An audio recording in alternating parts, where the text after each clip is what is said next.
So, how's everybody doing tonight? Hang on. Let me get a drink of water here.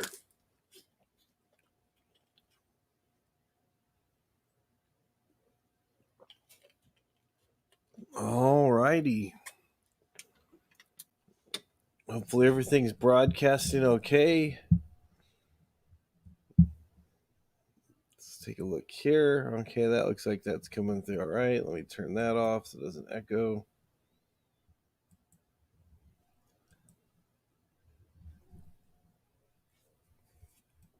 And here we are. We are live again. It is Friday night. It's probably already Saturday morning for most of you guys. So, how is everybody? I am back on the alleyway. Just hitting up the shops looking to see what I need.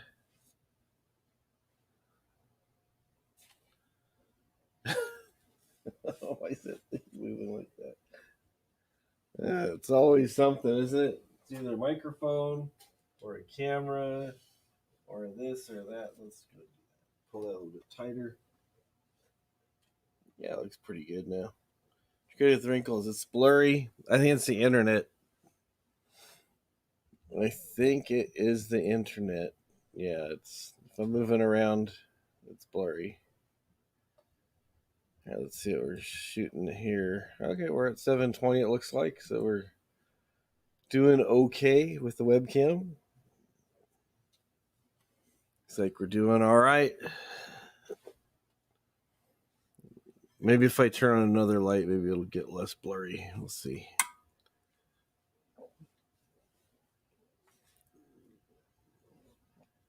Sometimes the thing tries to overcompensate. If you don't have enough light, does weird things. So let's see if this will. Yeah, maybe this will be enough to do the trick right here. Yeah, I'm using these kind of lights. That's what I use, in case you guys are wondering. All one person on here. All right, there we go. There we go. It looks lit, but I'm not like, feel like I'm getting blasted with light, so that's pretty good. Yeah, I think it is the internet. Between the StreamYards and the other one.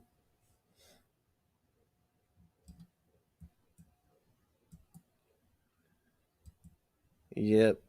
How's it going, everybody? People are just rolling in now. Started 3 minutes ago.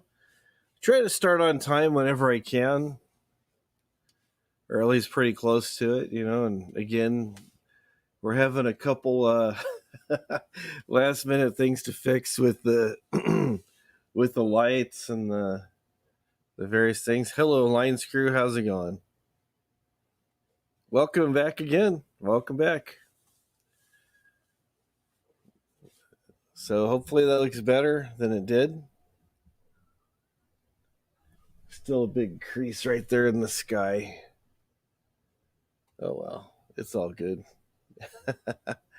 It's all right. It's all right. There we go. Go this way more. Yeah, if I went over that way a little bit more, I think that would fix it. You notice these things nobody else notices these things, but I do.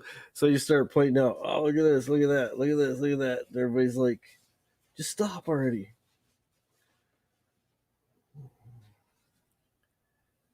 Maybe that's a little better. Hello, tribe. Welcome. Hello, Jeffrey. How's it going?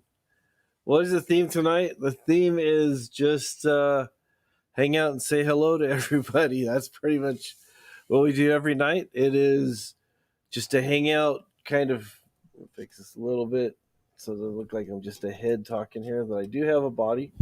There we go. But just hanging out. It's pretty much it. No drama, no gossip, just giving everybody a chance to kind of unwind after a busy week and just see how everybody's survived the week. I know we've got people coming in here from Texas and other places that are under really bad weather. Then we have other people that are in California that are in the middle of a drought, and just about everything else. So I will drop the link in case anybody wants to come up here, Line Screw or Tribe, and who else? Is Mrs. Wombat? Should I come there? At least till 5. So we'll see how things progress. Hello, Anna. How are you? So we'll see how things go. You're upset with Texas. Why? Because they have snow and you don't? I don't know. What's going on with Texas? Anna.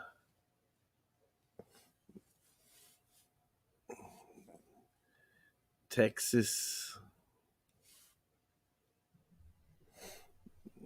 So yeah, we'll just, like I said, we'll just see how things progress for, if things kind of get too boring for everybody and people start dropping off, we might wind it down at 1. You never know. 1 o'clock where I am. And all the times that I mention are based on where I am, Pacific time. You're alive and breathing still. That is good to hear. And it looks like other people in our chat are alive and breathing, which is good to hear. So sounds like you had some type of a scare or setback or something. I'm not sure what is going on. Oh, little snow. You ordered a laptop. So this is your fault then. You ordered a laptop and expected it, and then all this snow came. And it's pretty bad. I've seen pictures online where there's, let me see if I can find a picture online real quick. There's a picture that I saw where there's these apartments in Texas, and there's actually what was I gonna say? There's actually icicles hanging off the ceiling fan. It was nuts.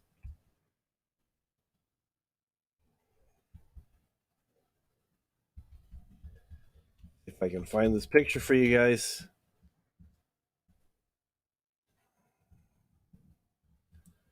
Oh, there it is.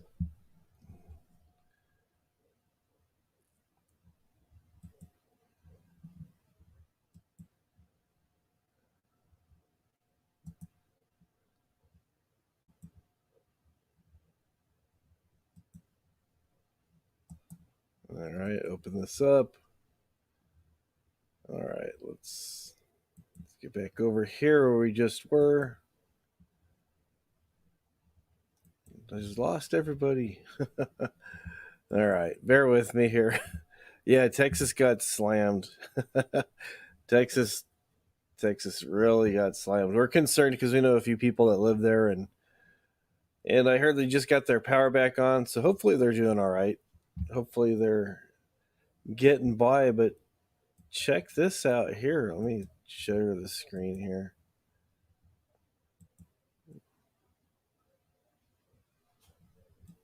Showing the photos.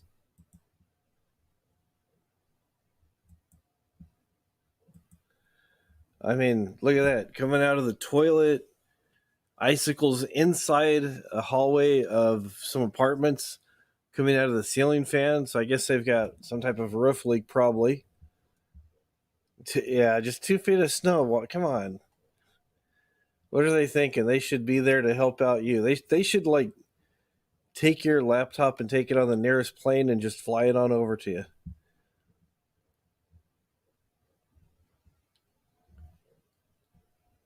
It looks like Ice Age. I know, it's pretty crazy.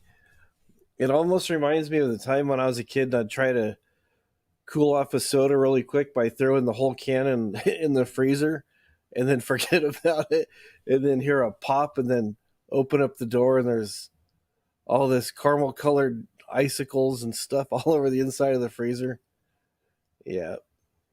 Had to clean it up, so learned my lesson. I think I only did that like 2 or 3 times.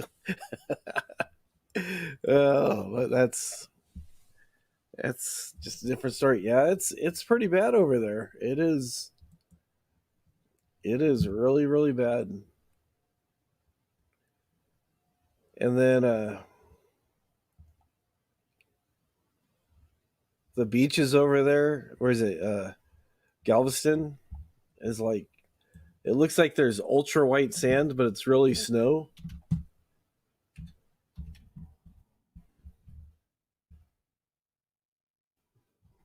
See if I can find a picture of that for you guys.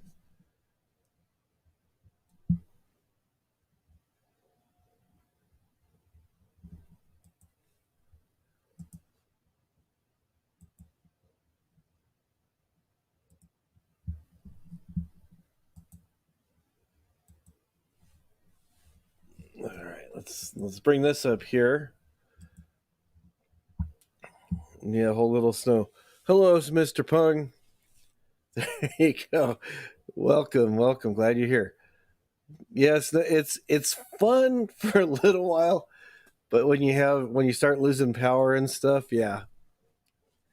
It snowed in Palm Springs. Yeah, we had snow here almost 10 years ago, and it was all over people's cactuses and cars, and it was only about 4 to 6 inches, and it lasted about 2 or 3 days, and it went away.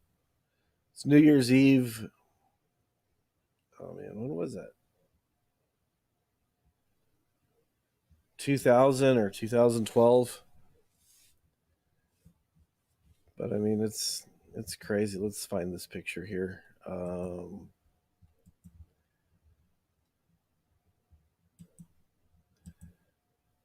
Yeah, look at this.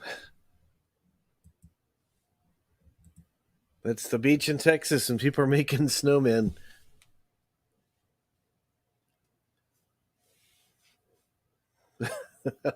Kind of muddy snowmen, but snowmen.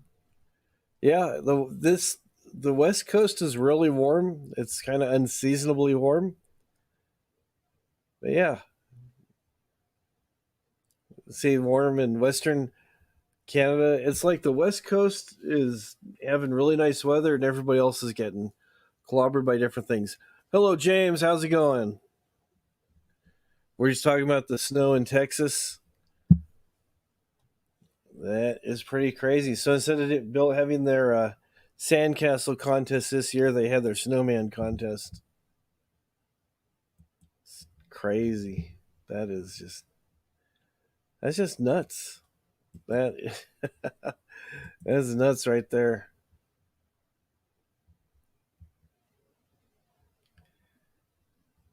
At least the kids get out of school. Actually, I take that back. There was no school going on. Usually, when there's times like that, the kids get snow days and they get to stay home from school and enjoy the weather. But I guess they've been out of school for a while, so. But yeah, this is something else. This is definitely something other than expected. This is like the kind of weather they'd get in New York. Like Buffalo's always getting hammered with snow, and other some other places, and up in Canada they usually get snow. But Texas, you're just like, really? I guess some places in Texas you do get some snow too there, but it's unusual. It's unusual weather. That's all I'm trying to say. Hey, space. Yeah, yeah, the heat gets bad. You should have hired Rich Life to be an Uber driver for your laptop. Then he would have brought it out. I got your laptop here. I'm all worried up though. Yeah, the heat gets bad in a lot of places. I think the hottest I've seen it here a couple years ago. Last year wasn't too bad, but a few years ago it's got up to like about 115, 118. Um actually we're kind of in the midst of a drought, so I don't think they're getting much snow. Yeah, that's true. King of the Hill. Bobby. Probably had Bobby out there with the shovel. And then his friend was out there the one nobody can understand.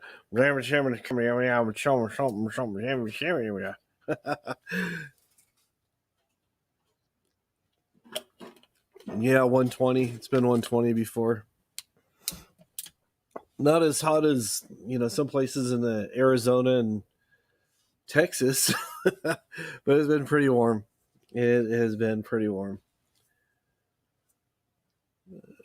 So yeah, I've been just Boomhauer. I can't remember his name. Thank you.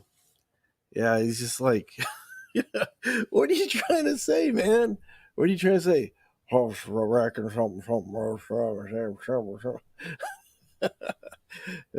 actually worked with people like that. It's just like, what?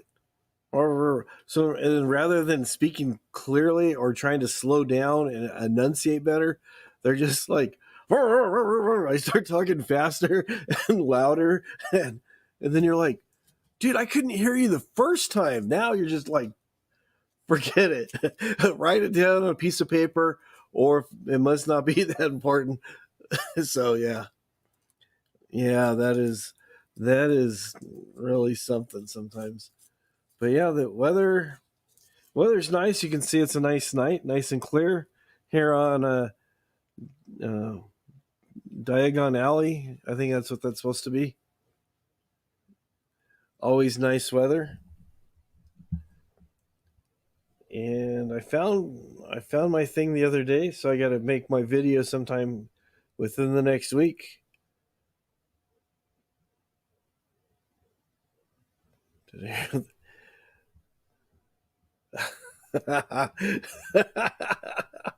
I did not hear that.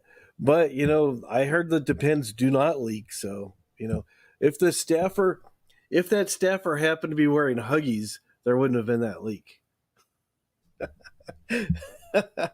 Oh.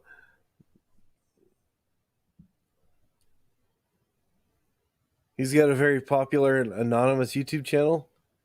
So secret, you barely reveal it. There you go. But yeah, I found my kit so I can do this video right here on my first fire. It has an 18-inch fire ring, 12-inch poker, some logs, and an 8-ounce can of cherry-scented accelerant. Look at that kid. He's just having the best time ever. See, that's the problem. Kids always want to play with fire. You got to get them a kit so they can stay safe.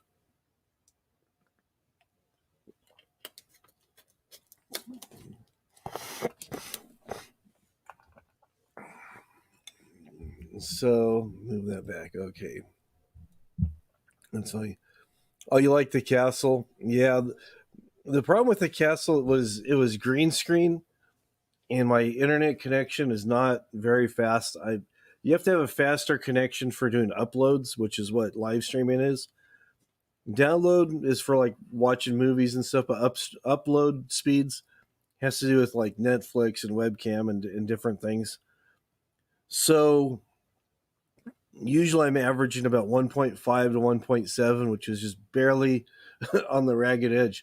And I noticed if I had the green screen on, after about an hour and a half, 2 hours, my camera would just say, I can't deal with it. It was just too much work. It was just way too much work. So no wrinkles. I have wrinkles. Oh, you meant the screen. Okay. The country has a pull-ups president. That's true. That is true. We need a younger person. Just going back through here.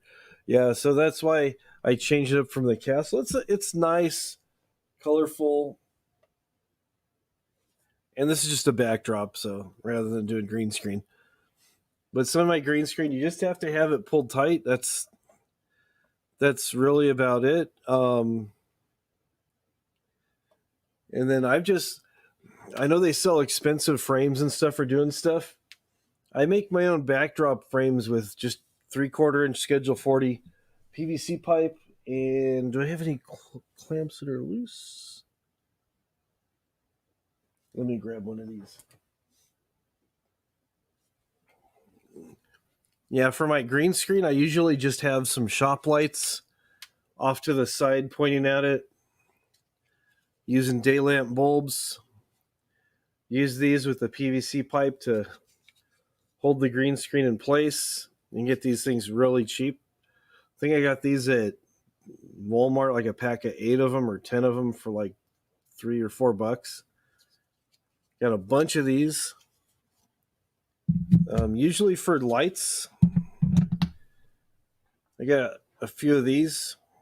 I won't blind you with the light bulb, but just these regular clamp lights. You get these. This one's taking a spill. You can see it's kind of bent a little bit. You can get these at Walmart or Home Depot. They're like $6 or $8 a piece. And usually, what I'll do, I can show you this one because I got this other one covered up. But usually, what I do, sorry if I'm blinding you, is I'm using parchment paper, not wax paper or regular paper, but this is parchment paper, so it doesn't get hot. It's used for cooking, just held on with a clothespin. So depending on what I'm doing, sometimes it's a single layer, sometimes it's a double layer, and you get this parchment paper really cheap at Walmart for like $2 for a roll. I've actually bought it at the 99-cent store, and a roll will last you forever. So sorry if I just blinded everybody, but there is a secret to my lighting. So quality entertainment over there. Hello, Eric. How's it going? So yeah, if you got, I'm sure you have my email. We can talk more about it when it gets time for you to get everything set up. After you get moved and stuff. I'll help you. Definitely help you get that straightened out. That is the word on the street. Elbow got fired by Facebook. Oh no. Rich Life left Lisa Lynn. Yeah, it's been a crazy day. It's been very crazy. He was run off YouTube, but now he's off. I guess he's off Facebook. Yeah, you can go ahead. Yeah, you can go ahead and. Yeah, definitely. Yeah, that's what happens. You threaten people, and your channel gets taken away, or you get put on timeout.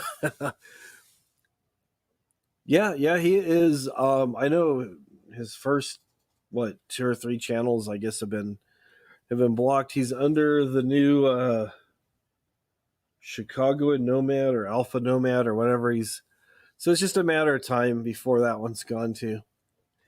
The thing is, a lot of people just come on here and they just they do things, they get kicked off, they don't learn the lesson the first time. They go, I'll just make a new channel, and they use the channel that's like the same name or just kind of very close to whatever they're talking about, and they'll do the same thing and they'll wonder why they got kicked off. Nah, you don't need to do that, Eric. That's too drastic. I am what is best for the business. I have not seen Nomad Land yet. I'm kind of afraid to, but I heard it was actually a good movie about people who are retired and stuff. I was worried I would just sit through 2 hours of what's on some of the other live streams with people just bickering back and forth and e-begging. I see enough e-begging here on Facebook and on Twitter. I don't need to spend any money to watch. I mean, you can't go to the theater now in most places, but to have it streamed in and, pay whatever you're paying for the streaming service to watch the hour and a half to 2-3 hours of bickering, it's already been done. But the missus told me, nah, it's pretty good. She's heard good things about it. There's none of the e-beggars on there and all the usual stuff that I tend to think about going on with the whole nomadic community. There you go. Lancer says, I've lived the life. I don't need to watch it.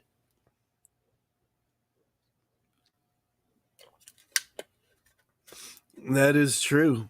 Hello there. Happy Fashnacht. Hello, Punk. How's it going? Yeah, it's just some people just don't learn. Oh, there you go.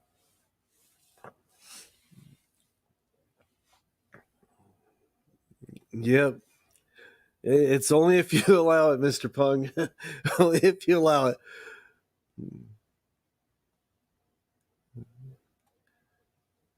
Yeah, I try to stay away from all that and just be observant. It is. It's yeah. There you go. I got to get out the Fosnock decorations and stuff. It's already upon us.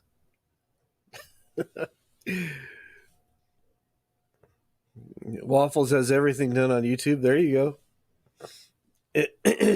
I agree. I agree. There, line screw.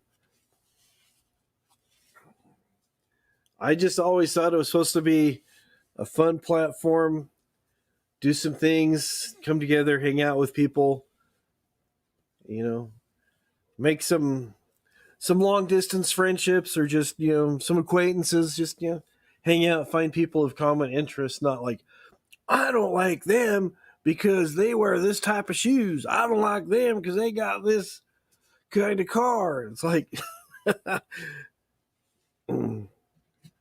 my car broke down, everybody. I need money for tires. It's gotten really vile.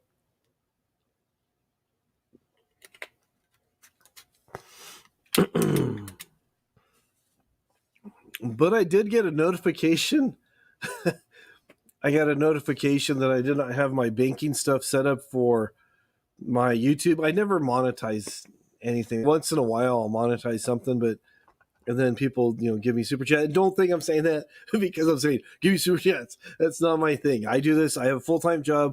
I support myself, so I'm doing this. So I got an email from Google saying, "Hey, I need to update my banking information stuff because they can't pay me."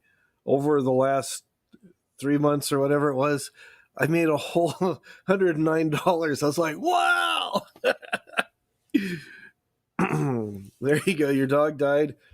Send me some PayPal money so I can purchase drugs. There you go. You beggar now. I was like, wow. But $100 is $100, and it gives me the opportunity to buy clamps like these, lights like these, or at least reimburse myself because I've already bought them. Yeah, the whole monetization thing destroyed YouTube. I know. Backdrops just like this. Some people are just.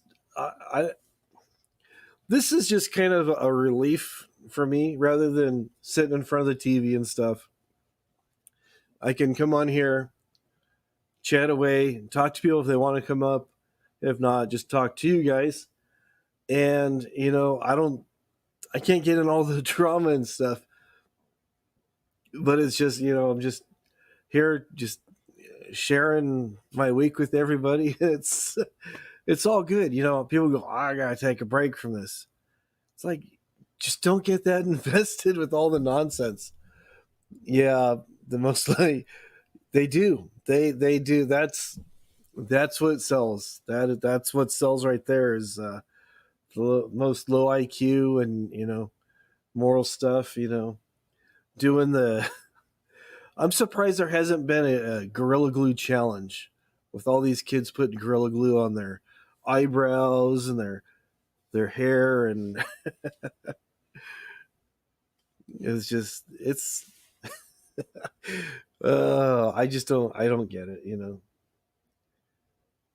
The most popular channels is where people are just ripping one another to shreds. That is true. That there you go, Jeffrey. You just nailed it right on the head. Get it, Nailhammer? I made a funny there. Yeah, that's why she has the wrench. She's the only one with the wrench. She just puts a smack down. Bam! I was kind of disappointed when I first got a wrench on YouTube. I thought I was going to get like how they have the silver play buttons. I thought I was going to get like a made in China wrench with a little YouTube logo on it. And I thought I was going to have a wrench. Oh, okay. Wait till YouTube charges you. We do pay for the premium because I hate the ads. Yeah, lighting yourself on fire challenge. All kinds of stupid things on here. What I miss? Oh, the dude bought his first camper. You bought your camper and you don't want to upload.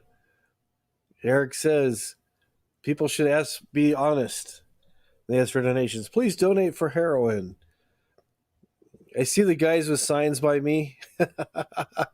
Yeah, there you go. I hate Op Rock. Oh man.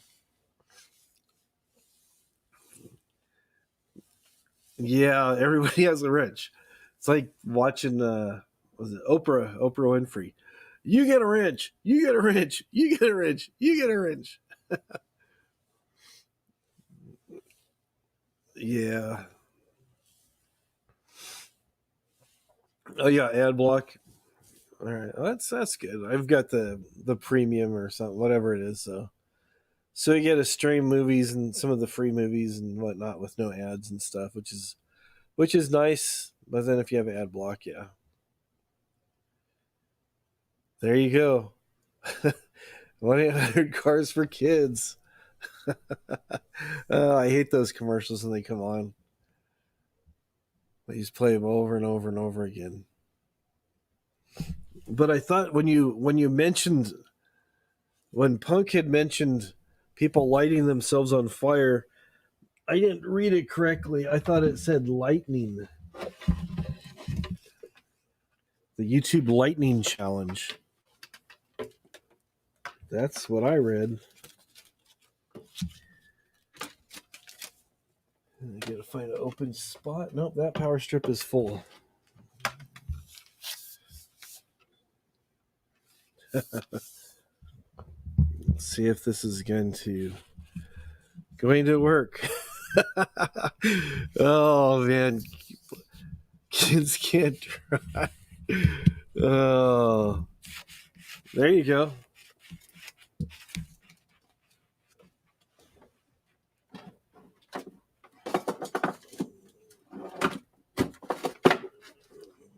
Pardon me here, folks.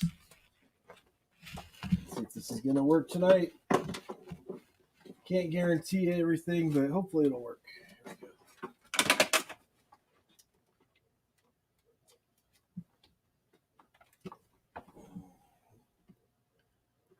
There we go.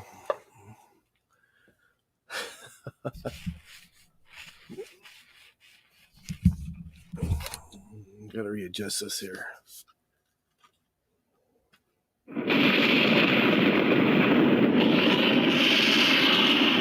Somebody asked, what happened to the lightning? It's back.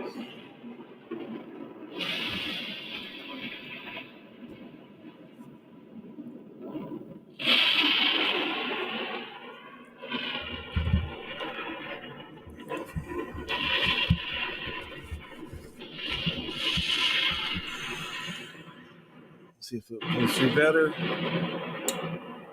There we go.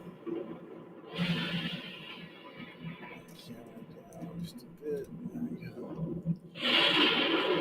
Move this down just a hair. Is that better? Kill the other light. The other light is for my monitor.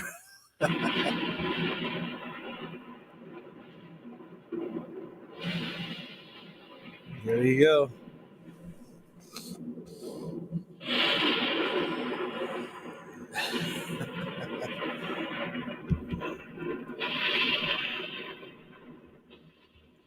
Yeah, turn that off. Sometimes it gets boring after a while. Much better. There you go, Lucasfilms. Wonder what he's doing since he sold everything. I'll leave it like with the lights off. There you go. It's better. All right. More intimate. It looks like I'm being lit by candlelight. Brings out the natural Irish red glare on my cheeks. There you go. But yeah, like I've said before, I've said many times when I make stuff, people go, "Oh, you need this type of light stand." That's another thing. I like watching some of these YouTube videos where people are showing you how to, set different things up and whatnot. And it's like, here's a very low cost way, or this is a very cheap way. They actually use the word cheap cheap way to make videos at home using your cell phone. And before you know it, you buy this light, you buy this, you buy that. And before you know it, you've spent like, they go, we do this here for $1,000. I'm like, $1,000? And I start looking at some of the stuff that they've made, that they've bought and stuff. And I'm like, wow, that's crazy. Then someone else come along and said, I saw so-and-so's video. They did it for $1,000. We can do it for $850. And again, it's like, well, if you buy this XYZ light stand made out of graphite titanium tubing, and you buy this for this and this for this and blah, blah, blah, blah, blah, blah. You buy all this stuff, it adds up. And you have to have a camera, a DSLR, or this kind of camera. No less. Don't spend anything less than $2,000 or $3,000 on your camera. And I'm like, most people are going to say, forget it. I'm not doing YouTube. I can't afford it. When I first started doing stuff on here, going to when we used to do Google Hangouts and stuff, I was using my I think I paid like $25 or $30 for a Logitech camera. I bought a little microphone at Radio Shack that had a USB plug. I bought an earphone splitter, and I bought a Y cord for the computer. So my wife and I were actually sharing the same internet connection, so she could watch and type. I was there, I had the earbuds in, and I could talk. And I made a stand out of PVC pipe. yeah, flashlights and all this other stuff. $5 action cam puppet guy. Yeah, he does good stuff. But I mean, for my microphone that I have here, I paid $40 for this microphone online. It was either off of it was off eBay. Came with a case, and it is I've showed this before, but let me take this off. This is a Samsung CO condenser mic. I've got phantom power from my mixing board. But rather than having a fancy mount, I've got PVC tubing. Bought at Home Depot, 3/4 inch Schedule 40. Bought a cap, drilled a hole in the cap for it. And most of your camera equipment, this thing's glued down, isn't it? Yeah, I think I did glue it down. But anyways, most of your camera and accessories, I found out the thread pattern is 1/4 inch, 1/4 by 20. It's a coarse thread, 1/4 inch. So you just buy a bunch of these. I bought nuts and bolts at Home Depot, 10, 15 cents a piece. Bust out the drill a hole in the cap, put it together. Then you get elbows, not elbow travels, but the PVC fittings. Let me pull this off here. Destroying my whole setup. But you can get like these things for like, I think these have gone up to like 60 cents a piece. Or if you get them in a bucket of like 20, you can get them for like $3 something a thing. And then the actual PVC pipe is cheap. It's like $2 or $3 for like 10 feet. And I've got a cutter. That's what I do. I go to Home Depot, get PVC. I've got a bunch of PVC in my container. Hello, Sarah. If you need directions on it or measurements or anything, let me know. Can it double as a shot glass? I wouldn't risk it because I don't think this is actually food grade, so perhaps not. You might be better off just buying a cheap glass somewhere else. Okay, yeah, I've got one of those cheap capture cards I bought a while back, and I just recently got a GoPro Hero 8. So I need to get that all wired up. I got to find some connections, but see, here's my new GoPro. I bought it. It's charged up. Haven't done anything with it yet. Let's see, there it is. Hero 8 Black. So I've heard good things about it, so looking forward to trying it out. Let's see. You have a blue snowball. It's good mic. $20 capture card. $5 action cam. Yeah, it's pretty basic. Yeah, the camera stores charge you way too much for what they sell. Way too much. Hello, Sarah. Video. That's funny. Video sharing for seniors. Yeah, I saw him when he was talking to those guys that were like dancing on the boardwalk or something down by the beach where he's at. They're like, what are you doing? He goes, I'm video sharing for seniors, making. So that was pretty funny. And I don't know where it went.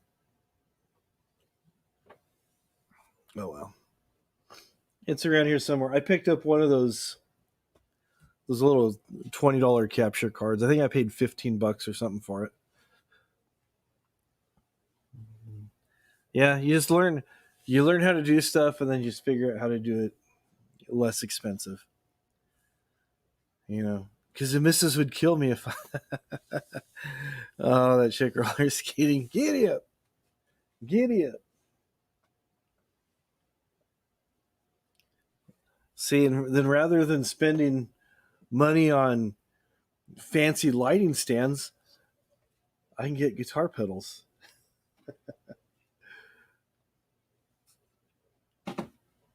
That's just 2 out of the, I don't know. I don't have very many. Don't tell the missus. I think it's like 40. But yeah, I got a few pedals. Aloha, Sarah.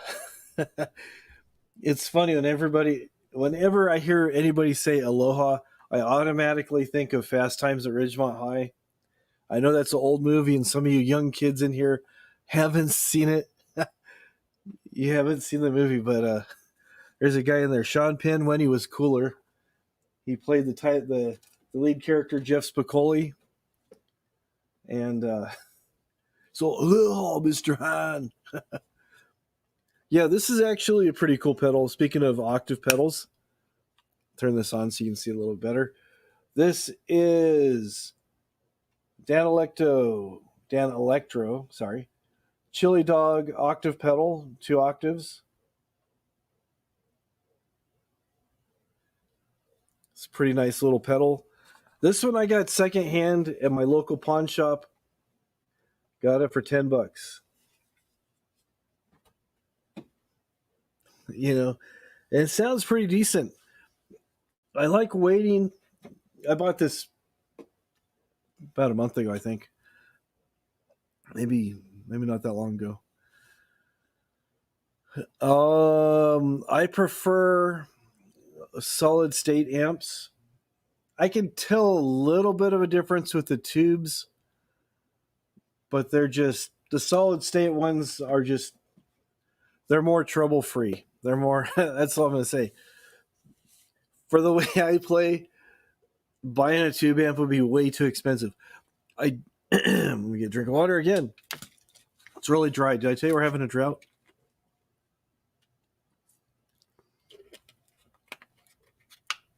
That's what people say. People say tubes sound warmer, but they're doing so much with a lot. Same here, punk. Allergies. People say that like tube amps sound warmer, but you know, it's like, I don't hear it. They're doing a lot of stuff with solid state stuff that can emulate amps, that can emulate the tube amps, give you that tube sound.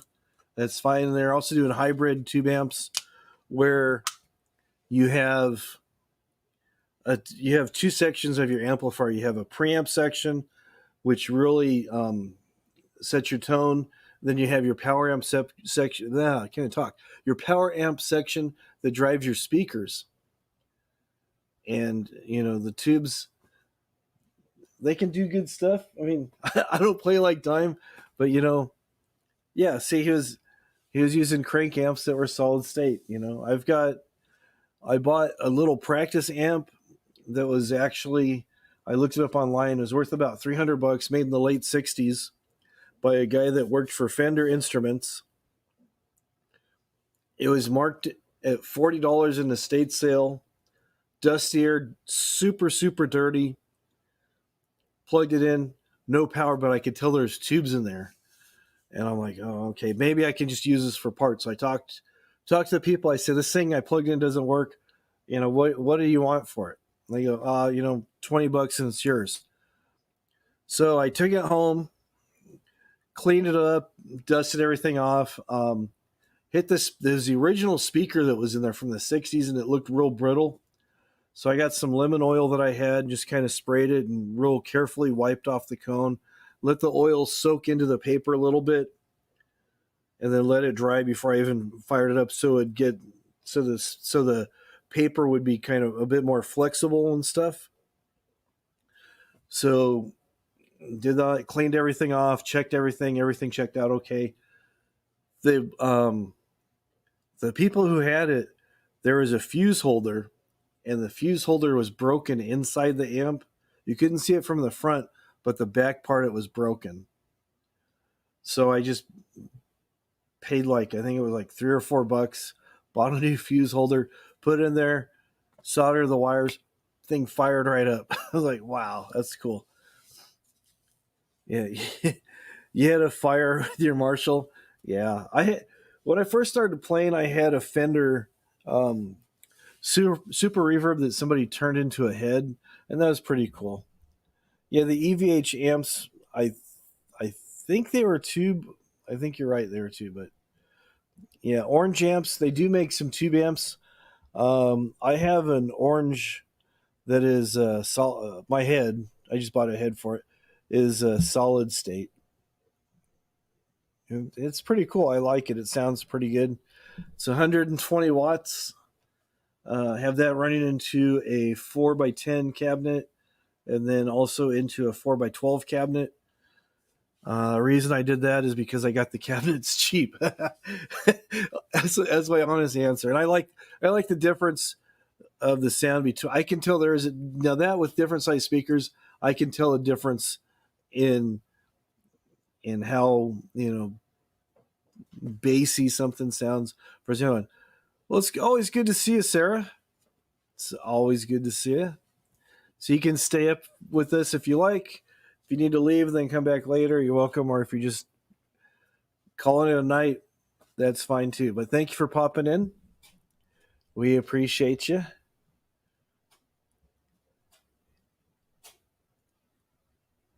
Yep. It goes up to 11. Most amps go to 10. This is one louder.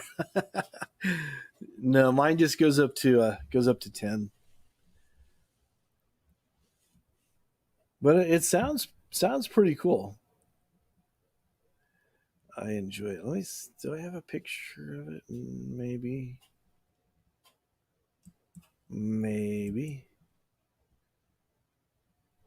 Oh yeah.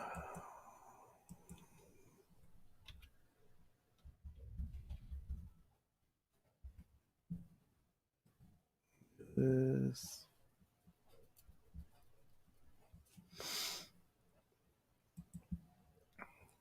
We got here.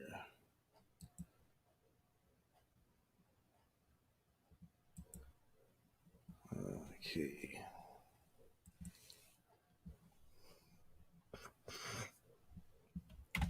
Change this, change that.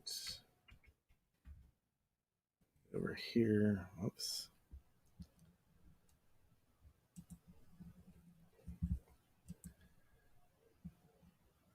Share this.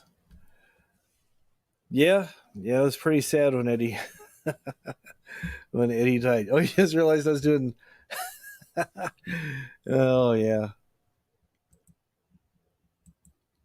Let's see. Let's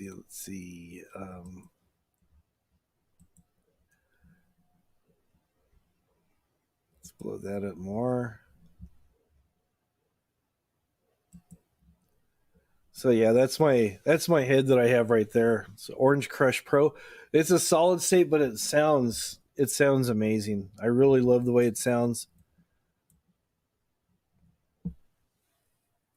Yeah, he was from what I hear about Eddie, though, he was really sick. He was a lot sicker than most people realized.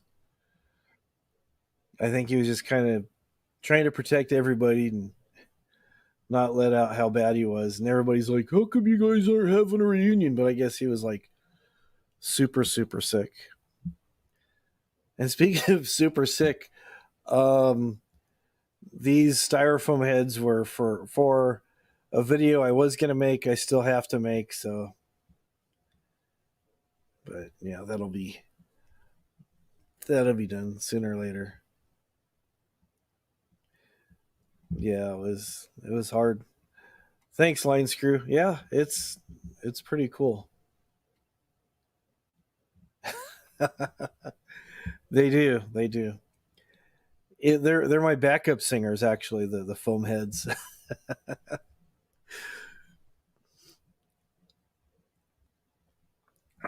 It just looked kind of weird. So,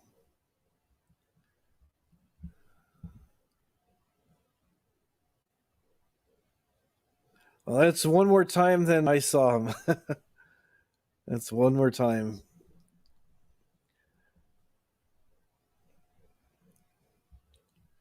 That must have been pretty cool.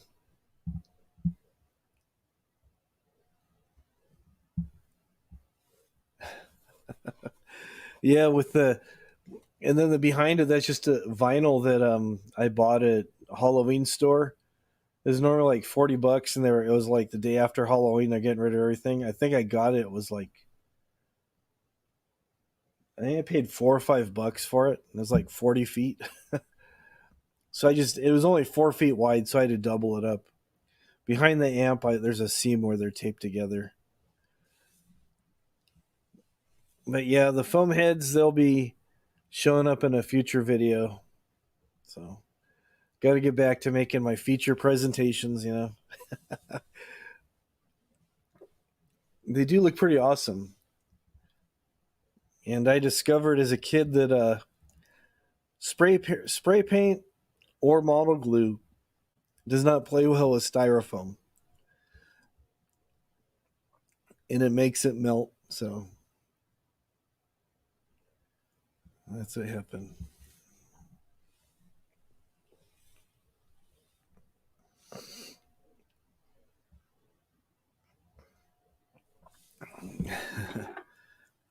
So the best guitar you ever had was a Kramer? Okay, cool. Neck was then amazing. Strat neck. Yeah, I've napalm heads. Exactly. Yeah, I discovered it. Oh, what was I? I was probably like 9 or 10, and I was making a model, and I needed something for a table, and I was out in the garage, and I just grabbed a styrofoam ice chest, and I'm building this plane.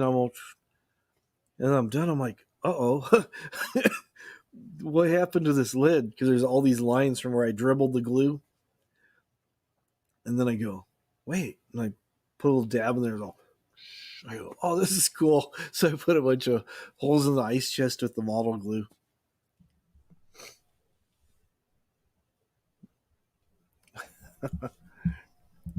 Yeah, the Kramers are making a comeback. They are they are definitely making a comeback. There is a few companies that are selling those. Did you have the one with just the one humbucker and the bridge?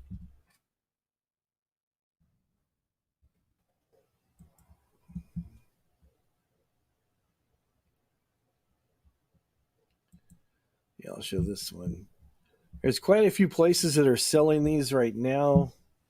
This is Musician's Friend. Let me screen scare. Cool happy accidents, exactly.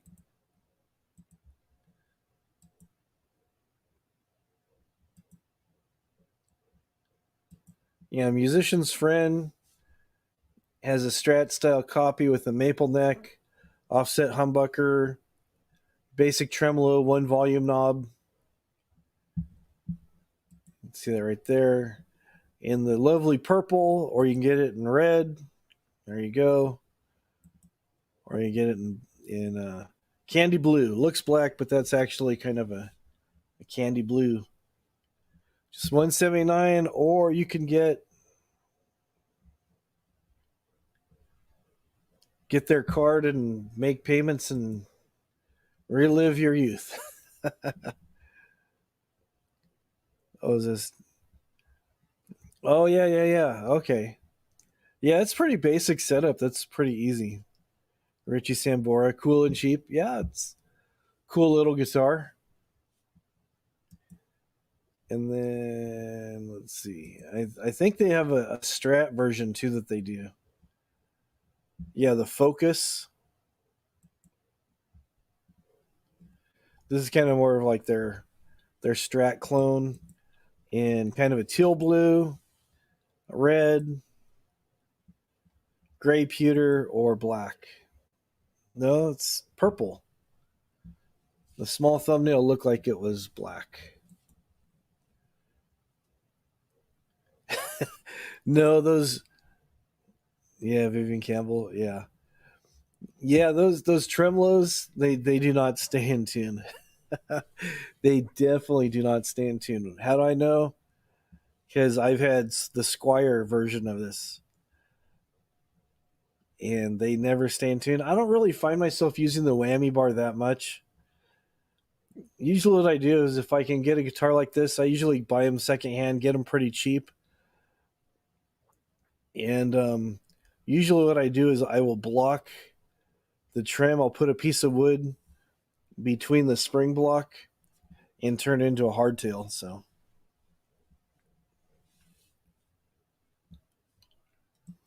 it's a pretty easy modification to do. What is the most I have personally spent on a guitar?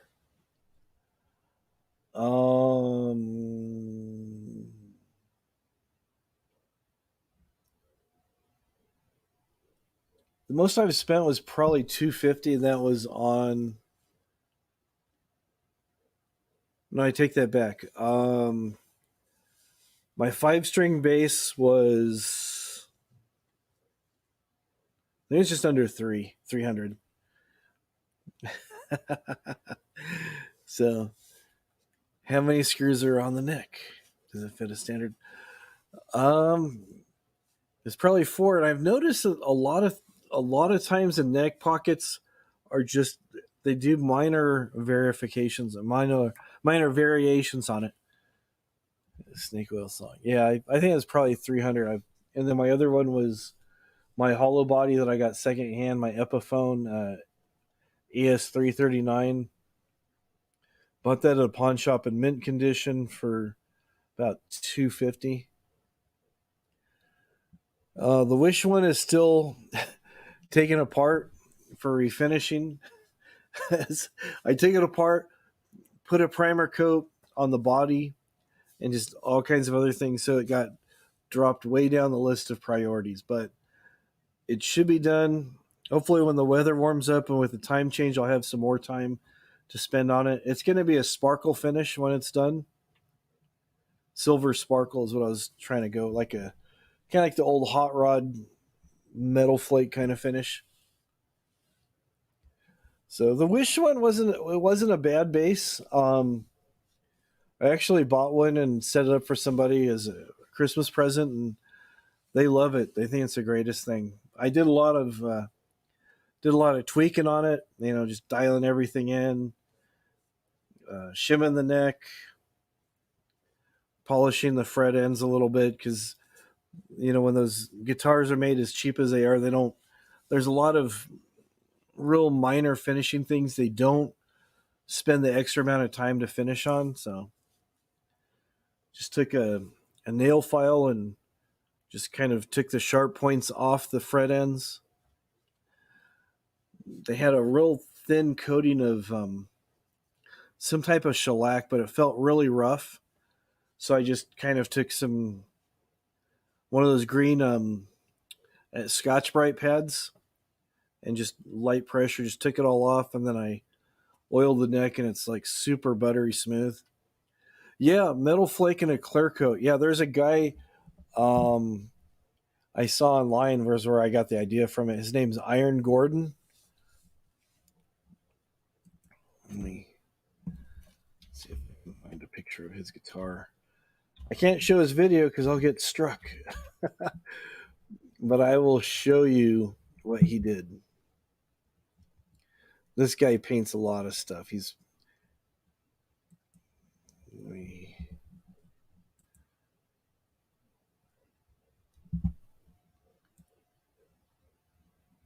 me get the.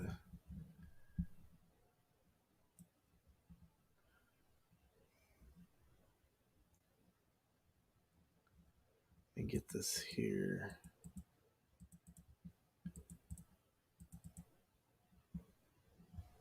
All right.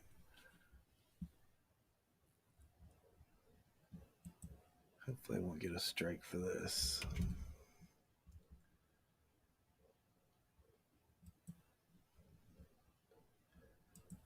All right. This is kind of what it's going to look like when it's done.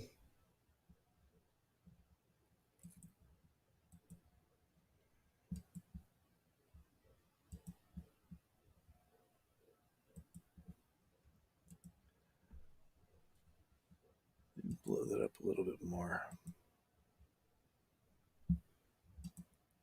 So I figured that'd be a nice finish on a bass. Okay, the chameleon. That's pretty cool. Oh, you had one of those kamikazes. Those are pretty cool. I always thought those were cool. But yeah, it looks pretty sweet. Okay, you're gonna buy the baritone, but you didn't. Okay. Yeah, the guy did a really nice job on it, and then later he put orange over it, and it's pretty cool. Get out of that screen. Get out of that screen. There we go. Yeah. Yeah, the kamikaze one is pretty cool. I remember seeing that one at a few music stores, and I go, wow, that's pretty awesome. Let's see here.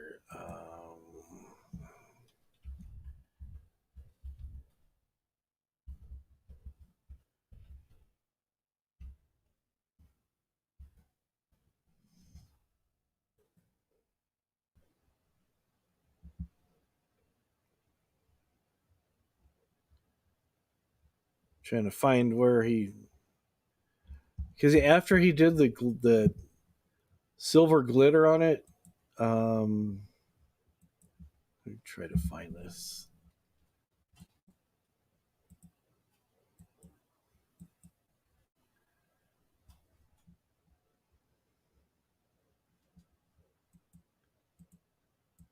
Okay.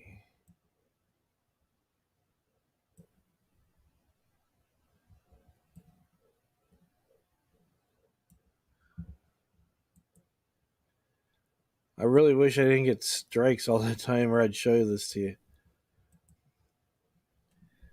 He's in a. Get over here.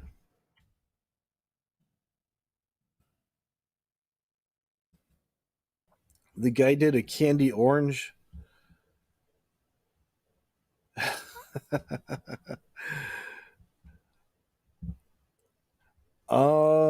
I think I did talk about the Wish guitar. I showed stripping it down, or I took it all apart and stuff.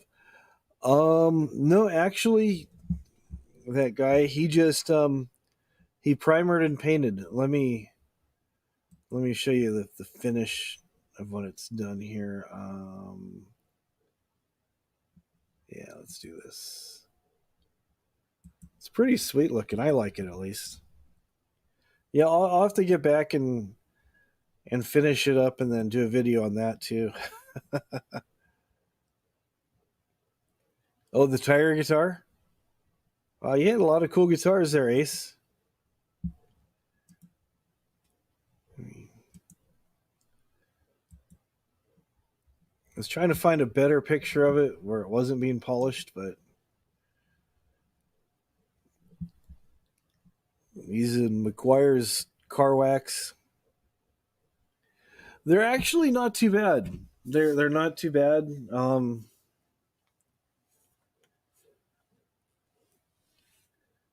Let's see. And then the guy he masked off first. After he did the silver, he went over with a gold candy coating, and he did all this with rattle can, which is amazing.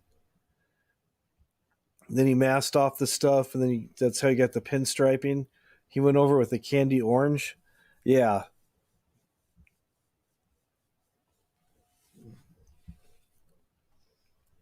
I was trying to find a picture of the finished product. Let me stop sharing that. There we go. Because the orange it came out really nice. And then he used like netting over the back and stuff. And let me see here.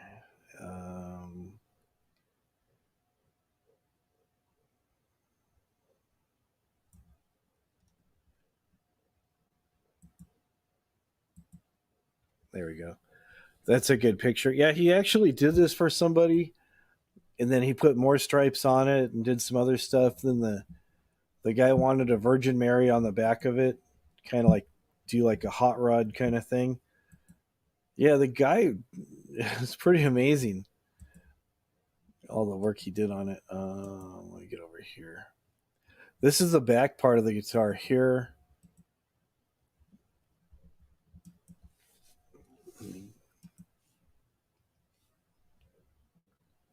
That.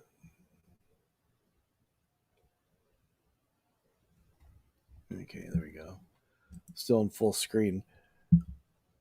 Yeah, Carvin went out of business. They're now Kessel Guitars. Jeff Kessel, the guy that was running Carvin, he started his own business.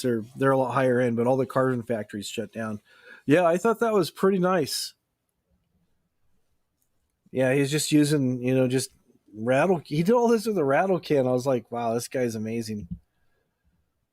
So I don't know. The bass, I was thinking about doing it silver. And I'm kind of like, wow, do I want to do a candy over the silver flake? I don't know.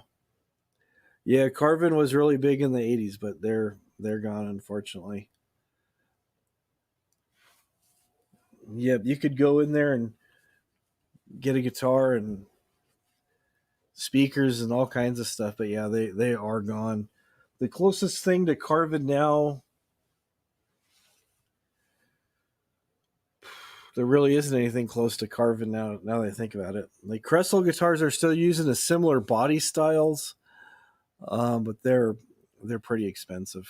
They're like $3, $4, $5,000 guitars. I guess they're not that expensive, but for me, they're pretty expensive. I just say no, no thanks. Yeah, all the lines and stuff does give it a nice burst, and then he put a piece of metal that he had that had all these holes in it. Did that? He had this all masked off. It was pretty good.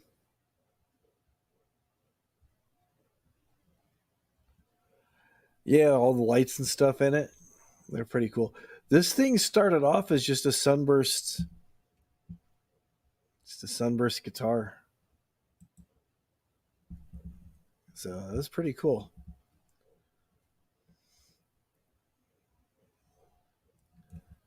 So then I've got a couple guitars that I still need to. I want to swirl finish them.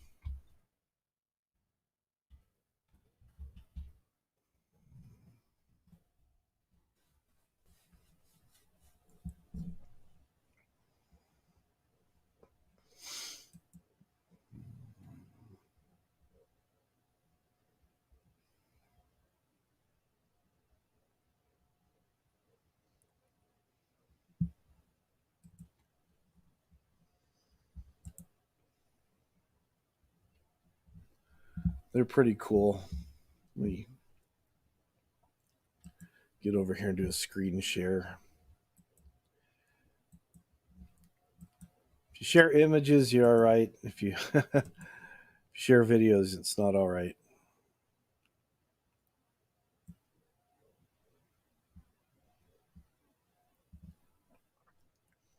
Yeah, if you get a decent Squire, you can do a lot of upgrades to them and stuff. It's a lot of fun. It's I think I have more fun upgrading my stuff than I do actually playing them.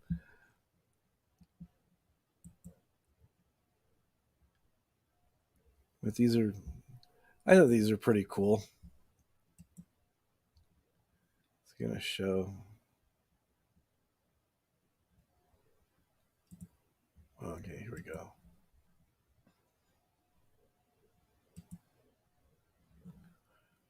Let me close that image.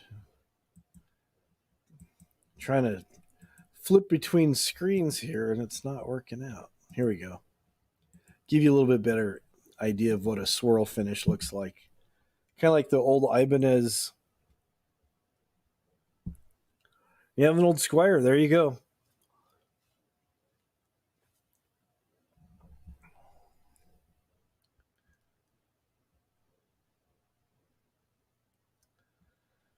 Actually, the made Mexico guitars are they're pretty decent. You can buy replacement necks. You can buy all kinds of stuff. They're actually the made Mexico guitars are a little bit more desirable than the made in Korea ones, but they're real easy to do. Sometimes you have a guitar that feels terrible, and it's just a matter of doing a minor setup on it, and it just they play. You can get them where they play really nice.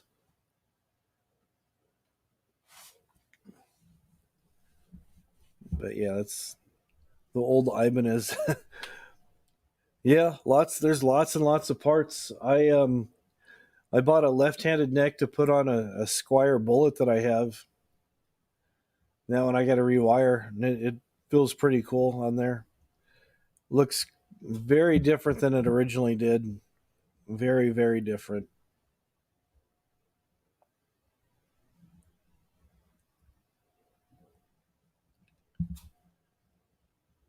That's and this swirl finishing. It's not really that hard to do. There's a lot of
no.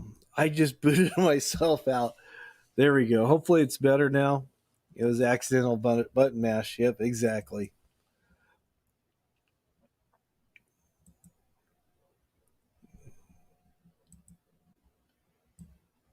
Let's see here.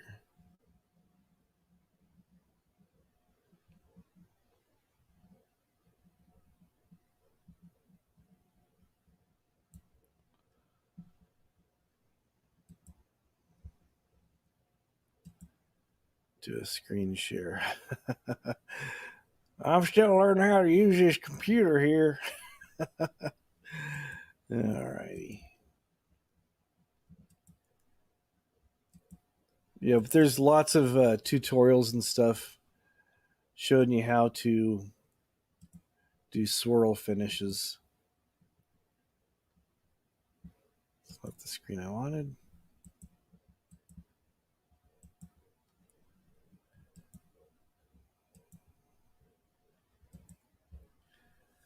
There we go.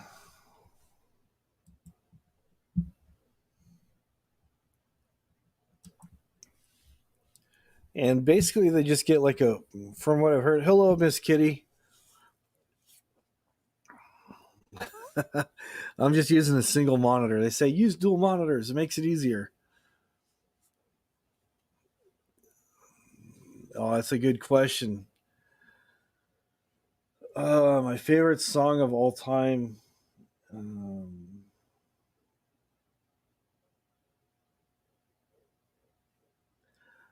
it changes from time to time. I'm gonna say it's probably gonna be I'd say probably either Castles Made of Sand or If Six Was Nine. Both Hendrix songs.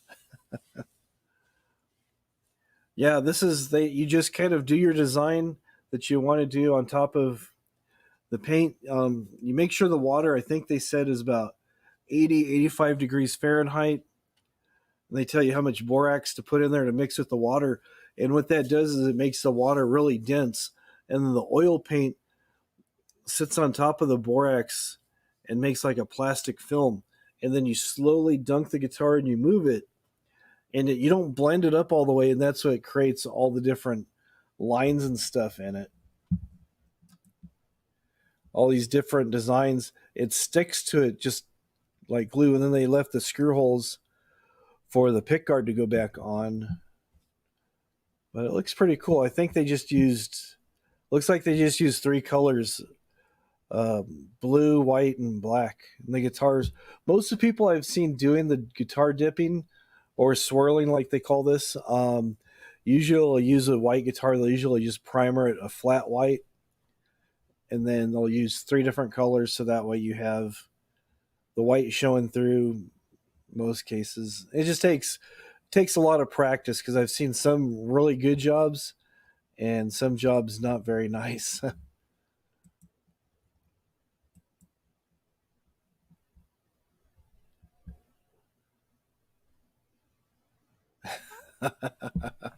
There you go.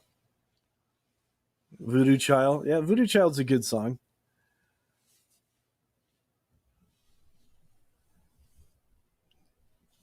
Got to have a wah pedal and a vibe pedal for that though. Which I do. I got both of them. I just got to practice more than I do. It's like wow and out now, bow bow bow bow bow. Yep, I know that song very well. Can I show you how to make a Hello Kitty guitar? There's already somebody doing that now, so what's the point, right?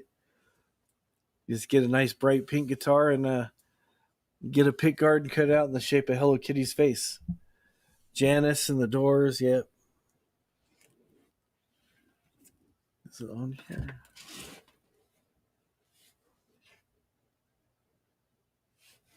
Yep. I still need to open this thing up and put on my turntable, man. It is. It actually came off Amazon. The missus picked it out. She goes, I like the colors and everything. And I guess it's supposed to be Dagon Alley. I guess it's supposed to be. There's like a wand shop and some other things. So it's like we just liked it because it looked like a little cool alleyway, and we liked the colors and stuff. So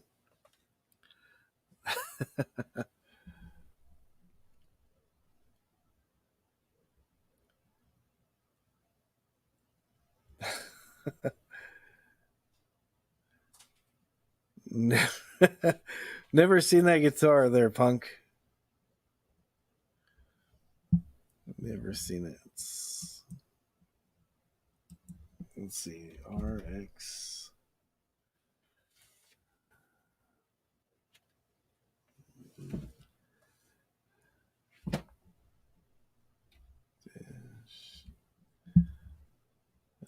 What's the number there? 78-2.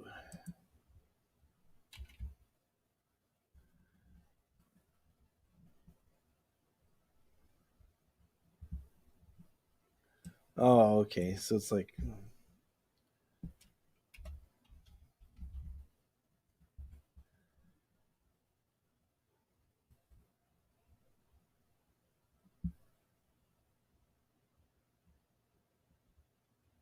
I'm looking. I don't see any images for that guitar you're talking about.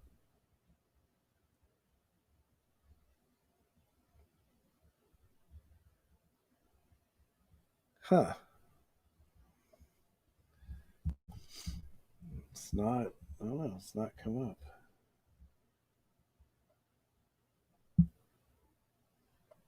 Oh well. Steinberger. I used to think Steinbergers were cool till I played one. Just it felt really weird. It just I don't know. Something about it just maybe I thought there's supposed to be more guitar.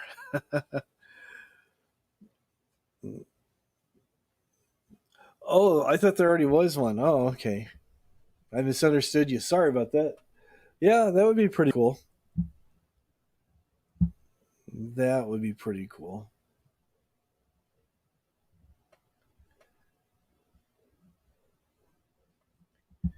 I don't have a picture of that. Yeah, I tried making my own guitar shape many years ago, and it didn't come out very well. Yeah, it's just a personal thing, Ace. It's like some people like Steinbergers, and other people just like.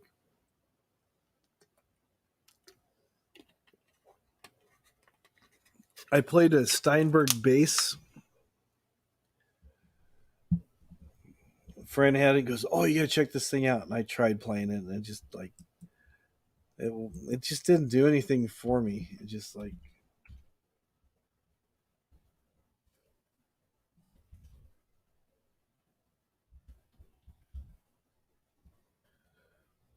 it was the Steinberger Spirit bass,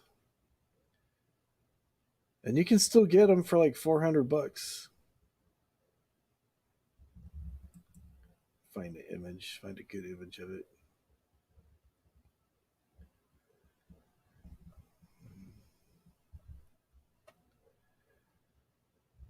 And just I don't know, it just didn't do much for me. I was kind of heard good things about it. Then when I went to actually play it, I'm like, just not feeling it. Just not feeling it.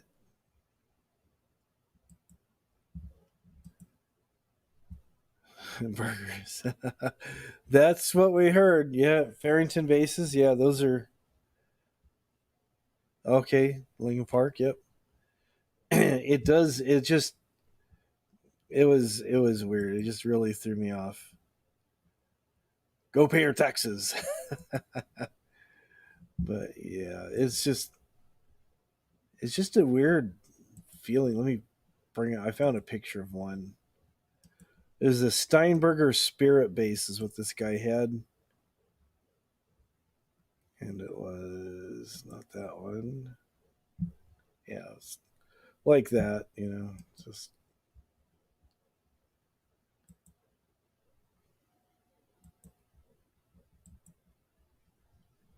application window.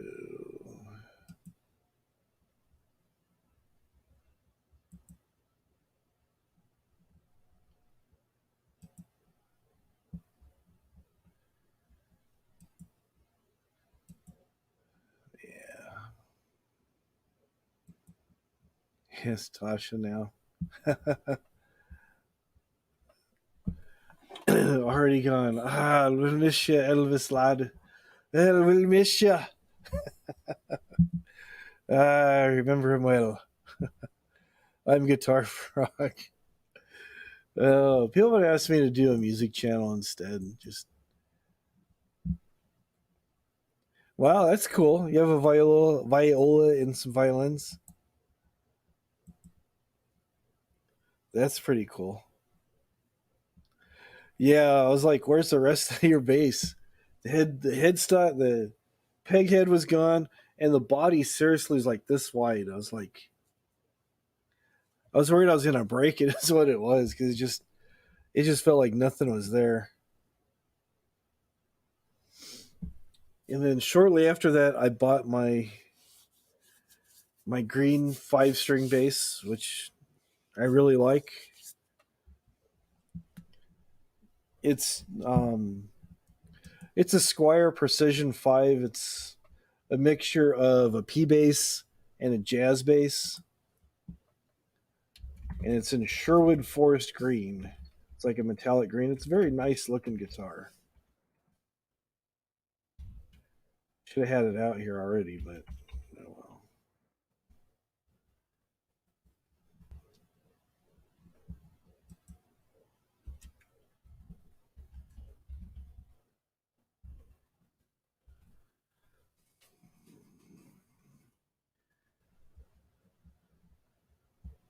Um,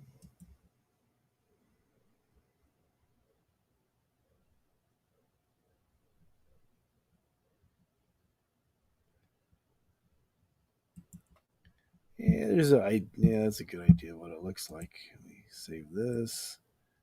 Stealing people's pictures off the internet. It's what I do. Yeah, that would be cool too. Let's see. Have I did buy a 7 string used from a music store in Louisiana. It's a Squire Stagemaster 5 string. I didn't pay very much for it, but the electronics are going out, so I bought some new pickups and stuff. Got to rewire that one too. Colts. I don't know if Colts is around. The Leprechauns probably asked him to come back. Yeah, the tuning is going to be different from a guitar to a viola. I think the viola is tuned in fourths or something. Yeah, yeah, 7 string. Got a 7 string. Coach 9500 come at you. Yeah, you'd have to have a really good internet connection. Yeah, that to play in sync would be kind of hard. I never was really a fan of NSYNC anyway. Oh, you mean to play with it synced? I gotcha. Oh yeah, yeah. I got a 7 string. It's kind of a metallic charcoal gray, and then let's see if I can bring this up. Let's see if I can share that.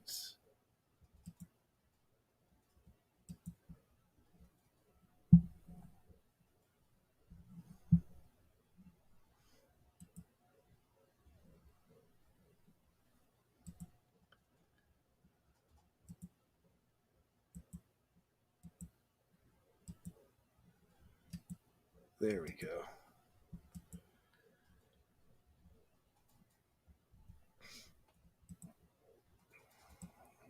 Yeah, that's what my 5 string looks like. There you go. Good morning, Michael. But I did change the pickups in it. It had these jazz style pickups. I put Music Man style knockoffs, and they're white. It looks really nice. Looks really really nice. Let me go grab it real quick so you guys can see it. It looks pretty cool. Let me grab it. I'll be right back.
All right, I am back.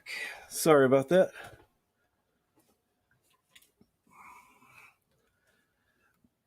Okay, let me stop sharing that.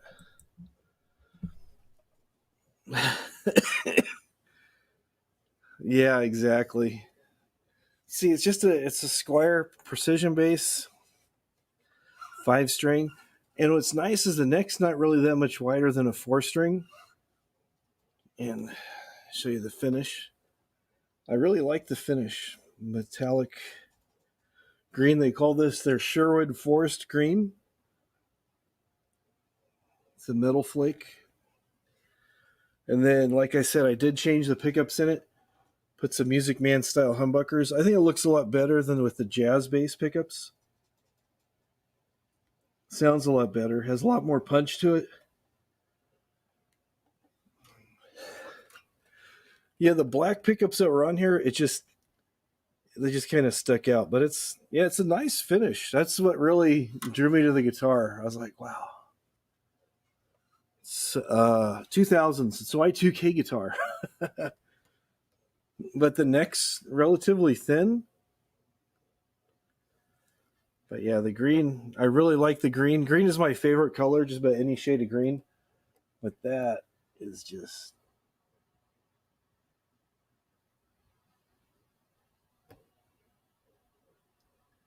You really see it if it wasn't reflecting my monitor and everything. But yeah, it does. It's pretty nice. And at first I thought I'm going to have so much trouble going from 4 to 5 strings. But then it's just instead of sliding to different positions, you just move up 1 string. It's just like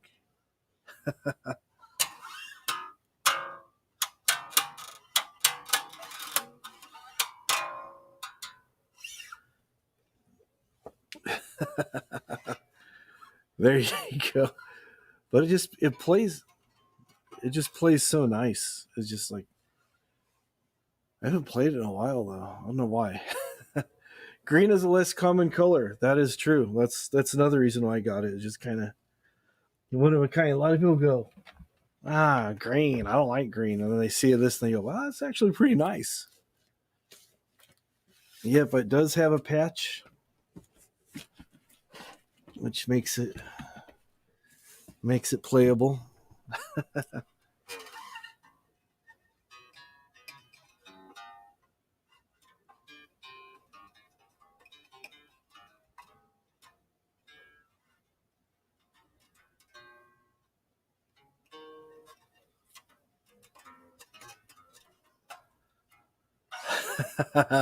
There I am doing that fake Seinfeld theme, right?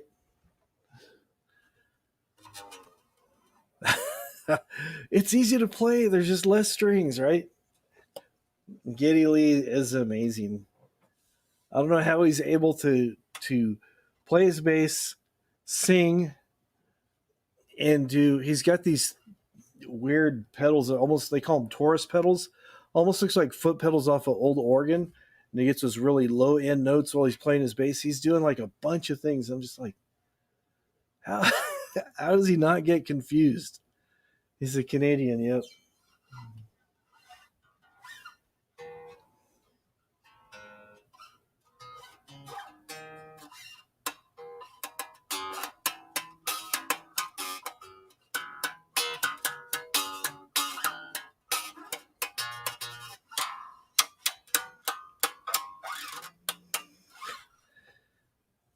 Les Claypool, Steve Harris, Billy Sheehan, yeah.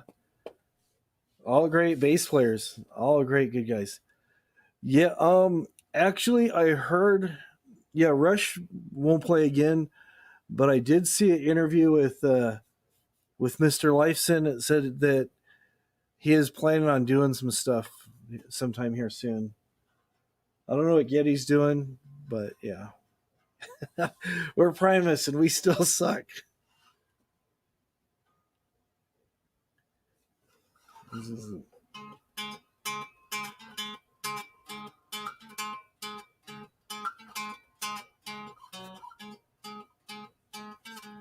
Something like that. There's a little story about John the Fisherman. Yep, Getty's in Montreal. There you go.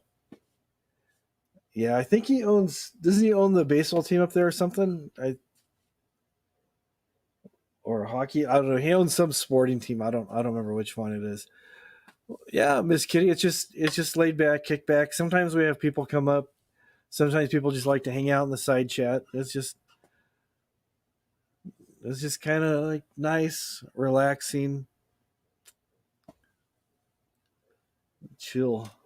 But yeah, that's the Fiverr right there. Looks pretty sweet. The the only mod I've done to this was the pickups.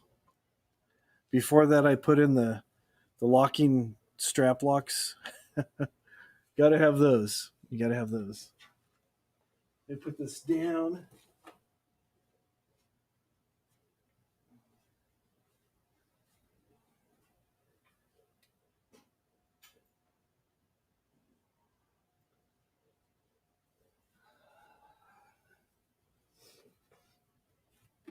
And then when you're really cool, you have one of these kind of straps.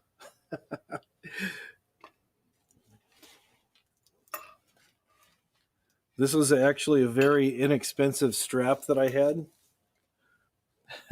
Pretty sweet. This was a very inexpensive strap that I got from Musician's Friend. I think it was like a $3 strap. And then I bought some fake fur for like, this is $1 or $2. Hot glued it on there. The 5-string, it's tuned just like a regular guitar or a bass. Your lowest string is a B. So if you've played a 7-string guitar, it's just like a 7-string guitar but lower. But it's just, yeah, it's that low B is so handy. I mean, it rattles everything. Most of the time, let me go grab it real quick. Grab it again. I knew I was going to put it away too soon. People always have questions about it.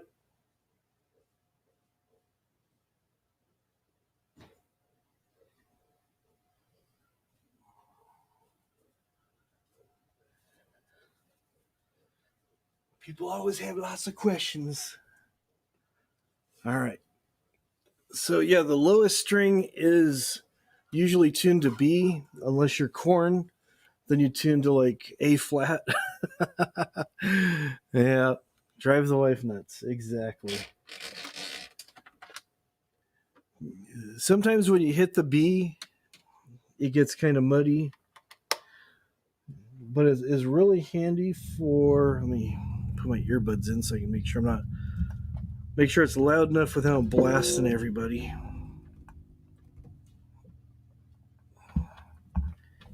And I've got them all tangled up. I was prepared earlier. Let's get these all.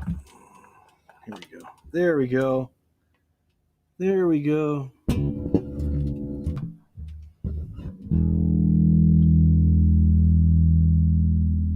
Yeah, I barely have the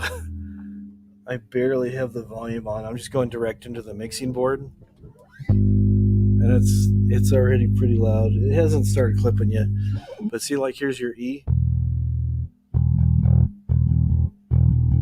And then you have your low B, which it rattles your bells. See how low that is?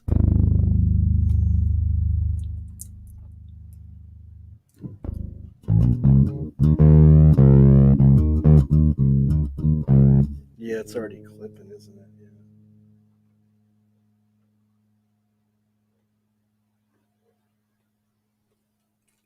Yeah. I should do a video on this and just show what it sounds like when it's clean.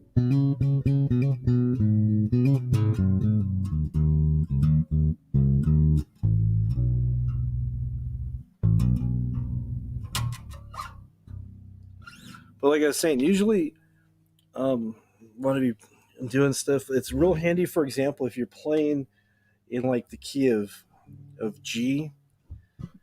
So you get your G right here. Let me bring it up so you can see it. I wish I had a little bit more room so I could spread out so you can see it better, but I got to hold it awkwardly. You got to hold it like an upright almost. So you get your G right there. So if you're playing in the key of G, you go from G, then you get your C. Instead of going down here for the D, you just go right below the G. So it's like, it's just,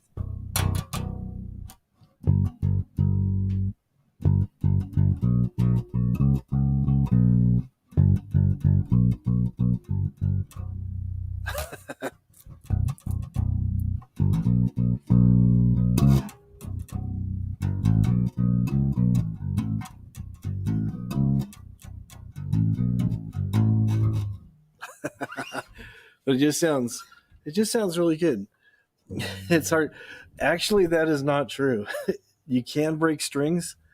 I was playing with this guy and I had my 4-string and he was doing some Megadeth and some other stuff. So we tuned down to C. So it was like really low. So it's like that low on my E string. And then I went to tune them up to standard pitch and I'm getting them. The E string was okay, the A string, and then the D string, bing, and then the G string did the same thing. So for a couple days, I had a 2-string bass. And then after that, I'm like, man, this is crazy. I got to do something else. So I finally got this. I try to. The missus actually gets on to me, says, make sure you have everything tuned up. Every once in a while, I have to do some adjustments and stuff, but she's all, make sure your stuff, before you show your stuff, don't embarrass me, have it tuned up. I said, you got it. So yeah, but it's, if you're gonna be playing, it's always good to have it in tune all the time. I have a few tuners around and stuff, so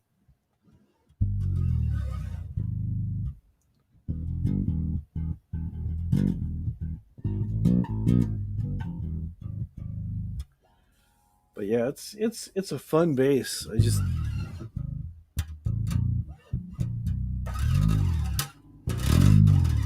People thought it was a fretless just because the frets are so low. It's just like it just has such a nice feel to it. And then we got a request back up there. Sorry, I'm not ignoring you there. The wife's all, play the mountain song. She really loves that smack and stuff now. She really loves that Jane's Addiction song.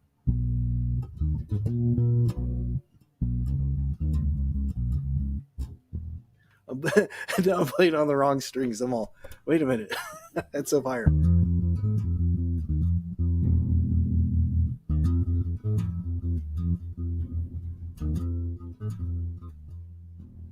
Yeah, the E's out a little bit.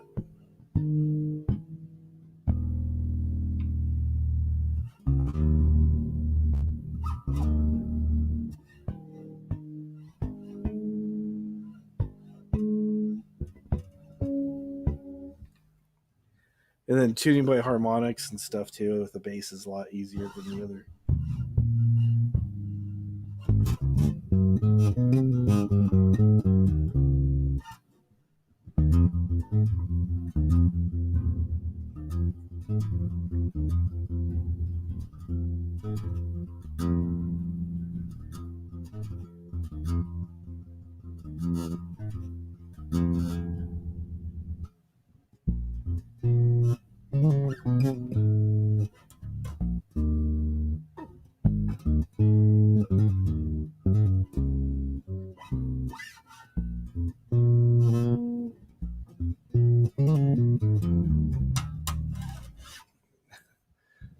I'm forgetting how to play stuff now. It's been a little while.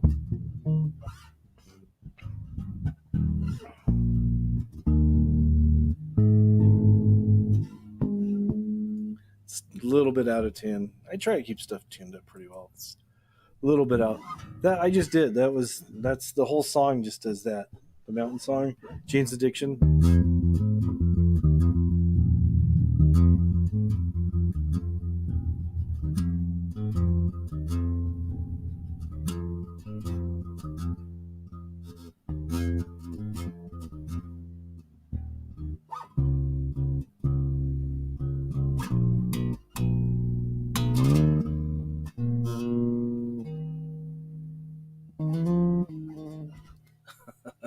Then I just start playing a bunch of random stuff.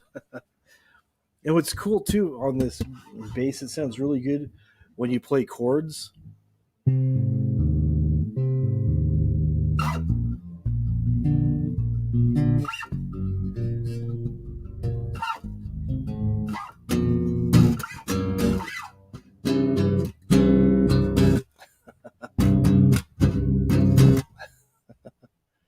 Yeah, Jane's did that song is pretty rad.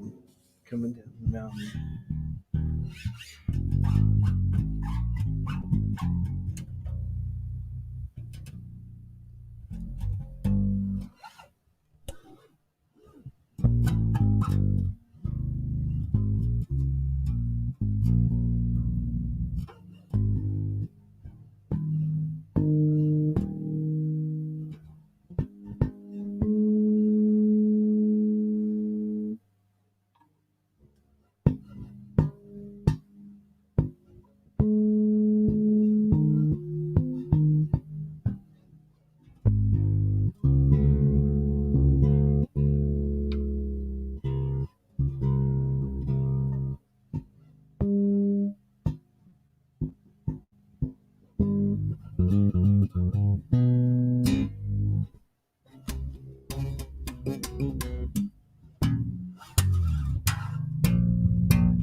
Oh, thank you, Line Screw.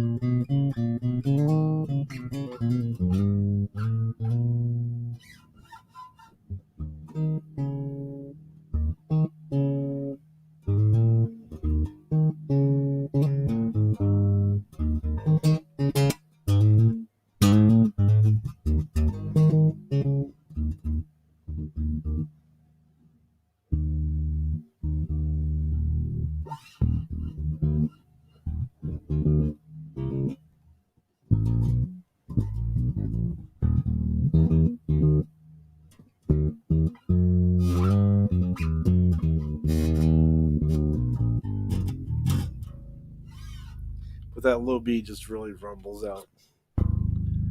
But again, thank you for that, Line Screw. Appreciate that. $10 Canadian. Canadian Aussie scream singing. Yeah, I saw that video where they're in the car. It's all animated and stuff.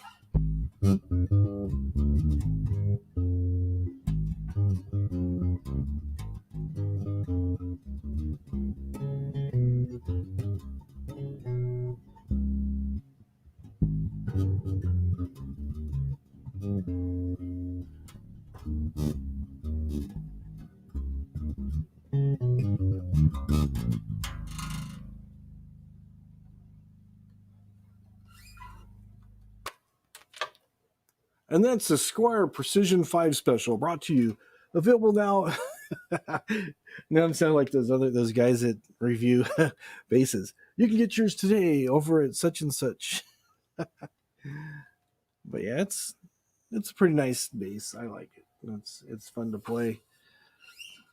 It sounds really good through my amp that I have. I've got a little it's a Behringer Ultra Bass. It's 300-watt head, and I'm going to have it going into a 310 cabinet. I was going to get a 410, and then I was just looking around. I found a place online. They actually had a 310 that was like really, really cheap. So I've got a bass combo, the head and then the speaker cabinet. I've got that together, and I think that was like under $300, and it plays really well. The cabinet is ported so the 310s can really handle the low B string really well. It just sounds nice and clear and punchy, and has a 7-band EQ on the amp and overdrive and stuff. oh, oh, thanks, Punk. I appreciate that. I appreciate that. Only 99.99. There you go. Yep. Get yours today. Only $1,000. Yeah, this bass here, like I said, I bought this through a company called Musician's Friend, and it was, I want to say $279, I think, when I got it. So I was like, wow, that's cheap. A friend of mine had a really nice Yamaha 5-string bass, and I played it, and it was awesome. And that thing was like about $2,000, I think, when he bought it. But thank you, Punk. Thank you, Line Screw. Wow, I appreciate that. Now I'm gonna have to go buy another guitar. It slices, it dices, it does it all. Operators are standing by. Get yours today. I've got a few more infomercials I need to do. The next one I'm going to do is the Baby Shield one. I think I showed you guys the box a while back. And I'm scanning. I think I put the box, and I moved the box over to where I usually make my videos. Everything's, well, the restaurants are serving people outside, but everything's, so.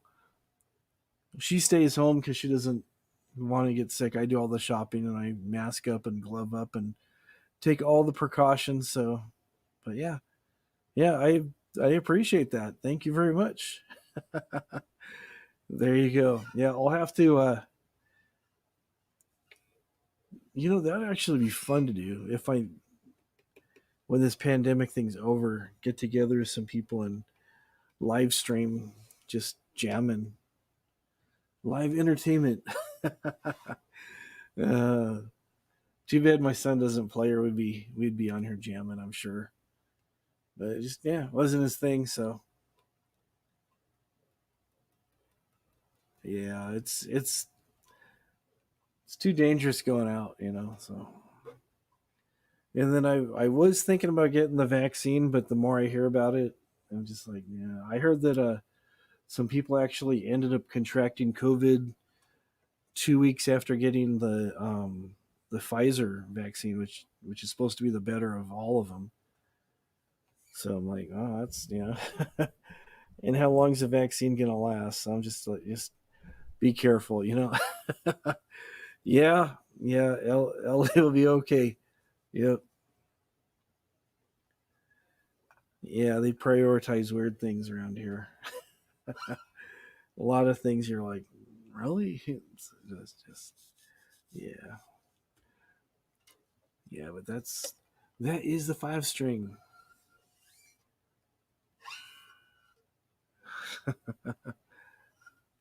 Bro him. Let's see if I can even remember how that goes now. It's been a while since I've tried playing that song. And you definitely need a pick to play that with.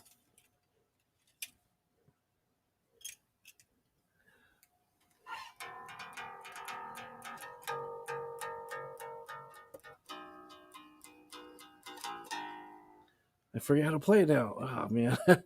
Yeah, the 405 is a mess. The 405 is definitely a mess.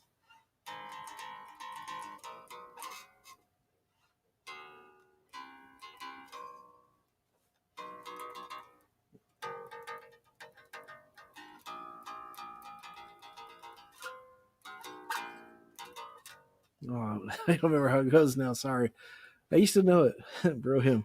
Whoa, whoa, whoa. I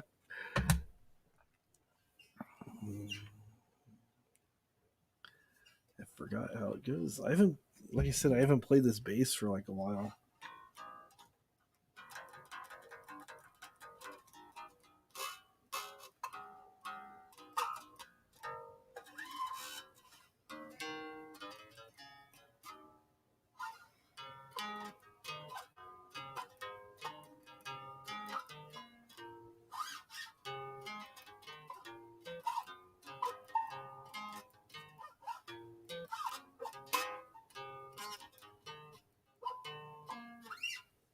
It's been a while since I've done it. It's close enough.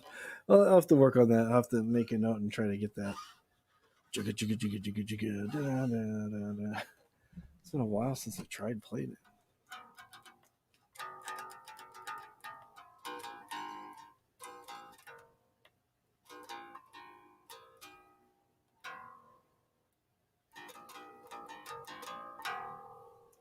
it. Unfortunately, it always reminds me of other songs like.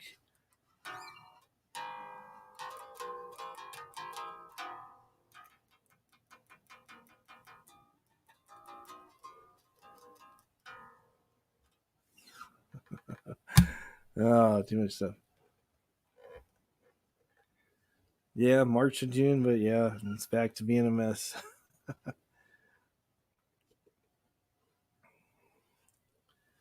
Yeah, one of the freeways around here, they're talking about, or over by where Punk is, they're talking about taking away one of the freeway lanes and making it bike lanes. Did they ever get around to doing that? I think it might have been the 405 or the 605. Hello, Seattle. How's it going? One of those areas they changed over to like bike lanes is like what? I don't understand. I mean, I guess you have to ride your bike somewhere, but on the freeway, as a kid, I always heard from older people, "You're bothering me, kid. Why don't you go play on the freeway?" But yeah.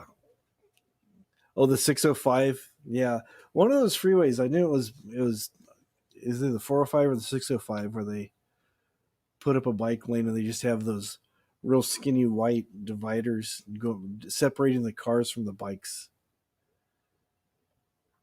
Vancouver's here, Seattle's here, California's here. Everybody's here from all their representing their states and territories and provinces and all that other stuff. All that other good stuff. Good stuff. Yeah, yeah. See, there's okay. That's actually I've never ridden on that one, but I heard that's a nice trail. You take the trail right by the river. There's trees. There's nice stuff to look at. Nice peaceful ride. You're not on the freeway where there's cars that are going to come. I mean, those things. You Most people just go over and kick them over with their foot and they'll snap. You've got bikes with no protection riding next to cars. That just, I mean, who thought that up? Yeah, but the bike trail, I know a lot of people have ridden that, and they said it's a fun trail. And there's another one I think that connects to it that goes from somewhere by the 91 in Orange County.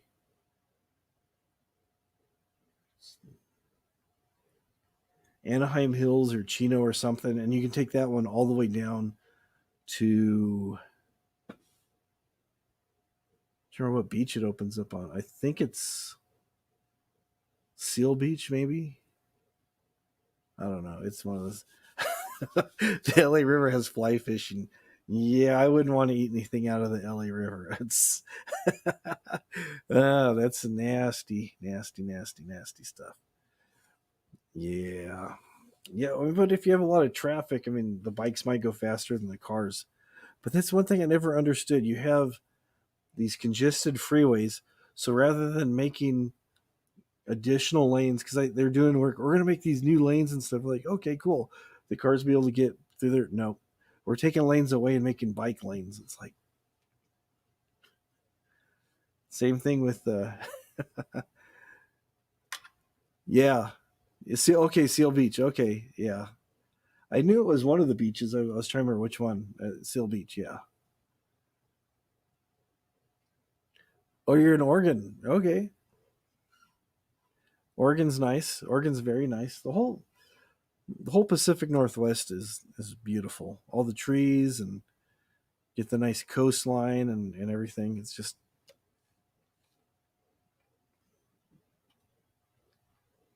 California so. It's just too many people, too much smog. It's just nuts. Sea lions barking at night. Yeah. Wonder if you could get a shot collar for the sea lions to help them stop barking, or if you get in trouble for putting a shot collar on a sea lion, hurting the poor sea critters.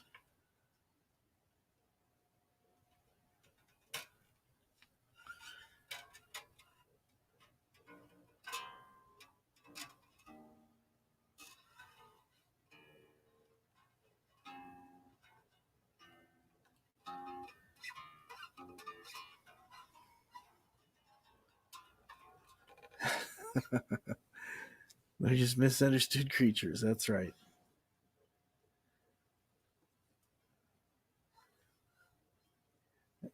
I know.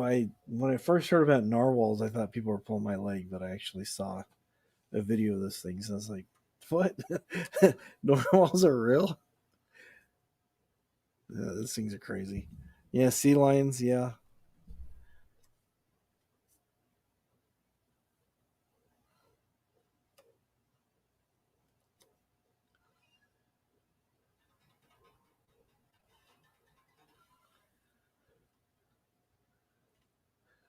Hello, hello, everybody.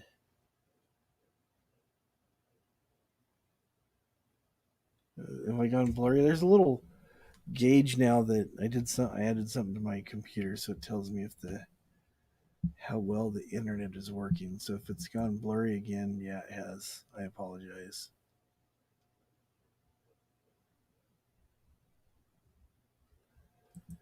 Yeah, weak signal. Sometimes the signal gets better, sometimes it gets worse. Let me do this for a second. Go put this thing away real quick. Yeah, I know. I know. Burn something night. Yeah, I'm gonna burn my green base. I'm gonna burn my base.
I always turn the light off or the camera off for a second so I can surprise everybody.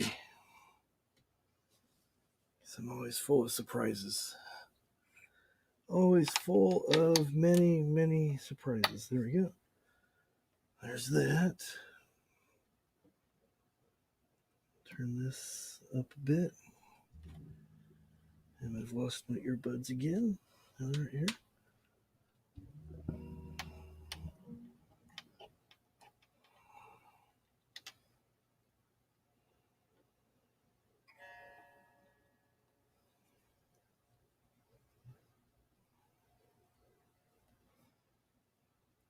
I need to get something a little different. So let's Turn this back on. There we go. I'm back. Sorry if it took so long. Wood matches.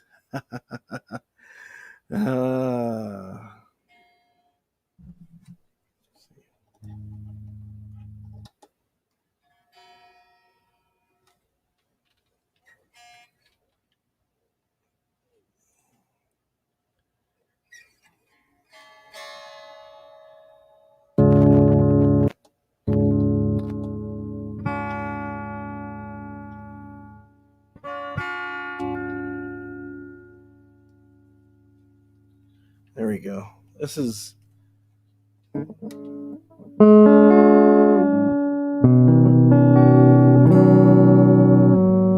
little bit out of tune too. This is my Epiphone ES30. Oh, I thought it was a 39. 335 Pro.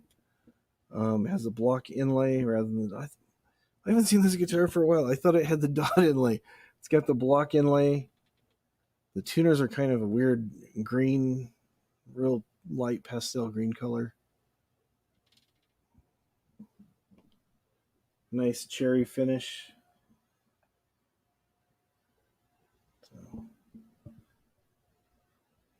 So semi-hollow, yeah, it's a nice guitar. I really like it. It's real lightweight and sounds really good.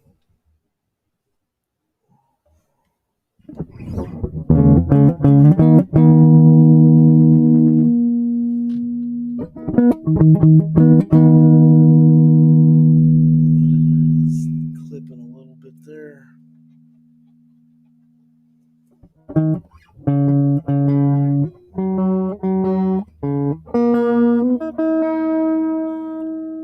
Don't worry, I'm not going to play Jimi Hendrix's #1 in concert song, his tuning song.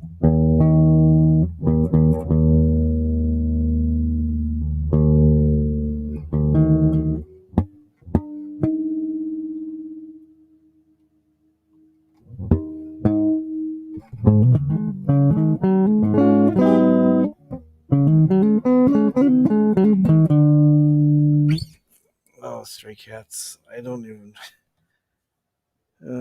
remember any Stray Cats song.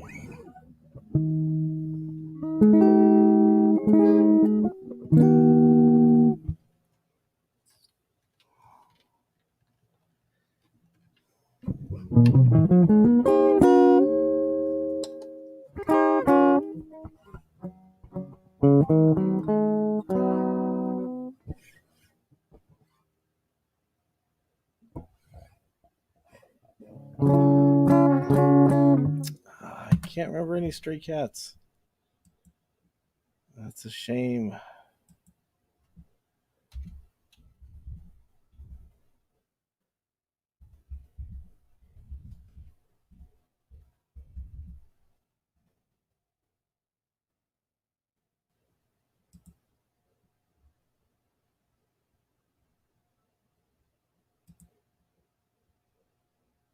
Let's see if I can. It's gonna come up here.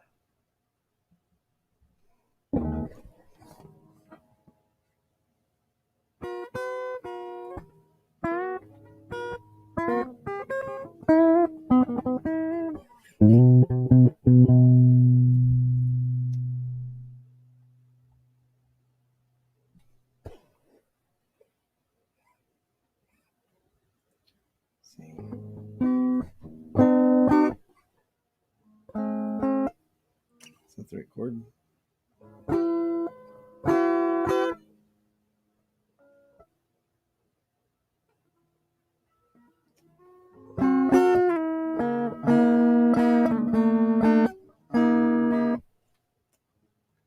These chords are not right. Okay.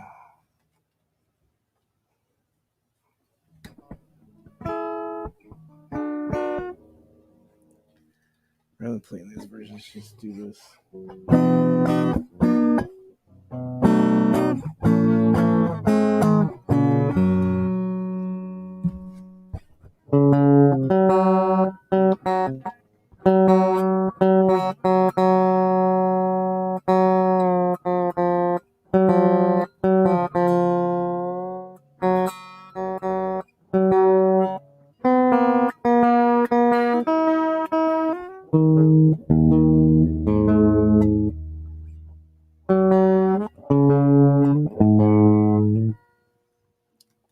we go. Sounds a little bit better in tune now. Oh,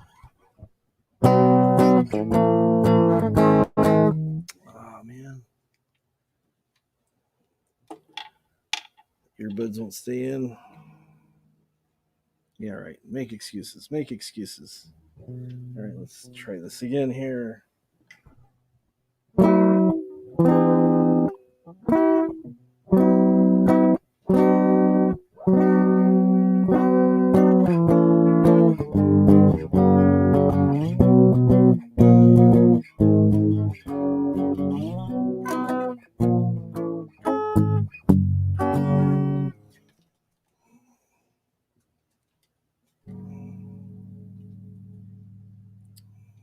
Earbuds.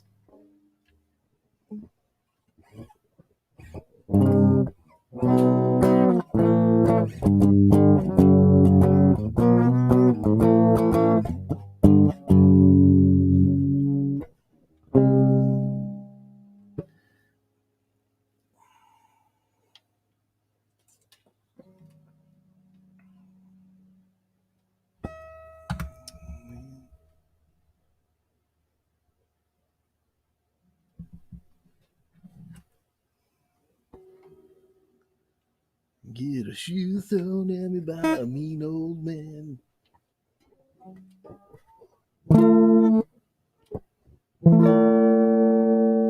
dinner from a garbage can.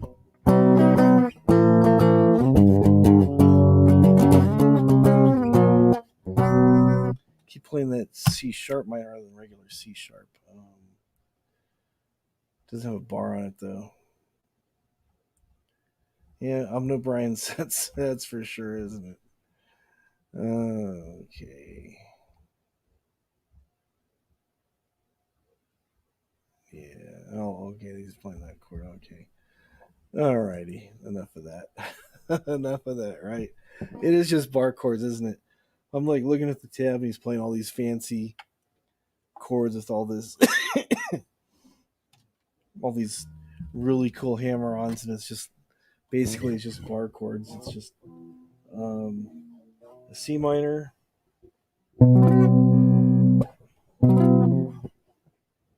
to a B, to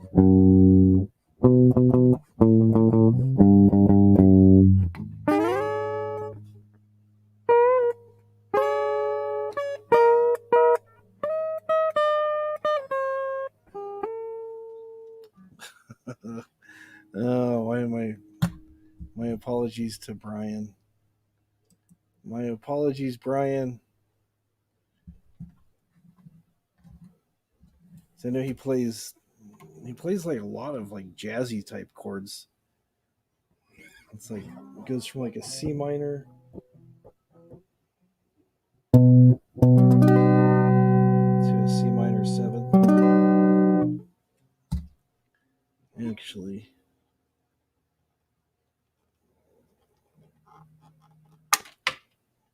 I haven't played this guitar for a while. Yeah, that's the excuse. I haven't played it for a while. Go put it back in its case.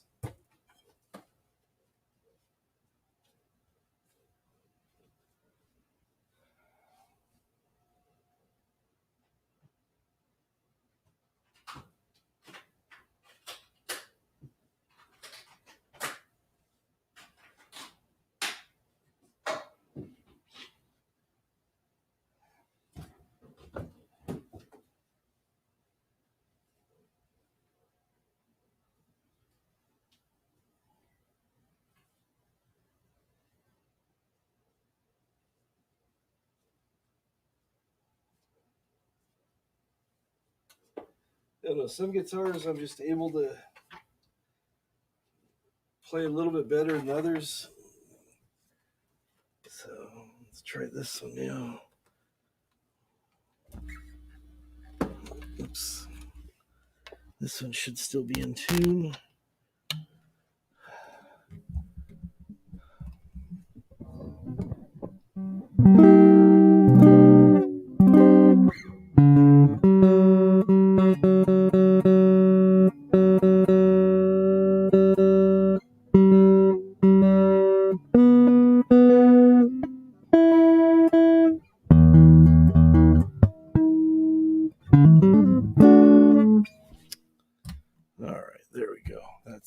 better.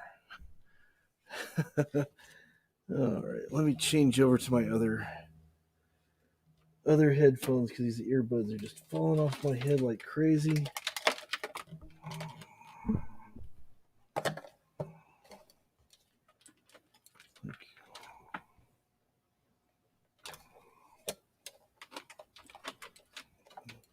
Don't need all the distractions of my earbuds falling out of my ears anymore. Put my big cans on. They sound so much better anyways. The Squire. That's right. Whose windshield was... Oh, okay. I missed a bunch of stuff. I can't start my truck. Can't start my van. Wow.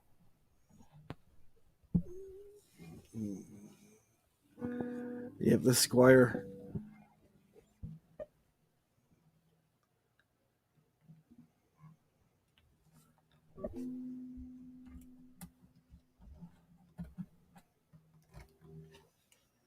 Okay, let's try this again.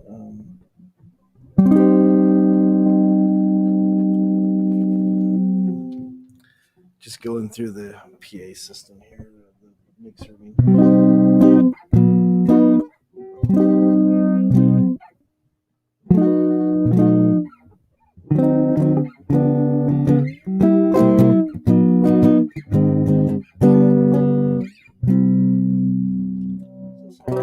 Still sounds a little too harsh. Got frozen chicken in the cans of chicken in the van, but I can't start it. It's all frozen up here. I'm all worried up, folks. I'm all worried up.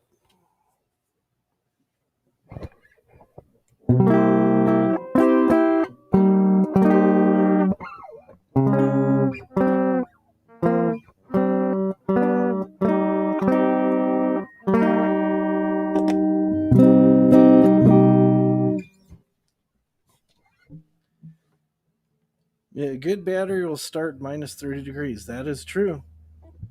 That is true. If you have a good battery, it'll start. But if you run everything down while you're trying to keep warm, he probably has a heater going or something, and his battery's going to be dead. He probably does. He probably does.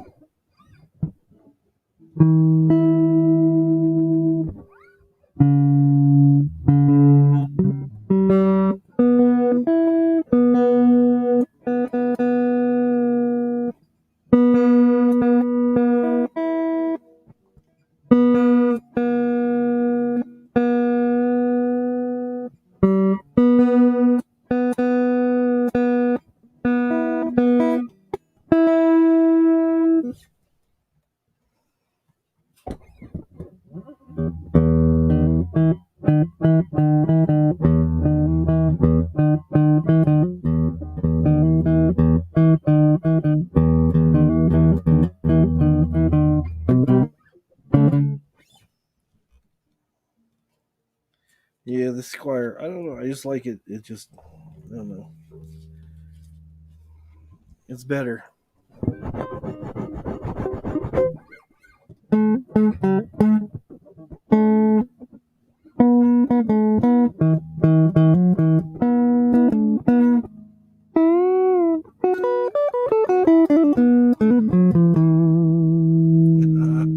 Yeah, if you're in Southern California, yeah, you can get away with a lot of things. So you just got to make sure nobody steals your battery, because that happened to me like the week of Christmas, a few days before Christmas, out doing some shopping, and got in the car, and the engine light, nothing came on. I go, wow, that's weird. Went to turn the key again, nothing. And then I just kind of glanced up and I noticed my hood was cracked. Yep. Somebody stole the battery. Yep.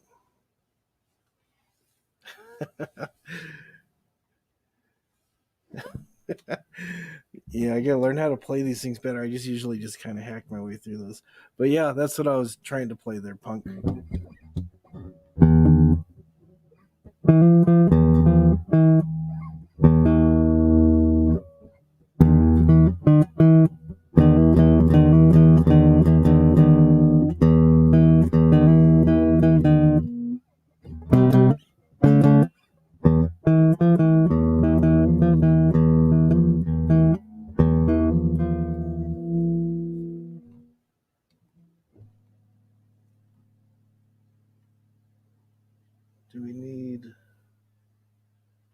Do we need chorus? Maybe we need chorus. Do we need a little chorus? I think we need a little chorus.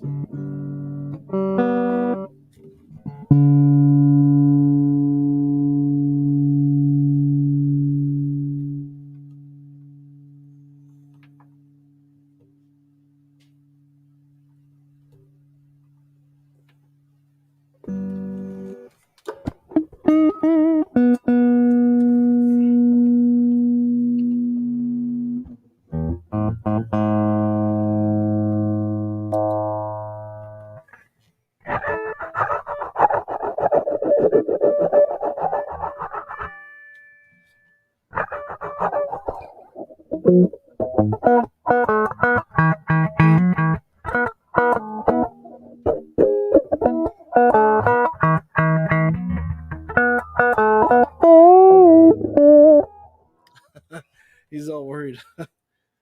Oh, he made you a mod? Wow. Oh, that's funny. He's all worried up. He's always worried up, that guy.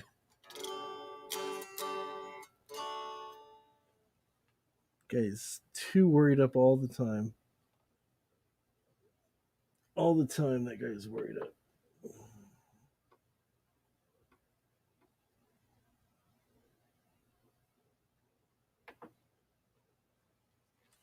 Let's see how this is done. Yeah, I was trying to attempt that there, Michael. I was trying.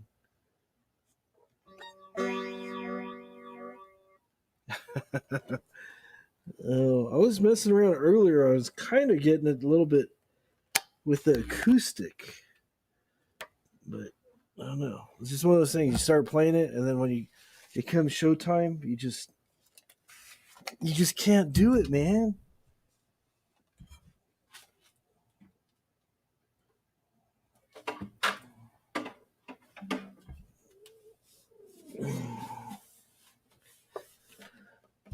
Let's see. Let's try this again. Let's see if this might work better on the old acoustic. I think that's the chords.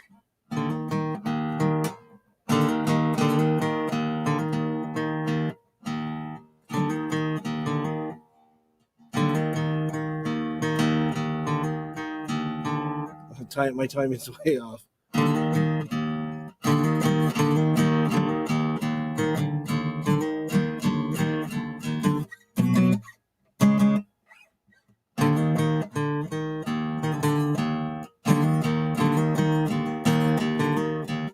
There's like a really weird picking thing he does.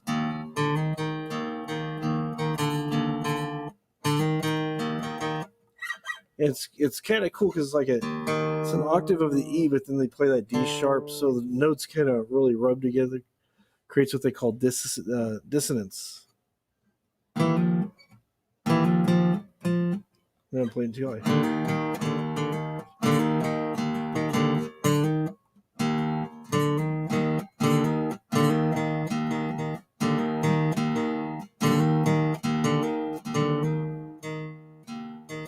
I got to go back and listen to it and figure out how it's, because there's a couple other things going on too.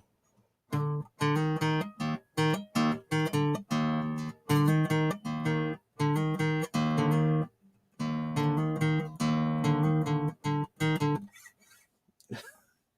then when I start playing the guitar, I have musical ADHD.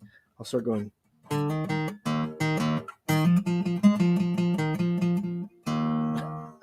I go.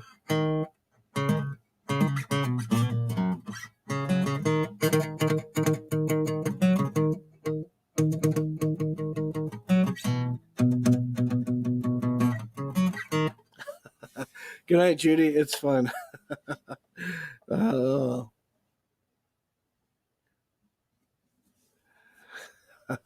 Eating a cup of milk, huh?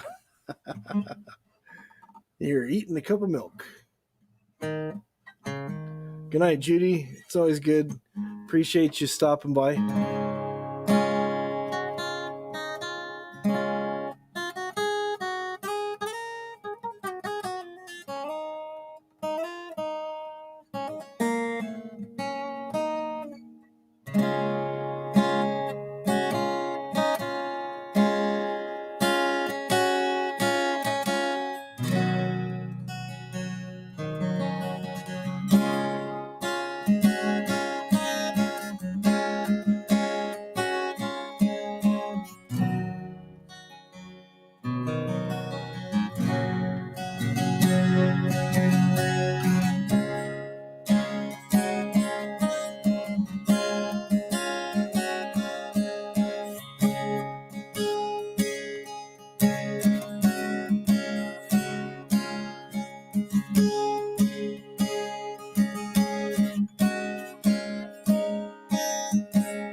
Just a little messing around with some chords there. That's all.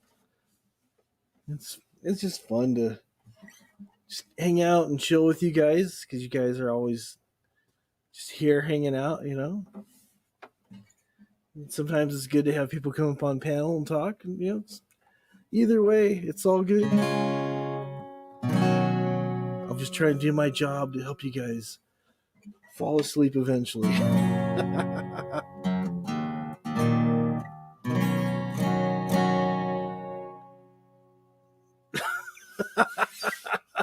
Oh, that's too funny.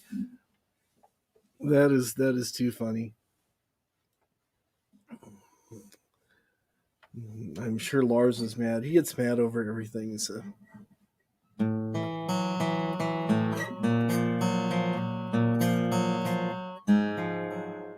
think that's how it goes. It's been a while since I played a lot of these things. I gotta.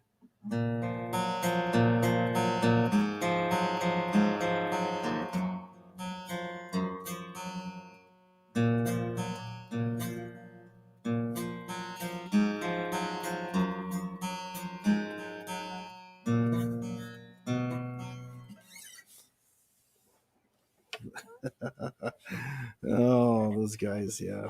I'm sure Lars was really, really angry when if you watch the playback.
I can't remember how to play anything now.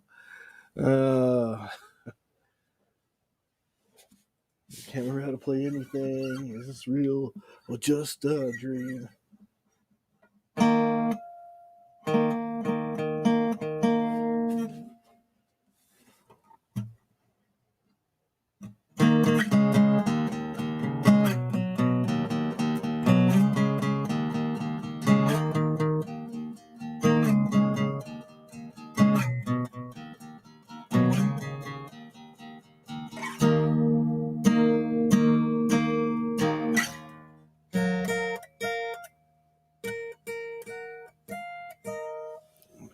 Forget it. I forgot how to play that. I'm forgetting everything tonight.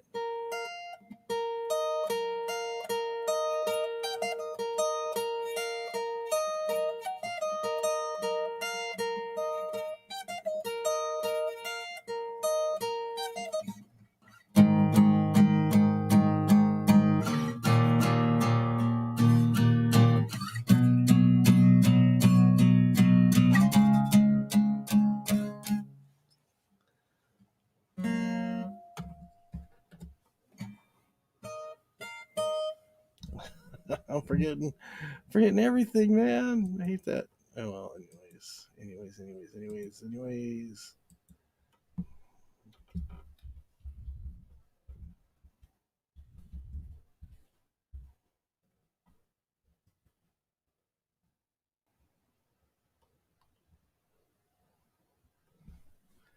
Okay.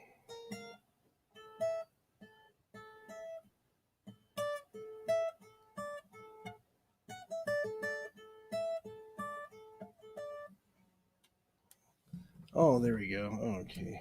Normal tuning, all right.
It's usually like they're showing it in the standard channel. It's usually in drop D or something. Anyways, I'm good at butchering songs every Friday night. I am. I'm the friendly Billy Corgan.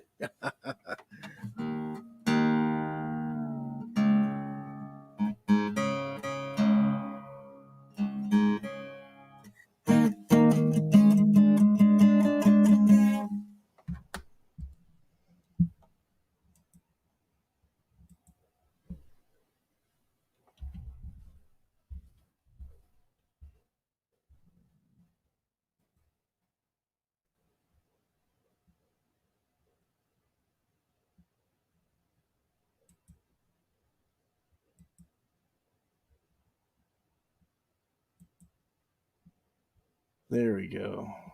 There we go.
I can't get the timing down on any of these things tonight.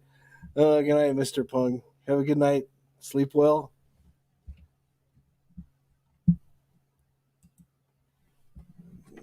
Okay.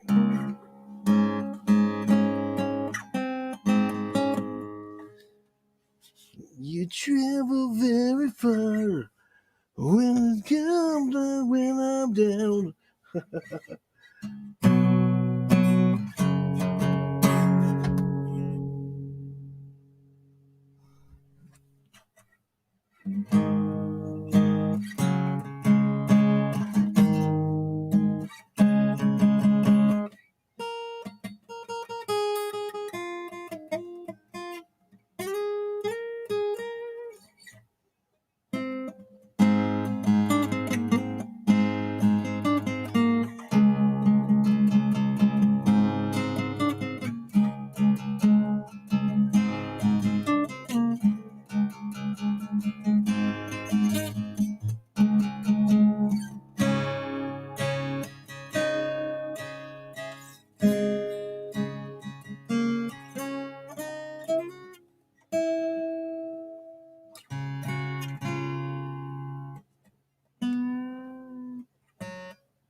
Alrighty.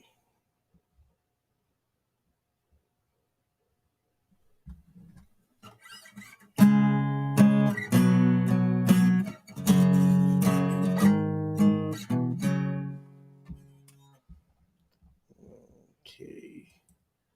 All right. I'm chasing everybody off. Have a good night, Mr. Pung. 4 people left. All right. All the people that are going till 6 o'clock, I think they've already gone to bed as well. I think everybody's gone to bed for the evening.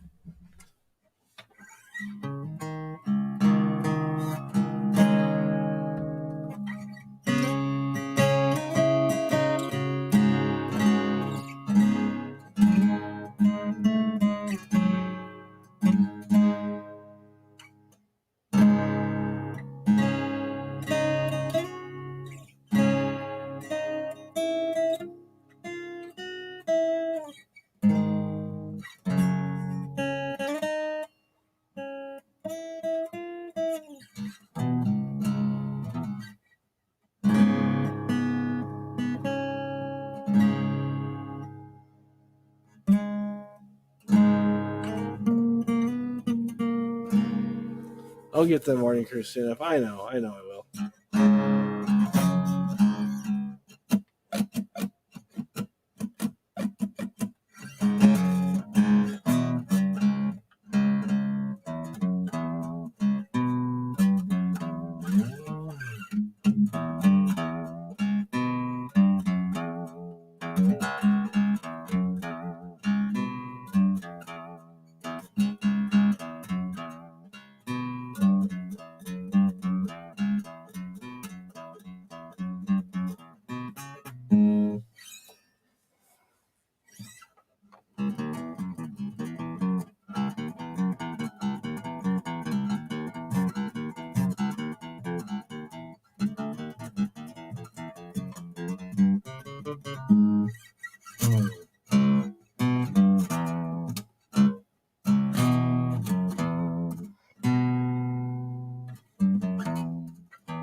There we go. Finger wasn't wanting to cooperate.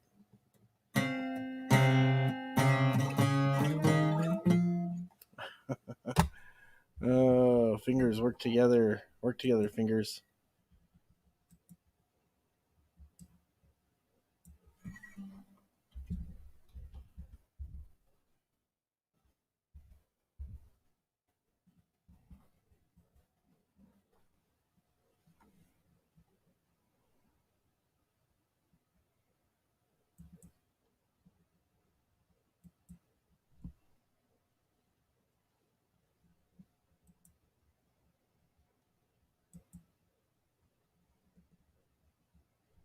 All right, let's see if I can butcher this one very badly. Let's see how this will work.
Wow, this is a lot harder than I thought it was going to be.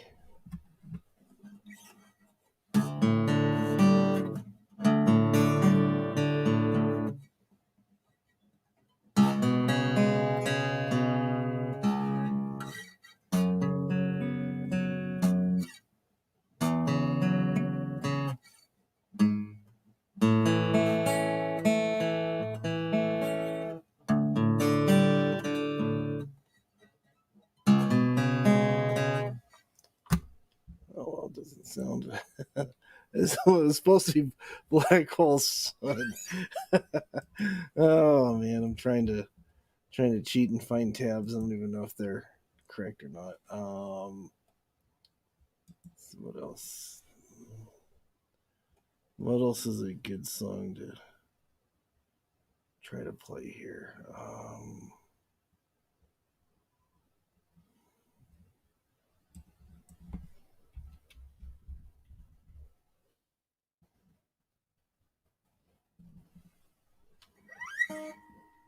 It's been a while since I tried playing this one too. Let's see if I can make it through this one here.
Birthday deathbed.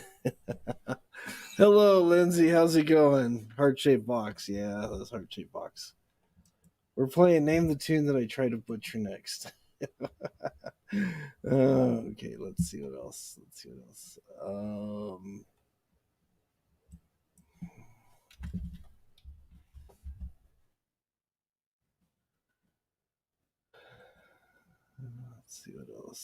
Try that one. Try that one.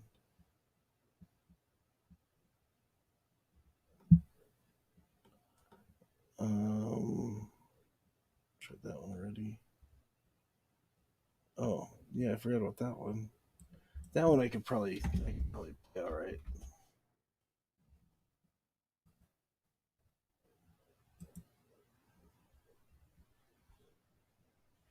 All right, here we go.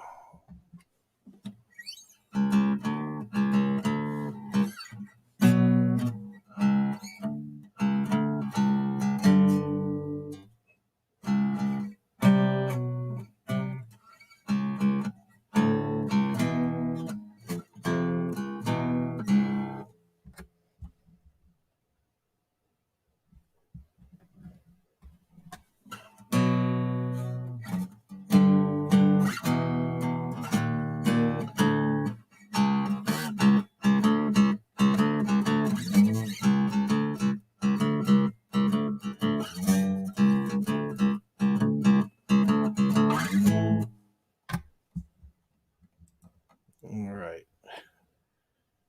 Dead and bloated. At least it won't strike me exactly if I don't play it wrong. Dead and bloated. Let me try that one.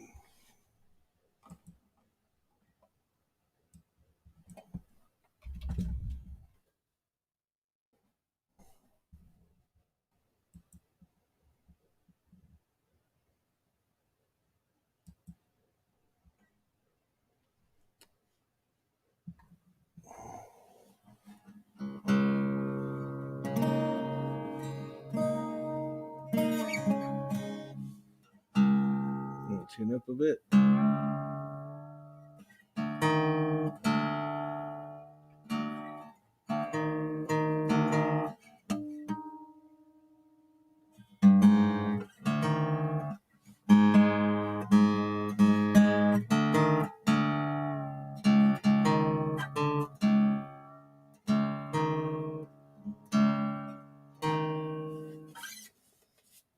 There we go.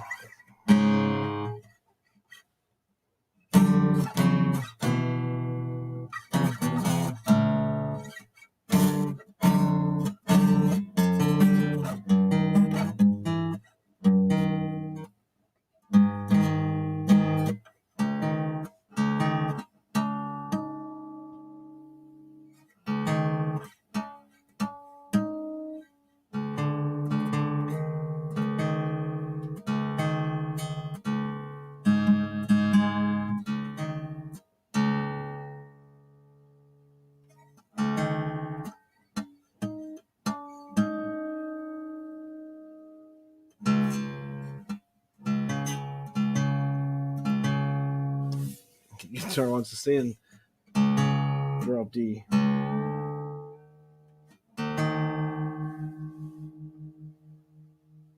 There we go.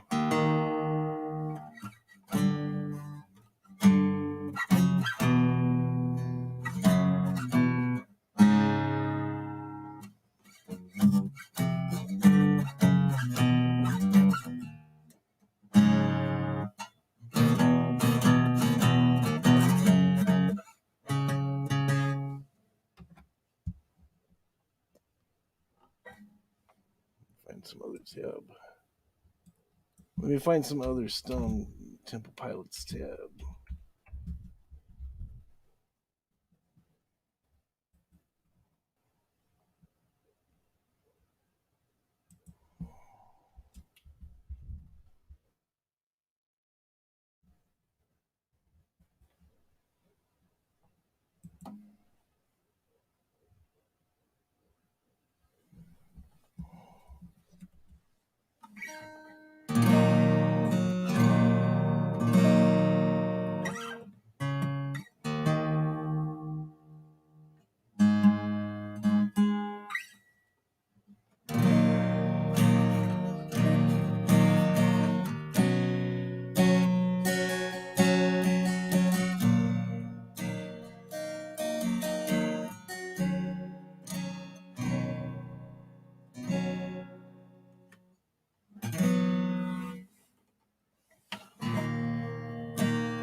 STP, yeah.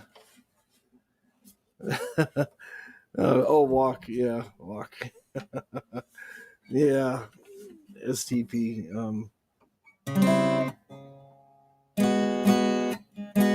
They always play like really weird chords too. And then sometimes people tab out, oh, this is the way I play it. This isn't correct, but this is the way I like to play it. And I'm like, okay, thanks. That didn't work out too well for me.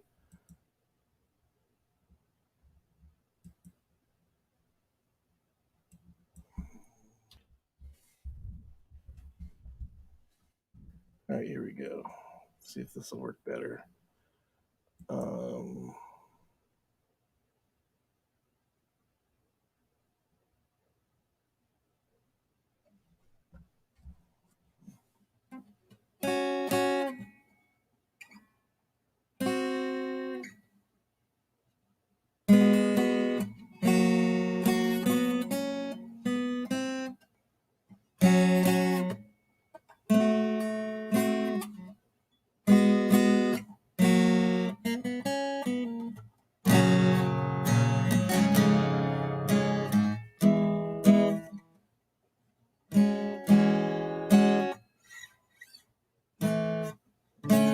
oh, forget it. Oh, my hands have already left for the evening. My hands have already gone to sleep.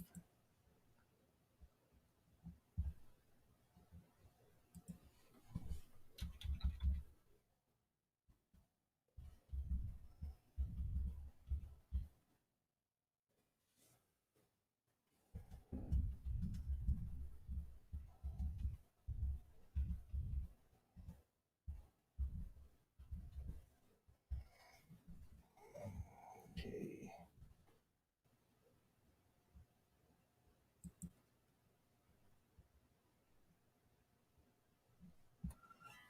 See if I can butcher this one any worse.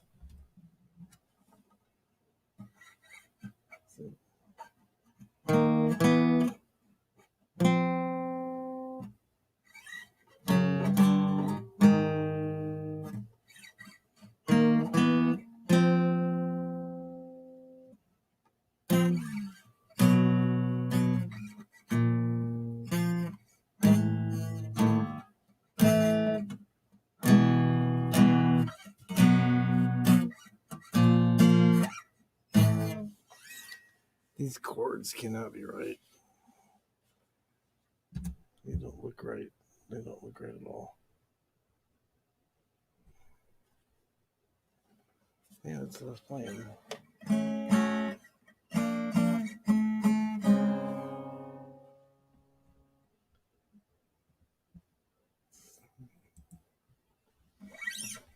I should be able to play that, but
Okay, try something a little bit different here.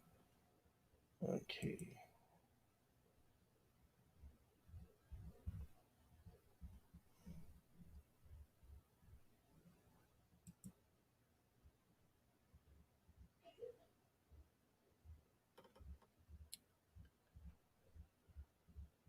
Try something a little bit different here.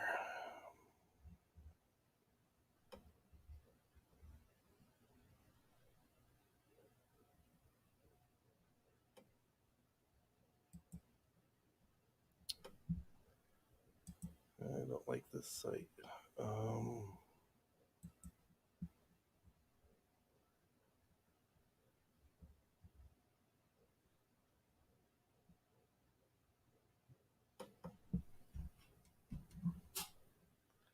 Just the base. That's the base tab there. Oh well.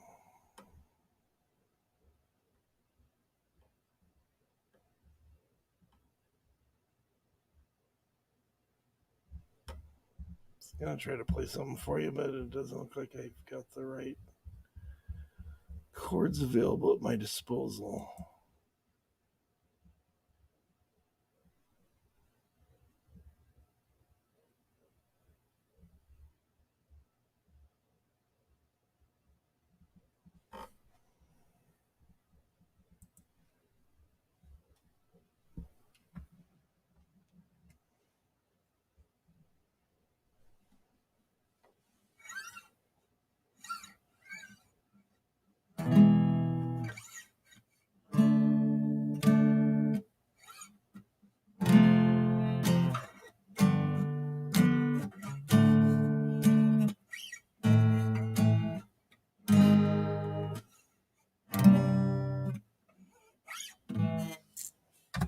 Forget it. All right, forget. Oh man, that was. Hopefully, the quality of the picture's coming back because it looks like it's a slightly stronger signal now than it was previously. Yeah, it didn't loaded. So that was. I just gotta practice more than I do.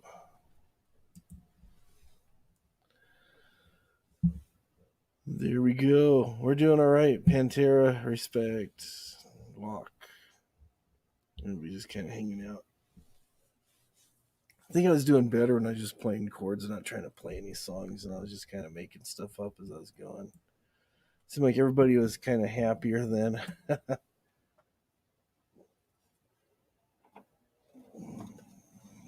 Everybody's all, yeah, that was better. I was just kind of banging some chords and stuff. Sounds better when you have a capo on it too. I don't know, find my capo.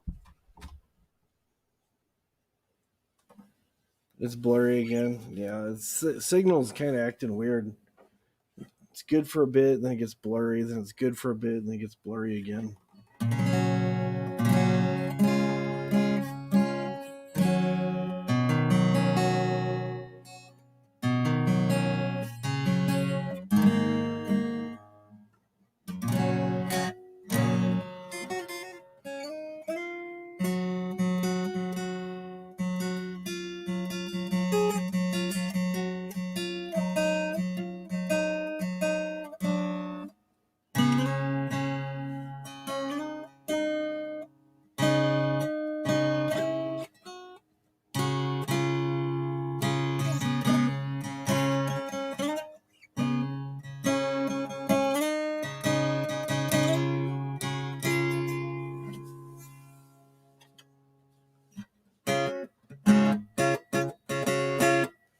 Yeah, definitely. Either way, avatar or as yourself, that's fine. Yeah, let me drop the link. There we go.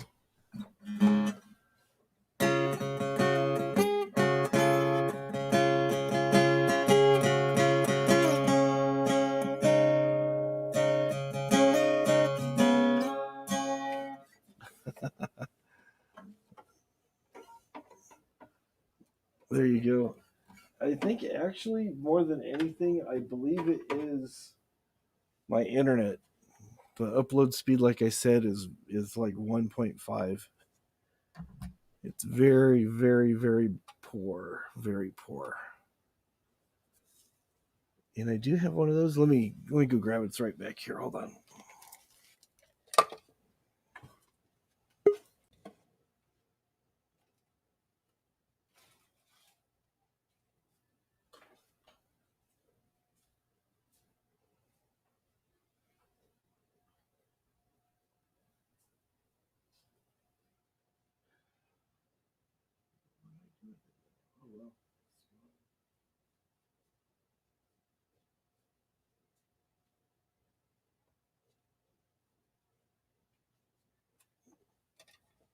Oh, there he is. Hello, how are you? Hello, can you hear me? Yeah, I can hear you. Can you hear me? Yeah, it's all good. So yeah, I just had to do my little morning. How are you? Hello, can you hear me? Yeah. Oh shit! Hold on, I gotta mute some. Wait a second. Oh yeah, mute over on. I was sleeping. All right, so I always forget about that. I had to run a bunch of errands. Well, a couple of errands, and I already ate breakfast, and I packed up all my mail orders, so now I can chat with you a bit. All right, very nice. Yeah, it's weird to wake up so early and then have you on the stream. It's like the time difference is not that much, but 3 hours makes a huge difference. It makes a huge difference, yeah. I'm actually trying to figure out what the best time for me to stream on Thursdays is. I'm trying to push it maybe a little later, like starting an hour later at 8 rather than 7, but I'm going to ask, I guess, my people what they think. But yeah, see what people think. I originally took this time here because on Friday nights, my wife and I were usually up late, and I know sometimes there's people live streaming, but not very many. This is like the only time when there's not a lot of people.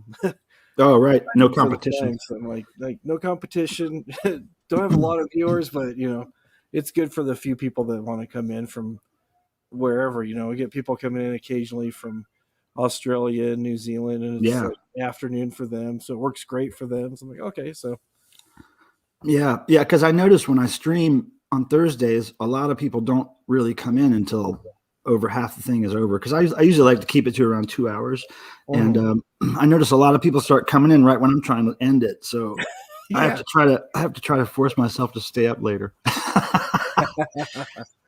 There you go. Yeah, that's. Yeah, Jeffrey says he likes the time, so.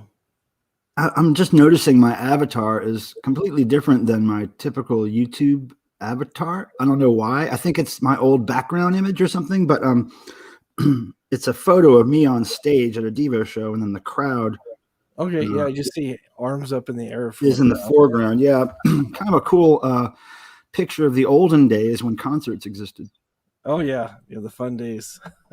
Speaking of concerts, Devo announced a show for September in Las Vegas. Oh, nice. The punk rock bowling. Yeah. So they're supposed to be playing that in September. I mean, fingers crossed. I don't know if it's really going to happen, but I really hope it does. That would be cool. Yeah, just any kind of live entertainment nowadays. I think everybody's just chomping at the bit. I know. I was kind of curious, like, how is when concerts get started back again in whatever form? I mean, I'm just wondering, like, is it going to be a mad rush for everybody to go see every concert they can, or is it going to be like a lot of people are still afraid to go out, even if I don't know? I just can't imagine. It's going to be a mix of the two. Yeah. But if you have Justin Bieber tickets, you can probably scalp them for like about $2 or $3 grand a piece. Justin Bieber tickets, huh? I wonder what kind of show he puts on. I got to say, I've never been into his music, but neither have I. So I've been pleasantly surprised sometimes. They're like, I went to see Miley Cyrus a few years ago, and it was really good. It was like the most amazing show, and I guess she had just gotten over having the flu. She had to cancel a show that was a night or two before the one here in Raleigh, and so I was surprised she was going to do the show at all. And I don't know if you heard that my cat is knocking things off of a table trying to get my attention. But anyway, so I saw the show because I know her front of house sound guy, and who also runs Devo Sound. And so it was great because they gave me free tickets and all that stuff. And I went in before the show and met the sound guy. And he said, "Hey, look, there was a little mix up.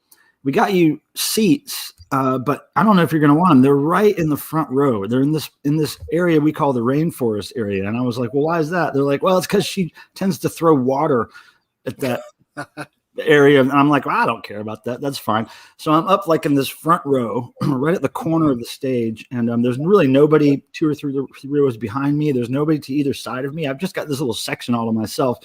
And there's one point in the show where she is walking around. She has a bottle of water that she's sipping on, and she's talking to people in the front row on the other corner of the stage, around from me, and a bunch of young girls and stuff. And she, sprays a little water at them from the water bottle, just, shoots a little bit over there at them. And then she comes over to me. She's like, who else? She looks over at me and she's like, "What about you in the Devo shirt?" And I was like, "Yeah, bring it on." And I kind of made a hand gesture like, "Yeah, whatever you got." So she took a big gulp of it and spit it all over me. And it was like a day or two after she had the flu. So I was really hoping that I would get the flu from Miley Cyrus, but I didn't. Yeah. But it was a great show. I couldn't believe how many costume changes she had, and she would like be dancing around, and she would then disappear into the stage, like on a little elevator piece of the floor or whatever, and then she would pop up in another part of the stage in a completely different costume, and I was just like, yeah. But she was right on point, man. Her singing voice was great, all her moves, and she had a bunch of weird props, and it was a great show. I was totally surprised. I liked it. Yeah, some shows you get surprised by, and then other times you go to see somebody, and then if the sound's off, it ruins the whole night. Yeah, the sound guys can make or break a show.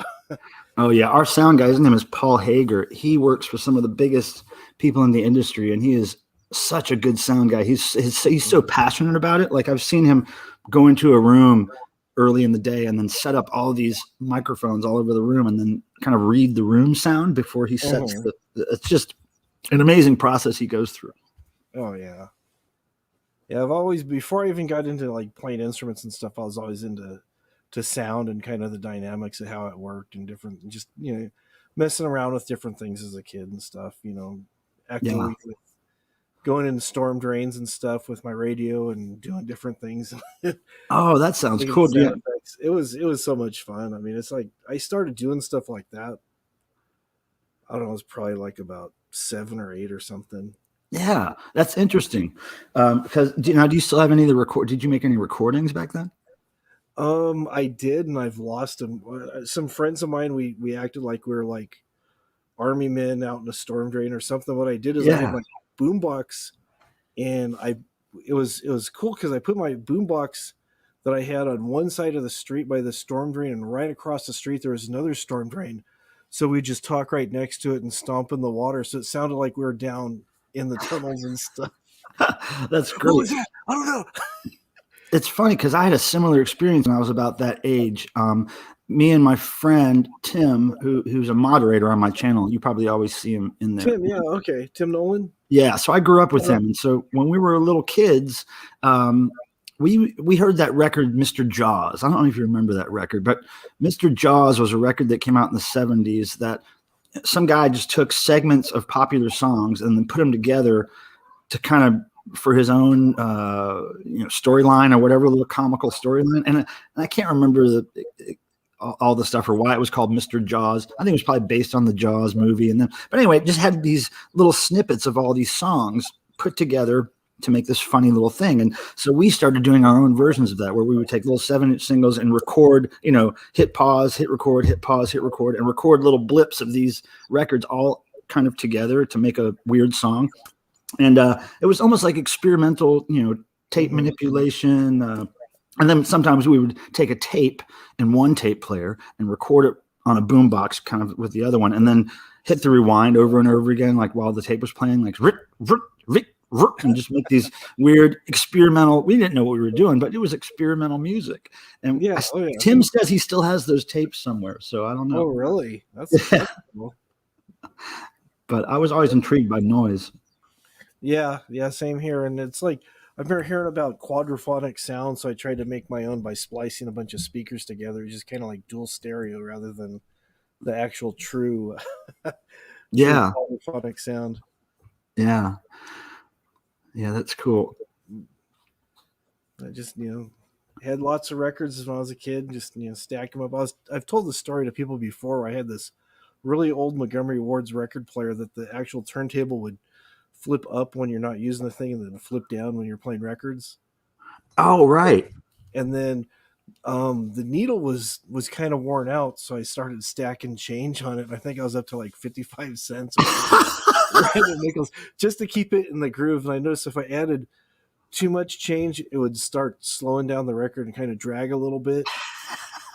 And if you had like just the sweet amount of change, you could actually push the needle down just a little bit more in the groove and you get more bass. And I was like, wow, that's pretty cool. That's nice. You still get the high end dynamics. So it's just kind of like, just doing stuff like that was just.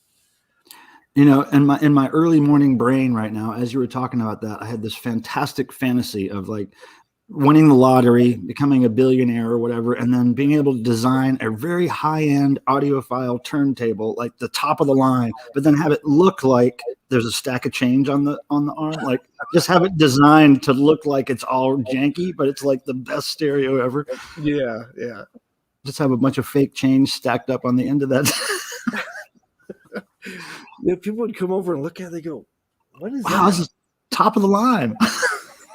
Yeah. That's what my brain thinks about. That's good stuff. That is really good stuff. Yeah, I'm just starting to, get records again and stuff. I kind of missed it. I had them. I always liked them. And I always took care of my records. And then, other people I knew, they wouldn't take care of them. They'd get all warped and they wouldn't play right. And yeah, CDs were the big thing. So I got rid of all my albums and gave cassettes away to everybody and stuff. Just God, I wish I would have been around when you were giving those cassettes away. I am a cassette whore. Yeah, I still have a few around here and stuff, and I've got a little thing to play them on. But I had a bunch of cassettes and stuff, and just that's one thing I hear from a lot of people in my age group or kind of around my age, and I don't know why, but I was always the kid that always I planned to always keep everything, which I did. I have almost every T-shirt I've ever owned since I was a kid, every record, tape, CD, whatever, and even VHS tapes. I still have all that shit. Oh wow! And so for some reason, I just felt compelled to always it was just always in my brain that, oh yeah, I'll have this record forever. I'm never gonna not listen to this. And it's true. I still have all the same Kiss records I had when I was a little kid, and I'm really glad I was thinking that way. But I don't know why I never thought to get rid of them. I guess it was just like a cross I had to bear. I just figured out, well, I own this stuff and I have to keep it around forever. So, yeah, we just moved around a lot, so I didn't like having a lot of extra stuff to carry around and stuff. So I just give stuff away, and I'd go through like weird phases where I'd really like one style of music, and then I'd just get burnt out on it, and I'd find something else, and then I'd just kind of clean house. I'd keep a few things that were actually things that I really, really enjoyed, but most of the stuff I just kind of clean house and then start over with something else. And that's interesting. Yeah. Go from trend to trend. It's like, I love, playing guitar, even though I do it terribly. I went through a phase where I didn't play for like 3 years. I got so frustrated with it. Sold everything I had, sold this really nice guitar I had to, my wife's, friend's brother, for like $50, all my books, amps, just everything for $50. I cleaned house. I just had a point where I'm just like, got so frustrated. I'm done with this, and then came back to it later and started, collecting things again. But yeah, go through phases like that. I guess I'm kind of more of like an all or nothing guy. It's like either I'm all in or I'm all out. Just never really any in between kind of thing. So right. Extreme. You hear that? Yeah, I hear that. My fucking cats. Hey, whores, stop it. I can see that's why I like to have cats, not kids, because I can call them whores or cunts or whatever I want to call them. I don't get in trouble.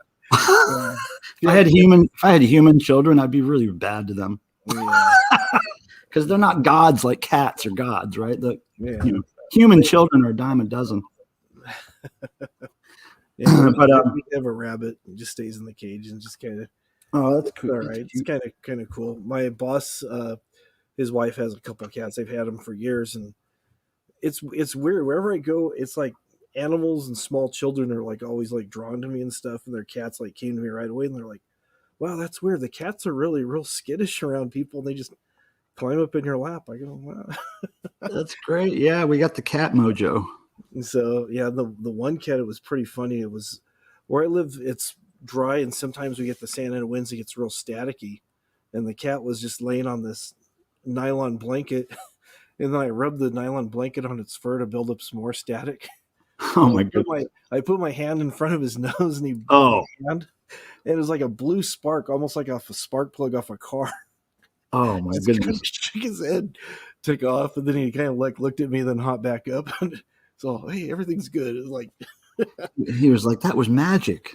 he was like, wow, what was that? Yeah, I get a little shocky pop off my cats every now and then, but I've never seen an actual blue bolt coming from the Oh, nose. it was amazing. It was like I felt it's like, oh. Yeah. That you may have had your first orgasm then. Oh, for the cat? No, for you getting that shock, you may have felt something you never felt before. Oh, so you were talking about guitar though, and I was thinking, we're very similar in a lot of ways. I barely play guitar, but I have played guitar in bands, and all I really know is the one punk rock power chord. That's all I know, and I barely know that. And I've never really owned a guitar. Every time I was in a band, I had to borrow a guitar and amp from somebody else. And I probably haven't played in, I don't know, 10 or 15 years or something. But I always get the urge to borrow somebody's guitar and little amp and then crank out some power chords and just chunk, chunk, chunk, chunk, chunk, chunk, chunk, chunk. Just real standard punk rock noise. Oh, I can do that all day long. Yeah, that's good stuff. I could never play like a song. Like, I don't know chords or notes, or I don't know nothing about that. All I know is how to make a dirty kind of distorted chunk, chunk, chunk sound. Yeah, I pretty much taught myself how to play, and I used to be able to like sight read sheet music and write music and understand. I understand it, but it's like all the stuff I knew I've forgotten. Right. I can't. It's hard for me to believe that as little as I can play guitar, I've been actually on record playing guitar. Yeah, that's pretty cool. It's well, there's kind of situations that I've forced myself into. Like, hey, I'm gonna go ahead and play guitar on this. Everybody shut up. I don't know how to play guitar, but I'm going to play guitar on this. You're going to play guitar. If I was one of the songwriters, I would just make sure that my part was really simple, and then that the other guitar player handled all the heavy lifting. I just had to do the noise. Exactly.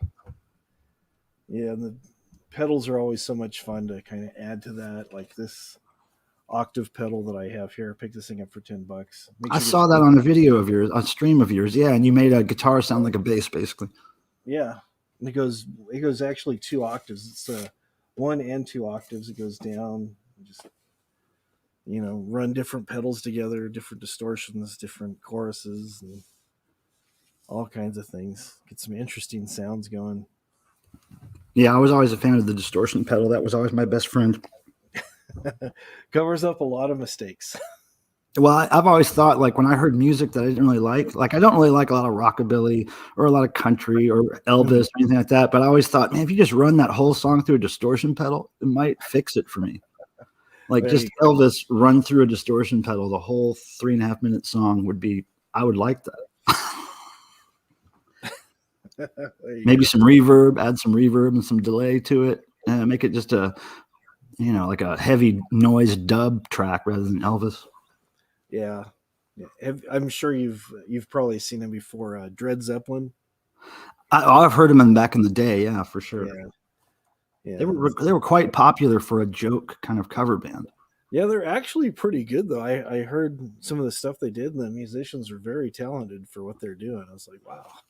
Yeah, I guess you have to be able to adequately mash up 2 totally different styles of music into something people would get, right? Because you can't be a half-assed musician and then mock Led Zeppelin and reggae at the same time. You'd have to be able to play both of those styles of music almost perfectly.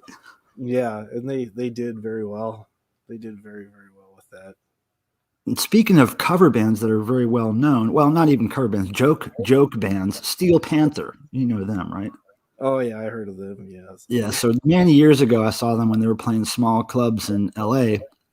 And a friend of mine who works in the industry said, "Hey, let's go see this band. We can get in for free." And I was always like, I don't know if I'm going to like a joke band, like making fun of 80s metal, because I love 80s metal. And I was like, I don't know if I want to see somebody up there, being funny. But man, they were so good. They were so good at playing hair metal, and they Yeah. had all the moves and all the looks, and then the banter between songs was hilarious. Their comedic timing was awesome. So anyway, I became a fan of theirs. Saw them a couple times, but that was many years ago. They're very popular now.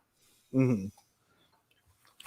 The other day I was in a thrift store and I actually found a Steel Panther t-shirt that was my size, and I had to buy it.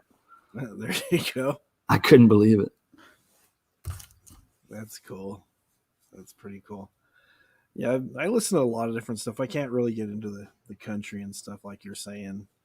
But lately I've been finding myself listening to more doom. Ooh, yeah, really. Rock and doom and stuff, yeah. I always get confused over the genres that have come up lately, like doom metal, stoner metal, stoner rock. What's the difference there? But I get the vibe. I know that droney kind of almost Black Sabbath-y vibe they feed up. They start with that Black Sabbath vibe, and then they go off on little tangents based on that. But Red Fang. Yeah. Oh yeah. Yeah. They're not doom or anything like that. But two of those guys were from Raleigh, North Carolina, and they kind of grew up around me when we were living in a party house in my college years. And so when the drummer of Red Fang was a teenager, he would come over to our house as a kid. He was like a kid to us, and he would come over and we would kind of just play a bunch of weird music. We'd get stoned and listen to just a bunch of weird stuff. And then he became this amazing drummer. And for his whole career, when he started in little punk bands back then, and now with Red Fang, he is the most amazing drummer to watch. He's so into it. That's cool. Yeah, I love Red Fang. Yeah, they're pretty cool. Yeah, I've been listening to a lot of Sleep and High on Fire and a couple other bands like that. So. All right, I've seen both those bands. I think I'm more into Sleep than High on Fire. Yeah, I think Devo. Yeah, it was Devo that played a festival in the UK. I don't know, 10 or more years ago, and Sleep was playing the festival, and I'd heard of them, but I'd never heard them. So one day I was walking around this festival grounds, and it was kind of like a family vacation area where they had separate buildings, like for places people to sleep, little buildings for concerts or events or whatever. So I'm walking around this weird place, and during the daytime, on the day before the show, and all the bands are kind of there setting up and whatever, getting their stuff together. And I walk into this hall that I hear music coming from. And it's basically this big warehouse room with Sleep on a stage practicing, and then all of their friends there, and there's coolers of beer, and there's lots of weed everywhere. And I just walk into this room with my Devo cruise shirt on, and they're like, "Oh, come in, we love Devo." So I ended up just partying with Sleep for a whole day, and then I got them backstage to meet Devo the next day, and they were really into it. Oh, that's cool. Yeah, it was really just a cool thing to walk into.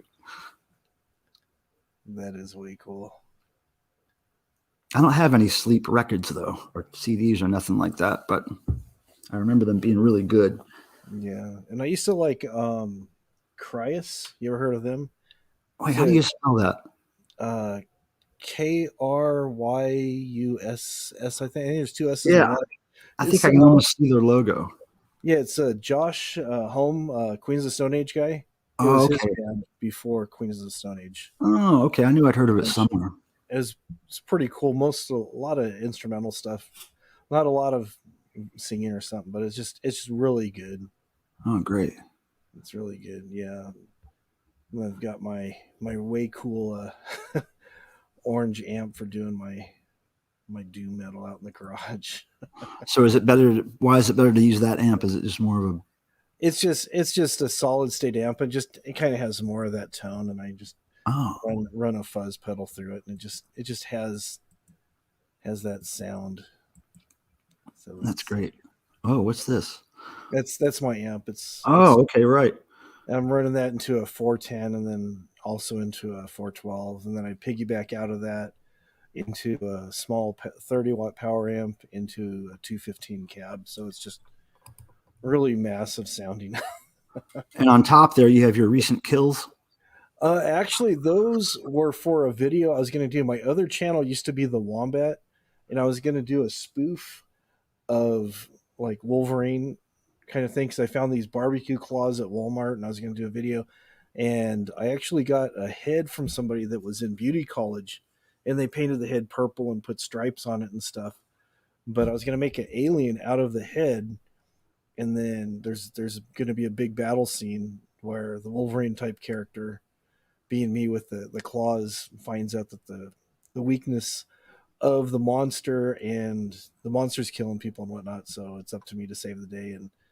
And I figured out that you find the monster's weakness and actually makes its face dissolve. So I was just messing around with some styrofoam heads and spray paint, and I'm gonna put a straw through the eye hole and use some baking soda and some food coloring and stuff to. Oh, I used to love spray painting styrofoam when I was a kid and just watch it eat itself away. It was just the craziest thing to watch, and it smelled great. You could get high off spray painting styrofoam. Oh yeah. But I bought like a couple heads and just did in different sections, and the one on the very right, you can see it's just almost completely demolished. Yeah, because that's like one that wasn't coated or anything. It was just straight up raw styrofoam, right? Yeah, all of them are that way. Yeah. Oh, because it looks like the one in the middle is almost coated with something to keep it from deteriorating like that. Actually, I painted all three of them the same. I put some acrylic paint on just the face portion. Oh, okay, that's what kept it from paint over the eye, and then the other one is just purple spray paint.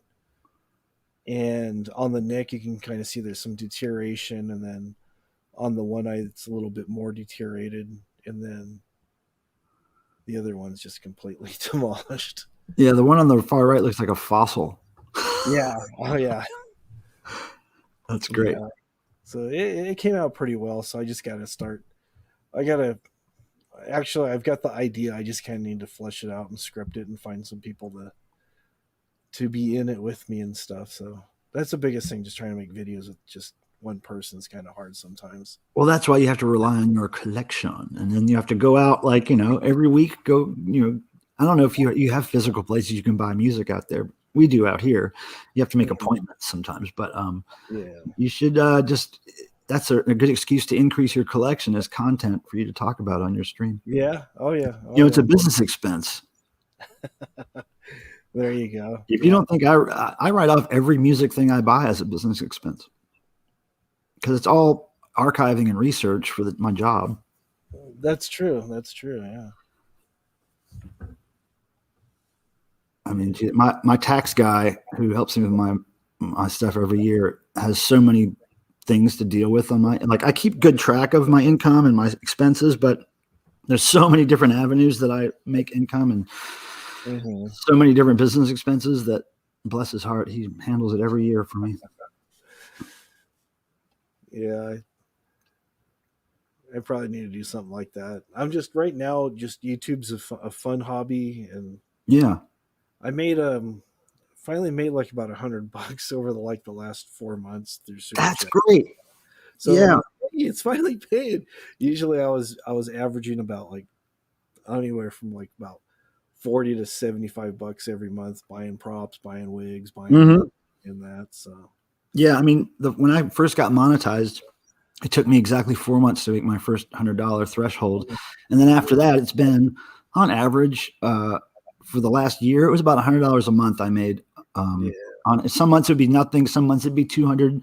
1 month it was 500. You never know. But it certainly is a nice hobby to throw your energies into, knowing that at least you'll make a few cents, or at least you're progressing some way. Yeah. Oh yeah. It's just I have a full-time job, and that takes care of the bills and stuff. And what do you do? It's a fun thing. I sell parts for vintage motorcycles. Oh wow. Triumphs and BSAs and Nortons. That's interesting. How long have you been doing that? I've been doing that for about 16 years now. So jeez. So yeah. That is your career. So yeah, I was working doing other factory jobs and stuff before that and stuff, and just It's funny that I've watched your streams for a while and I've known who you are for a while, but I've never ever seen you talk about motorcycles. And that's what you've done for 16 years. Yeah, I have two that one I started restoring, then my son took it over. He lives at home with us. He's 34 and he helps out because my wife has a lot of Holy shit, are you 80 or something? How old are you? I'm 53, so yeah. Oh, okay. I'm 53. Wow. So got started with the family very young. I was only able to have one child, so man, we're very fortunate for the one we have, and he's awesome, dude. Never been in trouble, never that you know of. Oh no, he's never. I mean, he's never been grounded. I mean, it's like I did lots of stuff as a kid to get in trouble. I was like always grounded, but it's like, wow. He's just better at hiding his, Yeah, well, he was just more involved with building different things and stuff. I mean, when he was 4 years old, he made an erector set. Well, actually, he took an erector set and made a working sewing machine. It had needle going up and down, everything. That's cool. Yeah, I was never that kid. Yeah, so he's always just been into having his hands on stuff, building stuff. He'd get toys for Christmas, play with them for a little bit, and the next thing you know, it's like, what is that? He goes, oh, it's part of this and part of this and part of this. That is really cool. So yeah, he's done so many cool things. He's just, he made he started working for the same place I'm working for about a year before I did, and just right out of high school and stuff. And he was talking to the boss, and the boss had like a few junk frames in his backyard. He goes, "You doing anything with that?" He goes, "No, why?" He goes, "I got an idea for a motorcycle." He's like, oh, "Okay." So he took a diesel generator motor and put it in the frame of this motorcycle, and it's a working motorcycle. It's registered, wow. And he just engineered everything himself. He just sat down with pad of paper and just started working through stuff. It's just everything mechanical just comes to him like super easy. It's just like amazing. That's really cool. And he doesn't have an attitude like, oh yeah, it's just like he's just super down to earth. And people. Has he ever been on your stream? I think he helped with a giveaway I did a while back, but he's just kind of like, YouTube's not his thing. So, he'll be out in the garage welding or running a mill or doing some different things and stuff. I didn't even realize that you and I were the same exact age. Yeah. 53. Good number. I didn't think I'd make it this far. Yeah, I didn't either. I remember when I was 12. Go ahead. I remember when I was 12 or 10 or around there, and I was thinking to myself, I'll never make it to 21. There's no way. And then when I got to 21, I was thinking, there's no way I'll make it to 40. And then when I got to 40, I was like, all right, 50's got to be. I can't live past 50. And then here I am, 53, and I'm like, 60? I don't think I'm going to make 60. I just don't have a lot of hope. I don't know why. You're just, like I tell everybody, you're just as young as you act, so you're as old as you act, so. Yeah, but it doesn't mean you're not going to die young. No, everybody's got their time. But there's a lot of times I thought I wasn't even going to see my 20s. Just yeah. I mean, I was about 6 or 7, and the babysitter took me to one of the local beaches here to teach me how to swim and threw me off the jetty. I seriously drowned. I drowned. I saw the surface. I'm trying to dog paddle, and I got caught in the undertow. And the next thing I know, I'm like digging in the sand trying to find my way up, and I blacked out. My chest felt like it was gonna just crush, and it's just like I blacked out. But did you learn how to swim? I finally did learn how to swim. I'm not afraid of the water or anything. Oh, that's good. Just for a while, I was like terrified to even just get my feet wet at the beach. It was traumatic. It was. Did you ever get them back for that? Pay them back? No, we moved away and stuff, and it was just like I didn't tell anybody about it because I was just terrified of this babysitter and her brother. I wonder whatever happened to that babysitter. Oh, hopefully she's doing like 15 to 20 for. You should look her up on Facebook. Look her up on Facebook. I don't even remember. I just remember her first name was Wanda. That's all I remember about her. Oh, Wanda. So. Wanda. What did you do to our friend? It was just weird. So, but yeah, it was. Yeah, just being through lots of things, and just when I was younger, just hanging out with the wrong crowds and getting into the chemicals and stuff. And getting into the chemicals. The chemicals got into you. Yeah, that's true. That's true. But I stopped drinking when I was about 17. So I started about 12. Jeez, I didn't even start drinking until I was 17 or 18. Yeah. Yeah. Wife, I was dating her. She goes, "You're a jerk when you drink." She goes, I don't like when you drink, because I was one of those people that would try to pick fights with everybody and anybody. What? You don't even seem like that guy, though. Yeah, I've changed. I used to be like, just have a really bad chip on my shoulder and stuff as a kid. Just wow. Try to go toe to toe with everybody. Super sarcastic, super cutting. So when I see these people on the drama channel, it just reminds me of being in junior high again. There's a certain appeal to that, I guess, for people. Yeah. It's like some of the stuff that people are saying. It's like I think I can think to myself, you could shut that down right away with just a quick comeback. You just go after somebody's thing like that, and it's just like, because I used to do that even as a kid to like adults. Somebody say something to me, and I'm just like, well, at least I'm not. Yeah, a good, funny, kind of sarcastic comeback would help. It's just like you look at them, they feel like you've been slapped in the face. Or like, what'd you just say? And then I'll repeat it and just. All right. Yeah. Oh. Yeah, but I'm just, life's too short to be just getting everybody's business and everybody hating on other people for. Well, I think people that do that are just bored in their own brain. Yeah. And you got to keep it interesting, I guess, for yourself if you have nothing else. And it's just the art of being petty and being entertained by it. I was never good at. Yeah, exactly. I was never good at that. But a lot of people are really good at it, being very petty and very dramatic about it. Yeah. But it makes for good television, I guess. I guess. I don't know. I can never do it.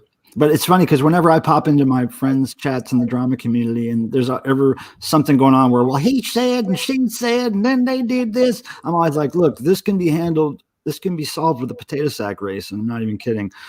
All you got to do is have a potato sack race on cam. Everybody can mask up, be 6 feet away, and have a damn potato sack race, and we'll solve it. Yeah. But nobody wants to take me up on it. It's kind of sad. No. You said something about taters. You got tater chips or something? What? Ain't nobody gonna talk about taters here on my stream. I tell you what, I'll go over there and tell him about that and him and her and she said this and god damn it. Yeah, it's about right. The only drama channel I can really watch continuously and really take in and enjoy is Vlogger Puppets. I really love that. I mean, he's funny. He was my introduction to YouTube streaming and, well, not streaming, but the drama community for sure. When I discovered his channel, I just had to figure out who all those people were he was mocking, and it took me forever to figure out. But then when I did, I couldn't stop watching. I was just like, oh my God, this guy's hilarious. I guess I haven't made it yet. I don't have a puppet over there, which I think is a good thing, probably. Yeah, it's like you're not dramatic enough. Yeah. When we first came on YouTube, we were watching. Somebody recommended to us to watch Logan Paul, and it's like I've heard that name. I found it boring, but I've heard that name. The guy that I first saw live stream was Ice Poseidon. Okay. I watched him for a long time, but I was kind of appalled by the content as well as kind of intrigued as to how this, what makes people watch this and why are they donating so much money and how can he make $5,000 sleeping on a sleep stream? Like, how does that happen? So I was just intrigued by the socio kind of political kind of like just the aspect of that. Like, how does this draw people in? Why is this guy doing so well? And why do people watch other people play video games? I just had no idea, like, what is going on here? So it totally intrigued me. But then I lost interest in the same old shenanigans and kind of frat boy behavior. So exactly, it gets old super fast. But it was intriguing though, because man, those people that were doing those IRL streams back then, they were making some really good money doing some completely asinine things. It was just amazing to me. Yeah, that's pretty much how I started. I saw this guy doing stuff. I go, I could do funnier stuff than this guy. So I said, well, go ahead. And then about that time, we were watching this guy do reviews and stuff, Negs, and we were hanging out over there, and then next thing I know, there's a lot of drama going on there, so I just left that area, and then we found Elvis Travels. I don't know if you've seen that guy or not. Oh, of course, yeah, because I found him through Vlogger Puppets. Yeah. Okay, so I made a couple parodies of him, and the people go, "Oh, that's so funny! You should do some more. You should do some more." So most of my videos on there just, or he would have like a weird scenario going on, and I'd take the idea and just kind of jump on it and stuff. And that's certainly how I first heard of you, was when you were doing a bunch of Elvis stuff. Yeah. Yeah.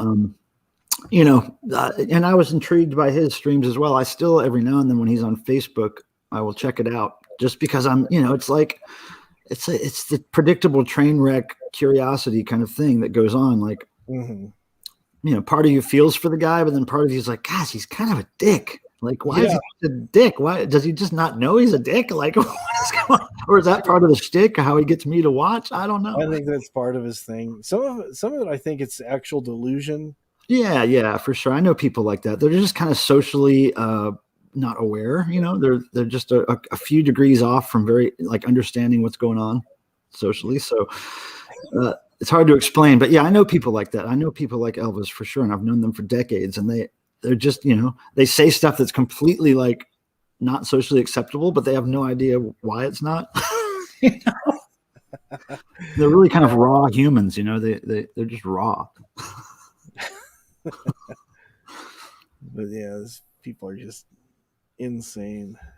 But the whole RV thing, the whole thing about the Boit or the drama community or whatever, kind of being based in the RV community was, I guess that's super good content, because everybody, even myself, everybody's got to be curious about what it's like to just leave everything behind and live in a vehicle, right? Like, yeah. I was, before I got married, actually before I met my wife, I was having some issues with my family and stuff. And my thing was I was just going to go from the West Coast to the East Coast, because I lived there for about 2 years, and get a job on a fishing boat and just earn my keep, stay on the boat, and just disappear from society. That's good content. That was my goal. But there's things just change. So you should do a disappear from society stream where you go out in a boat for 24 hours and you stream, you get some kind of crazy Wi-Fi box out there with you, and you stream for 24 hours straight from a fishing boat. See if you can find me. Yeah. On, Google Maps or whatever. Yeah, that'd be funny. I just enjoy like just finding humor in just weird places and stuff. Like, I've made a couple late night infomercial mockery kind of things and stuff. I'm sure you've probably seen those before. Oh yeah, I've seen a couple of those. Yeah, where they try to hawk a product and this and that. I found one. There's a box. It's a roto wipe. It replaces toilet paper. It's just a wheel that goes inside your toilet. You could make some money on that. Yeah. The earwax candle kit. These are like the joke boxes I find at like Walmart around Christmas time. Oh, right. And I just go, hey, I can make a video around this prop. When's the last time you did something like that? Last time I did something like that was probably a few months back. I just got to get back into doing it. I've got several of the boxes and doing props. I'm going to do one. It's called Baby Shield. It's a big piece of plexiglass with rubber gloves that go through it. Or it could be baby / assisted living elderly shield. It has a lot of uses and stuff. A lot of uses. I can see it now. The packaging, little all the uses in little bursts. It could be used for this and this and this. But wait, there's more. Yeah. It's letting down ills. I just get into character. I'll find like different props, and I'll create my own characters and stuff. Like this guy here. Goodness. So he's got How many wigs do you own? What's that? How many wigs do you own? I don't know, probably about 25 or 30. You should do a video of just all your wigs, showing all your wigs. My wig collection by Hop Frog. I actually showed a few in this one when I did different characters and stuff. It was, let's see here. The wig collection of Hop Frog. Let me get over here. Where did you get your name from, by the way? Hop Frog. I was just I've always been into Edgar Allan Poe, Mm. and he's got a story called Hop Frog. Oh, okay.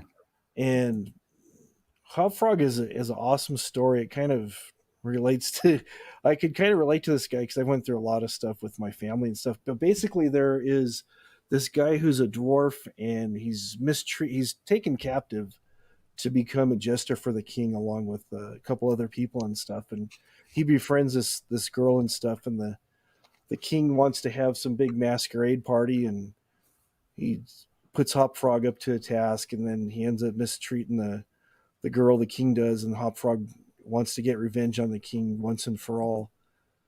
So to make the long story short, he has them dress up as orangutans and be chained together, and he makes the suits out of pitch and fur, and has them chained together, and then they're hoisted up to the ceiling, and he lights them on fire.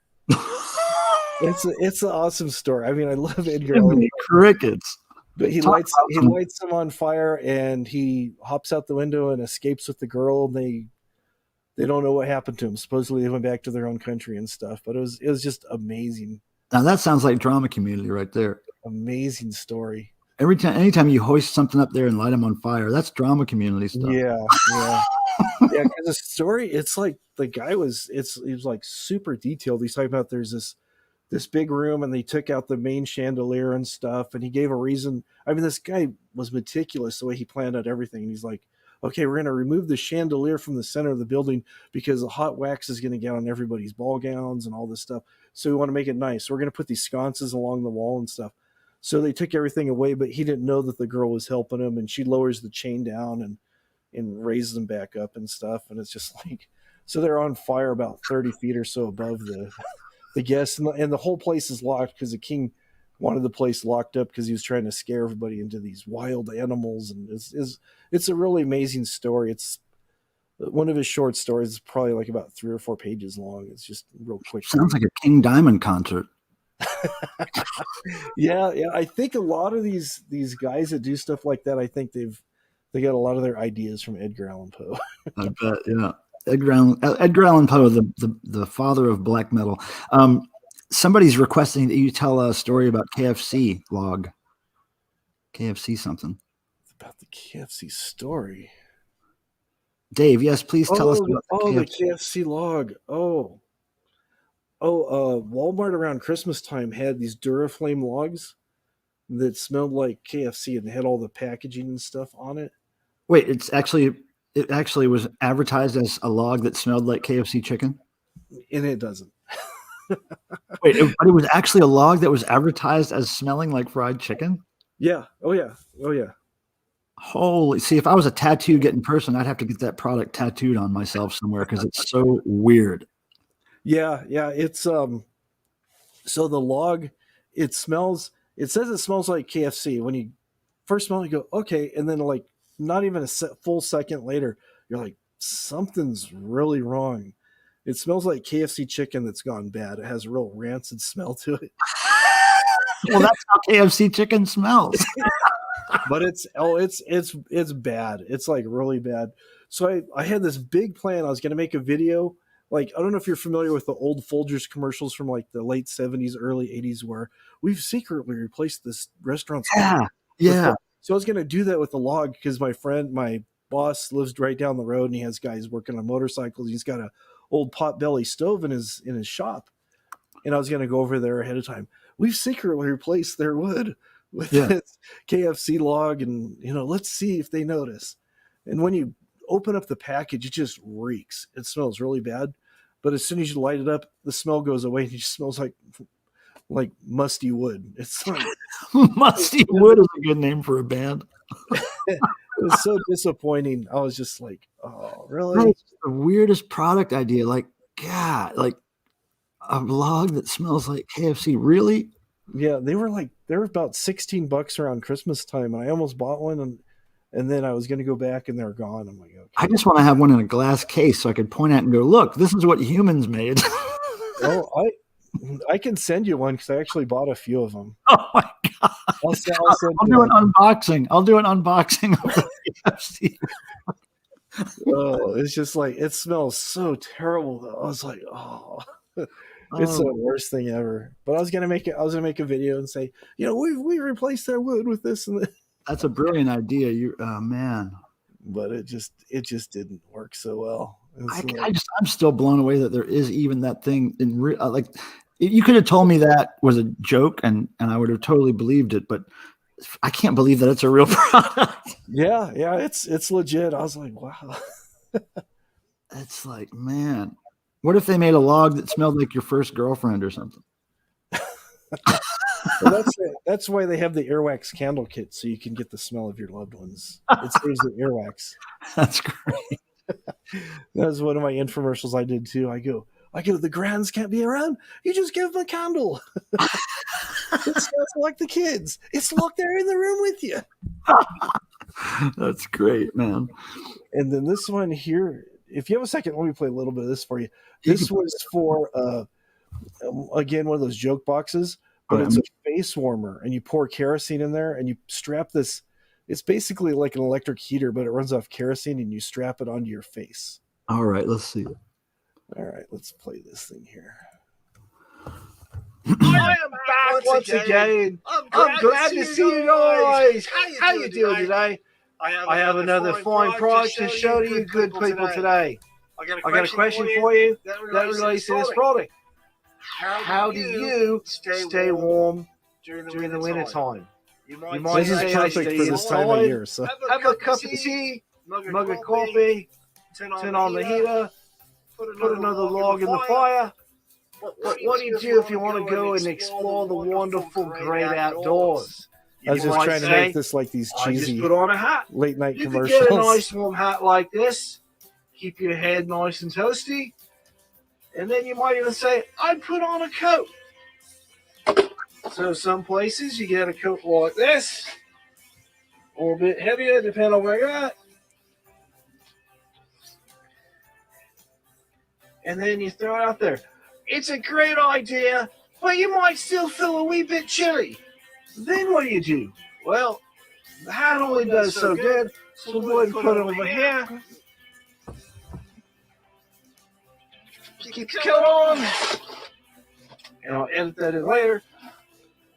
So what are you going to do? You can pick up one of these. It's the new Hot Lip Space Heater. It has 450 BTUs in a stylish comfort strap for fastening it to your forehead. The thing is simple, easy to use, and keeps you toasty warm. All you gotta do is open up the side, pour in the kerosene, and ignite. It's just that simple. You pour in the kerosene, you activate the igniter, and boom! Instant heat. Up to 60 minutes. And it's great to have the wonderful warmth when you're exploring the winter wonderland. And you can even use these while you're gardening, at the game, in your yard, while you're sledding, while you're running. All kinds of things you can use it for. And you'll find strangers coming up to you and say, hey, what's happening, hot stuff? And the kids around the neighborhood will notice your lovely warm smile. You'll be the toast of the town. But don't take my word for it. Ask these people right here. We see several patients every year with hypothermia. That's my sister. No, that's really good. Thanks to new Hot Lips. I bought one of these for my son when he goes out snowboarding. I actually bought a couple for his friends too. I'm even going to buy some more for all the kids in the neighborhood. I feel so strongly about this. Nobody wants nasty chapped lips or nosebleeds. This prevents all that. It's just $29.95. This is a deal. This guy knows what he's talking about. Sometimes as a truck driver, I get kind of cold outside. That's why I like this. cool. Keep I my made neck it. warm. Sometimes my face gets cold. I saw that I'm tour. glad I got one of these at the last truck stop I went to. It's Hot Lips Face Warmer. This thing is worth every penny. Get one, you won't be sorry. I'll guarantee it. One of the most important things about being in a band is keeping the singer healthy so he can perform. If you're playing guitar, bass, or drums, they know other instruments it does. But if you're the singer, you gotta stay healthy and you can't be fighting the cold. So in New York, it gets kind of cold a lot. So I got this for our singer. Face warmer keeps his face warm, especially on those outdoor gigs, especially the ones we do at like Rockaway Beach. It's been pretty cold here, no. so I'm glad my mom got me one of these Hot Lips face warmers. Yeah, I was stuck in the snow for a bit. Just helped me so I wouldn't freeze to death. You know, another thing has been when Rob and I take the boys on vacation in Colorado, I'll make sure all of them have one of these Hot Lips face warmer. I don't want to get this too close.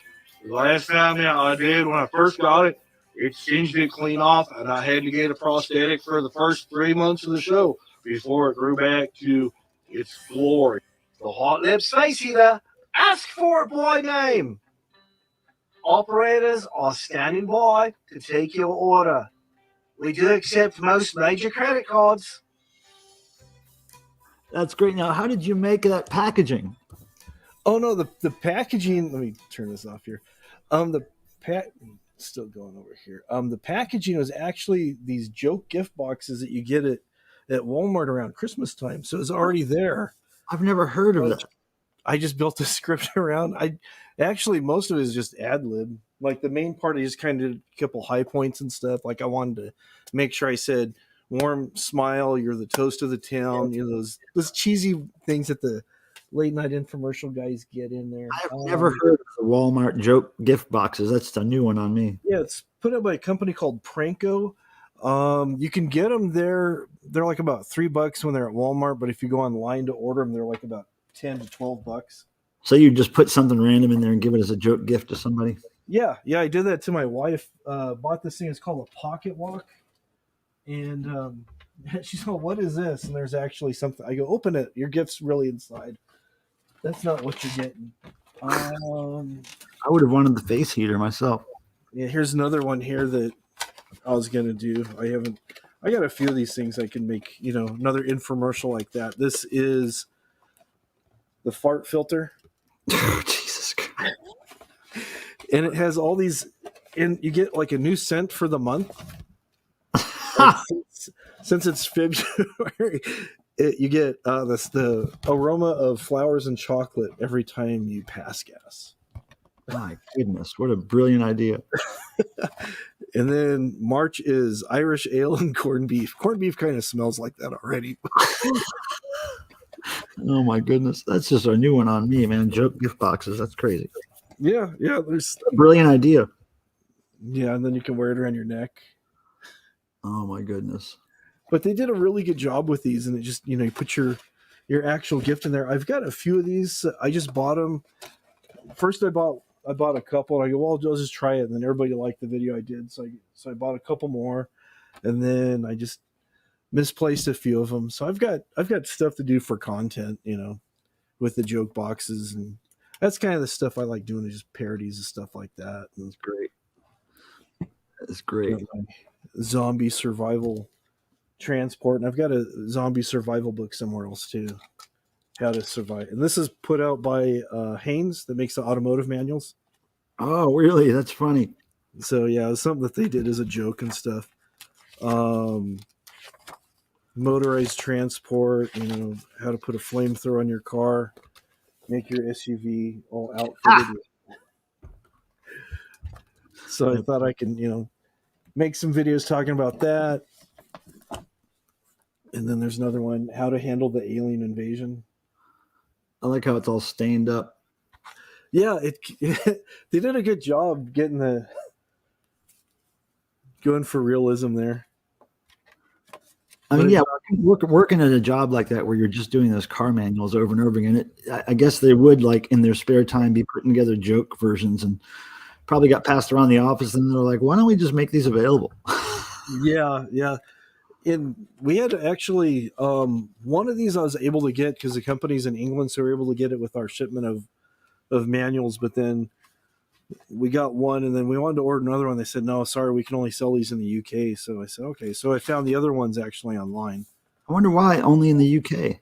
I don't know. They wouldn't tell us. They wouldn't explain it. They just said they can only do it there. So okay. But how well is your alien knowledge? This explains how the aliens contacted Earth. Know your alien. Here's the Roswell Grays. Oh my goodness! Breaks down all the information you need. That's amazing. I can do a video on each one of these pages. Spacecraft they use. Then there's the little green men. And the type of ships. That's how you tell the difference between the type of ships they use and stuff when they're coming. The draconian reptilian ones. Oh my god! They just got so thorough with this thing. The insect aliens.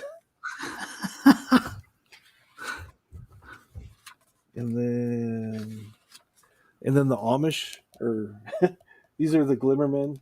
They look kind of more like human. They look kind of Amish or Dutch or something. These tracksuits. Looks like he could have been in ABBA, right? One of the singers from ABBA. Oh yeah, totally. I love ABBA. I'm totally into ABBA. Then it goes back into talking about how the ancient Egyptians believed in all this stuff with the hieroglyphics and it makes you wonder how that book sold compared to their other books they typically do. Yeah, I don't think they sold very many, but it's pretty funny, and it's like I would think there'd be a bigger market for that than the regular automotive protocol. They got some bad '90s jeans on.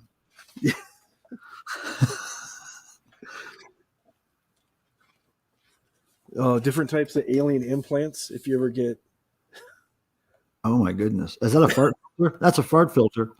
Yep. Oh no, the fart filter is actually alien implant. Oh no! Oh no! That scene behind you kind of reminds me of Barcelona for some reason. Oh yeah. You protect your animals.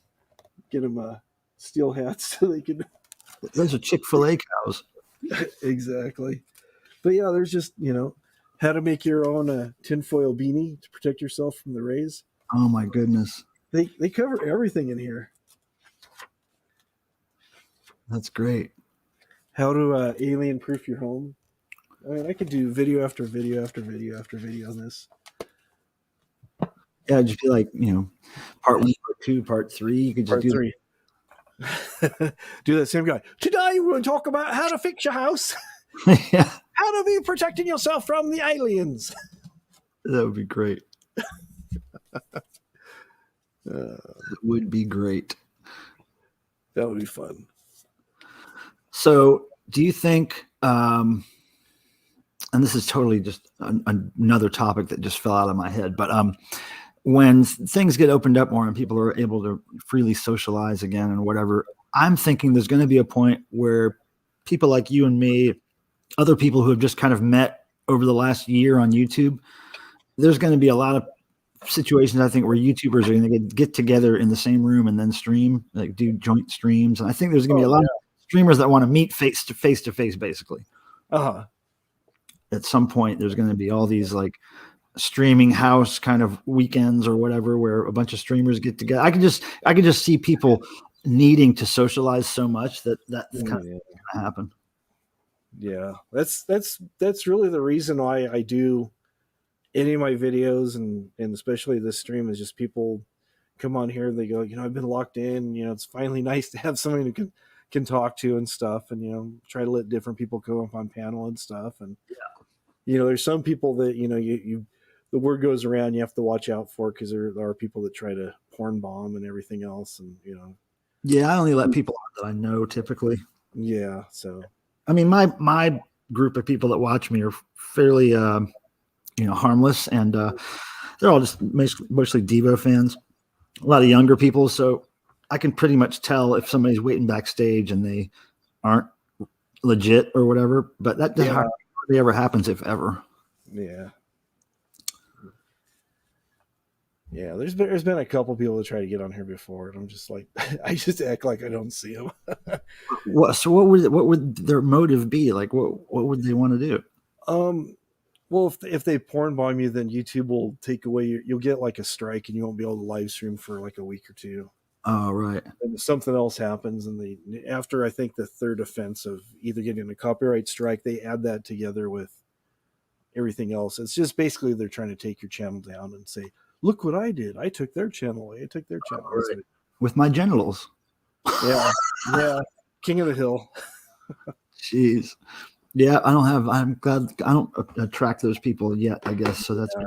Yeah. There's just every once in a while, there's like one will pop up that'll have seen my name from somewhere else. And it's like, usually what happens, it's like they know that I've talked to somebody else and I've been friendly. I'm pretty much friendly towards everybody.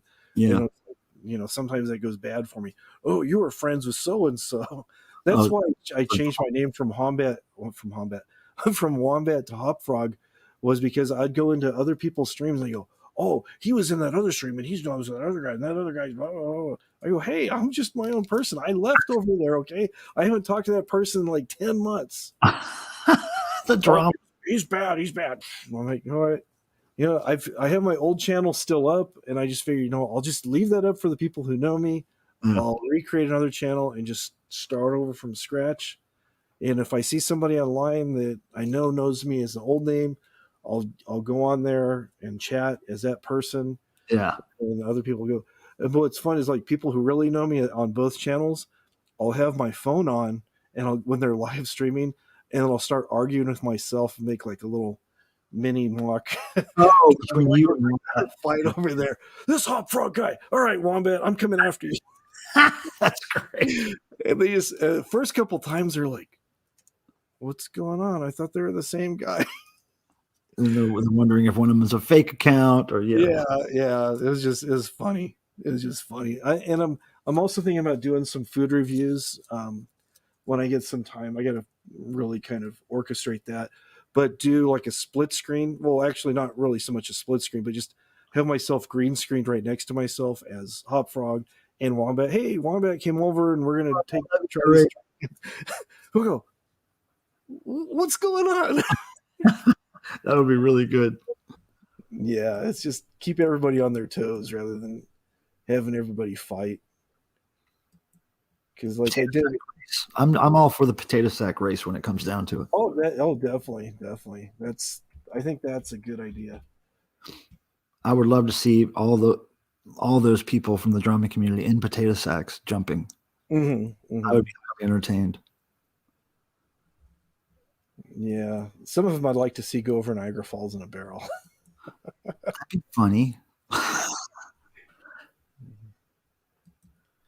But like, let me show you this. I won't play this whole thing. I don't want to bore you with this. But you can't. This right here I was just messing with green, just trying to get my green screen down and stuff. And this one I had to script out a bit,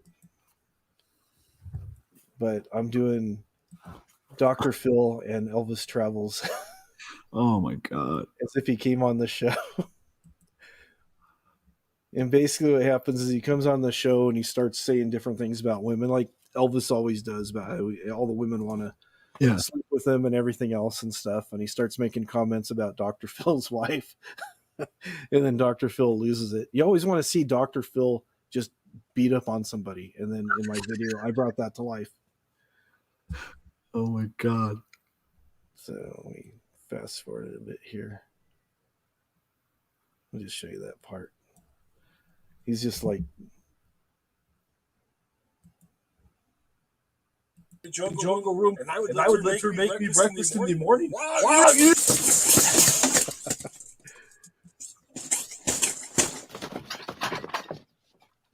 And I just had a sound effects tape where I found all this glass breaking and different things. So it's like they had problems. They just went to like a blank screen and they couldn't do a commercial.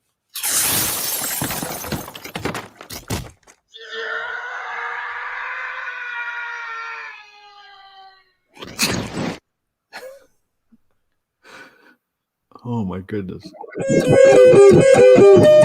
Well, that concludes our show for today, folks. We'll have a better show tomorrow. We're going to get some medical care for Mr. Travels, and we'll see you next time. Again, I apologize for acting in a character so unprofessional, but I just lost control. He was talking about all you women, including Robin, in a very disrespectful way, and you need to be taught a lesson. Sorry you had to see such violence. Oh my God.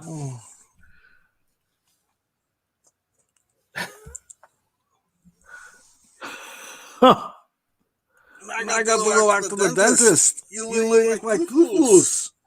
You made me lose a tooth. You made me lose 3 teeth. I am suing Dr. Phil. I am suing. Look at that. But I tried to make it look like he had a bunch suing Dr. Phil. of cuts from broken glass and stuff. I hate the show. That guitar part is ridiculous. That was me. I was just trying to figure out how to play it. I was just like, nah. That's hurt. But yeah. Come on. Well. It was just fun with the green screen. It's just like, since I'm here doing videos by myself, I'm like, okay, what can I do? I can do a green screen, and then I can like make myself in the green screen with myself, and just that's learn great as I go. So I don't have those skills, but I appreciate yours. I just learn as I go. It's like I learned how to do voices by just imitating teachers back in school. Oh, that's good. And then the voice I do for Elvis is actually a friend of mine from high school. His dad was from Yugoslavia, so he had that. Oh, look at this over here. This is pretty good and stuff. And yeah, my parents. I think my mom was born in Yugoslavia. Oh, okay. Yeah. Some of them have like a real heavy accent and stuff. And it's just just being around people, though, you pick up like their idiosyncrasies and different things and stuff, inflections in their voice. And yeah, that kind of happened to me when I first moved to the South from Ohio when I was 10 years old. I remember about a year after I moved here, I all of a sudden like heard myself. When you're a kid, you record yourself on a tape recorder all the time. So I remember listening back to myself and realizing, oh my God, I had a Southern accent and I couldn't. And I just picked it up because my friends had them, and I was like, I was horrified. So then I tried to, actually lose it, which I did lose my Southern accent after a while. So, but it was scary to pick one up unintentionally. It's very easy, especially when you're in the environment, to pick it up. It's like when I lived in Maine for the 2 years, I found myself picking up a little bit, and I really made a conscious effort not to talk like that. But it was really sad when you're there and you're in your teens, you see a really cute girl, and you go to chat her up, and she opens her mouth and she sounds like the Pepperidge Farms guy. It's like, it just ruins the whole everything. Some guys that would turn on probably. I was just like, what? Yeah. I remember. Well, every time I go to visit England, if I'm there more than 24 hours, I start picking up a British accent. I love British accents and Australian and New Zealand accents. I can listen to those all damn day. So when I'm in those countries, I start picking up little things. Yeah, it's easy to do. Right, right, mate. We're gonna go have yonder. I miss and as soon as we're able to travel and socialize again, I'm taking my ass to London. There you go. Have you ever been there? I have not. I've had a few opportunities to go, but I just haven't gone. Just some vendors that make stuff for our business. It's just fantastic, and especially if you happen to get there on a nice, sunny, warm, blue sky day, it's just amazing to walk around that city. That's what I hear. Yeah, because a lot of our vendors that we deal with, though, they're I know we'd probably go to London one of the days, maybe 2 of the days, but most of them are a little bit further inland towards Essex and some of the other places. So, which is pretty cool. It's still pretty nice there from what I hear. Yeah, it's just a train ride away from London. Yeah. I mean, I went to Norwich, UK once for a week or two, and at some point during that time, took a 2-hour train down to London and spent the day. And so it was really, really cool. Yeah, my niece went to school at Goldsmiths, I think was the name of the university there, for about 1.5 years. Oh, really? And lived in just outside of London, Dingwall or somewhere about there. Mm-hmm. That makes sense. Yeah, so it's like she was always riding the tube and everything else, and I was like, wow, that's pretty cool. Yeah. I dated a girl from England for 9 months a year or whatever, and it was fantastic. She would come over and visit for a month at a time, and I would just immerse myself in her accent. I couldn't get enough of it. Just as much as she wanted to talk, I was going to listen. Do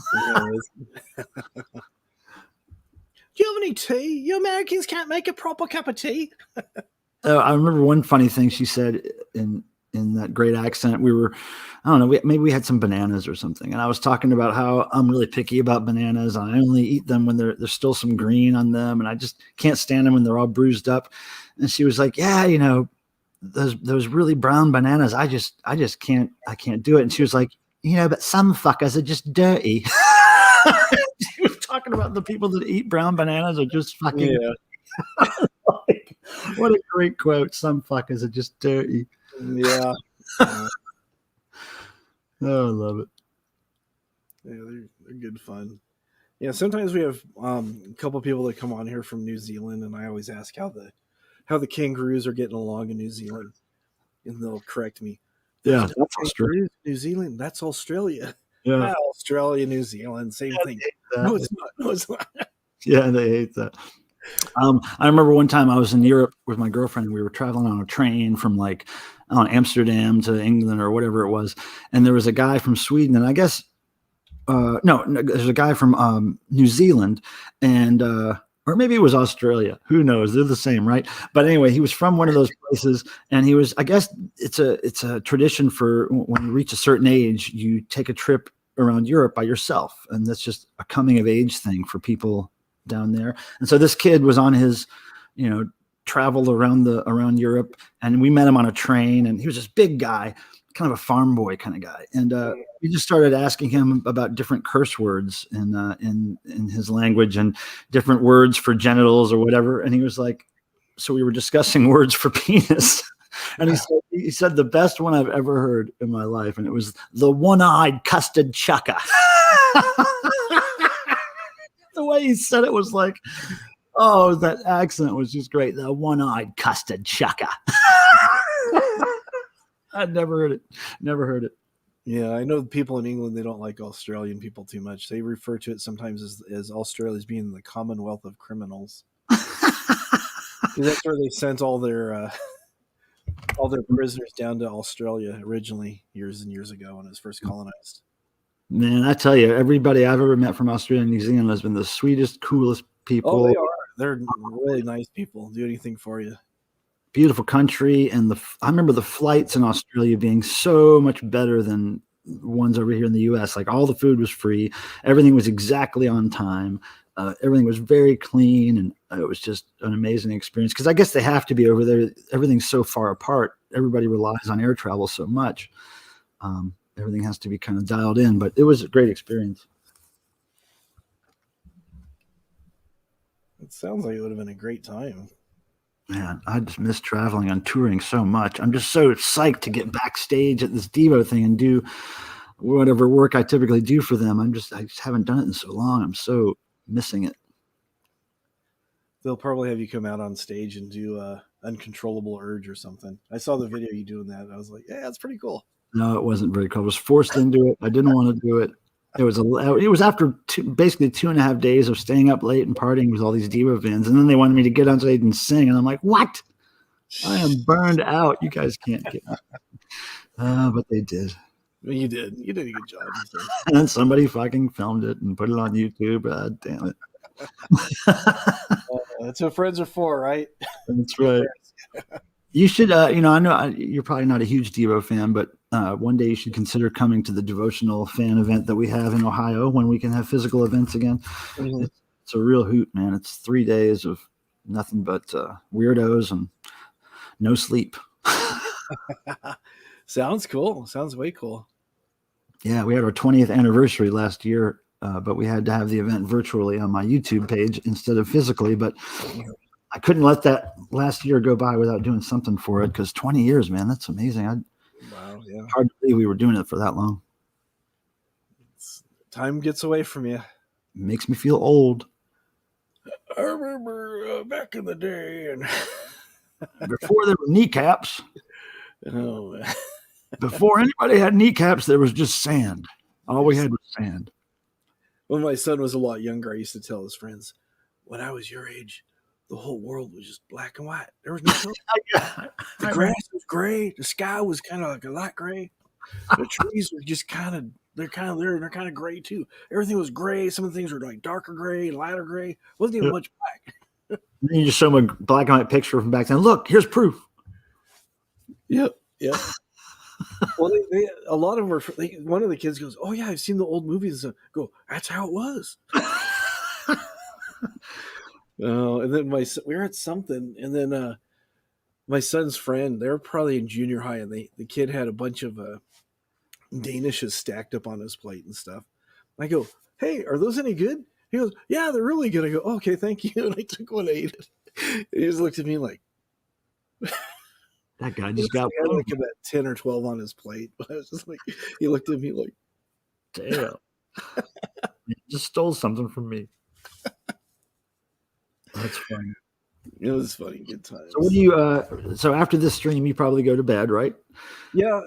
After this stream, I'll just go to bed, sleep for about. Well, I took a nap. Well, I get home, ate dinner, did a few things, took about a 2-hour nap, got up to do this, go back to bed for probably about 4 hours, and do a bunch of errands and other stuff I have to do tomorrow. And then right. Tomorrow being Saturday for you, right? Yeah. Tomorrow's Saturday, then I'm usually up to about 1 every night anyways. So. Oh, wow. So 1 in the morning, sometimes 2, getting up at 6.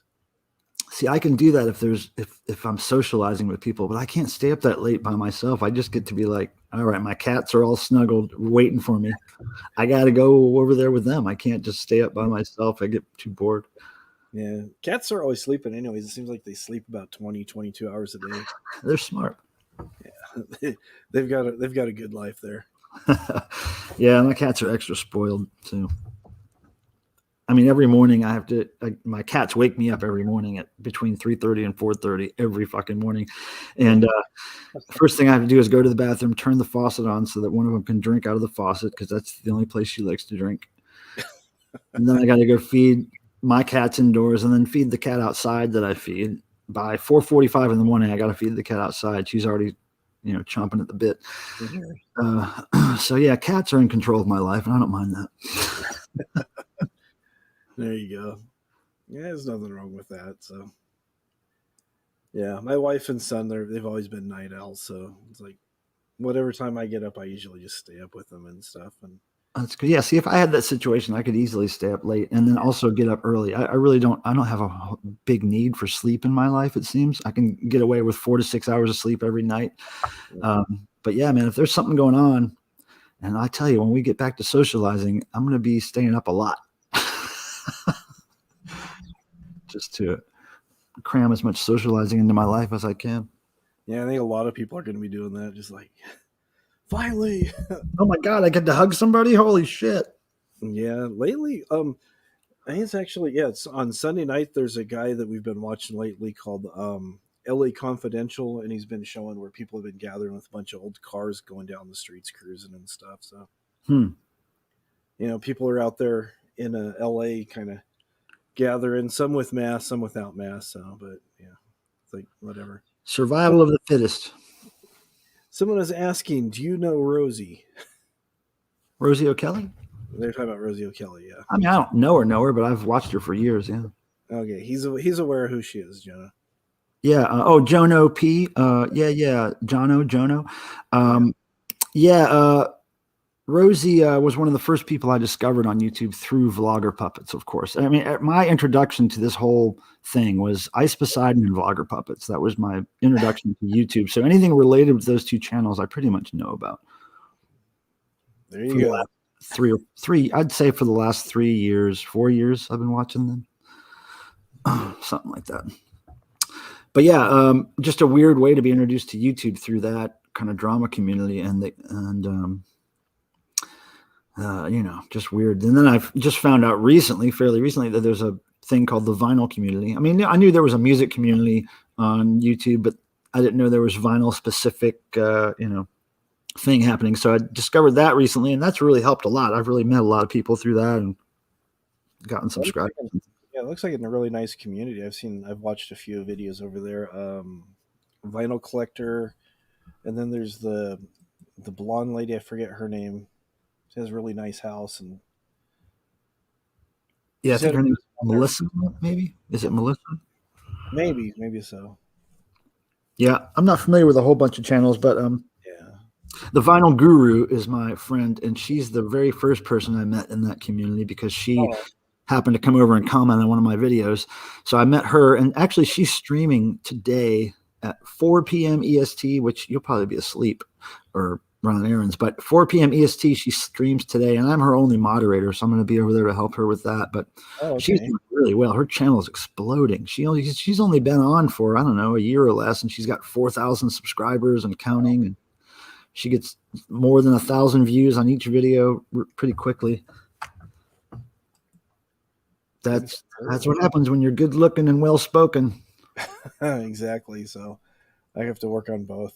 Yeah, I'm not either of those. That's why my views are so low. We got to represent for the ugly, not well spoken people. There you go. That's our own community. I'm home. And I'm homely. What's her name again? Rosie O'Kelly, and she also has a channel, Rosie Murphy, I think. Oh, no, I think Jonah's asking about the Vinyl Guru.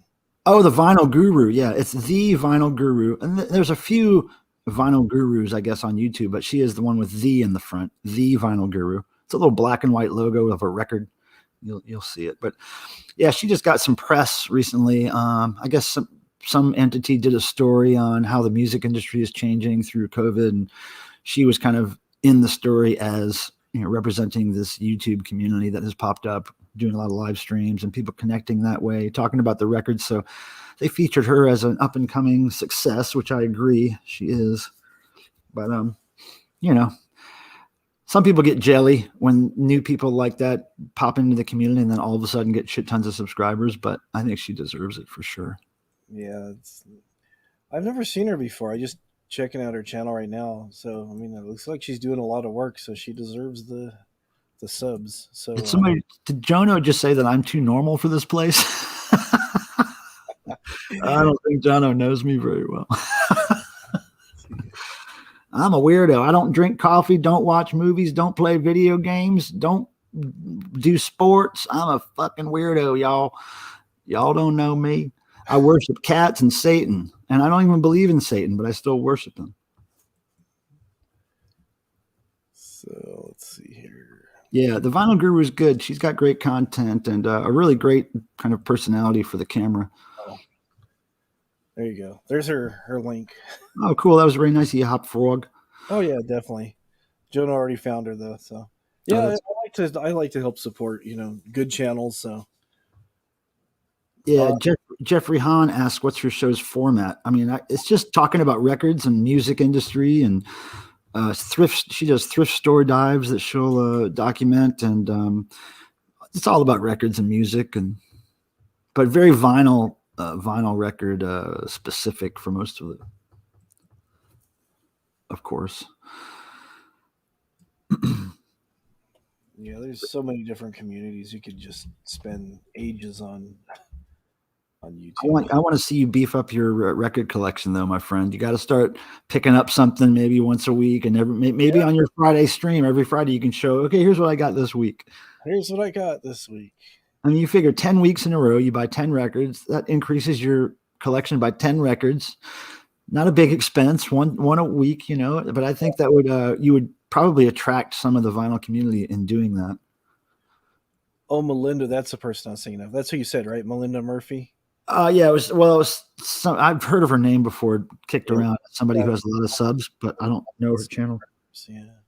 I just remember people talking about her. And then there's another girl from England. She's like 19 years old, and she goes by the name The Prog Nerd, like prog rock. And I guess she just started her channel, I don't know, really, really recently over the last few months. And I guess her whole shtick is that she talks a lot about her father's prog rock collection, because her father was way heavy into prog rock. And so she just all of a sudden got like thousands and thousands of subscribers. She has tons of views on her videos. And it's because she's a 19-year-old, cute UK girl who has a fascination for prog music, which is really weird. But more power to her. She's just the right age to do this kind of stuff and to get a big audience. Oh yeah, that's the age that starting off. Yep. I'm kind of it's kind of interesting how my channel has been attracting a lot of young people, like teenagers, and younger than teenagers. There's this one 9-year-old kid who shows up every now and then, and he just loves to make noise, like any kind of noise he can make with whatever he has around the house. He loves just making noise. So I'll let him come in there. But a lot of teenagers come watch my stream for some reason. Is it? I think I've seen him on there before. Grug or Grub or somebody. Glub. Grub, No, yeah. Glug. It's Glug. Gulg, and then number 2. Glug 2 is his name. Okay, I have seen him on there. I haven't seen them in the last couple streams, but he's a regular. And then there's Sophia. She's like 16 or 17 years old. There's Joanne. She's 16 or 17. Bunch of teenagers, a bunch of people who are under 21 come up in there. But then there's old people like us too that follow in. I remember having a wood burning record player back in the day. That's what you should do. You should start doing spoof vinyl community videos. Like maybe you do the thing where there's a record player designed to look like it's got tons of change on the arm. I could do that, and I can have something that looked like it burned off wood or steam. My son could probably help me rig something that like some steampunk vinyl player. It's belonged to my great grandpappy. Ran off steam. We didn't have electricity like you kids, fancy electricity and stuff. You guys are spoiled over there. You could design a coin operated one where you put a bunch of change in and then it plays the record. There you go. Yeah. Like a personal jukebox that only plays one record at a time. Yeah. I used to always have my records going. I used to have trouble falling asleep, so I just play records. I don't know if you did the same thing, just fall asleep to having records play all night long. Yeah. Oh, Jeffrey has a question. Michael, do you sell Devo merch on your channel?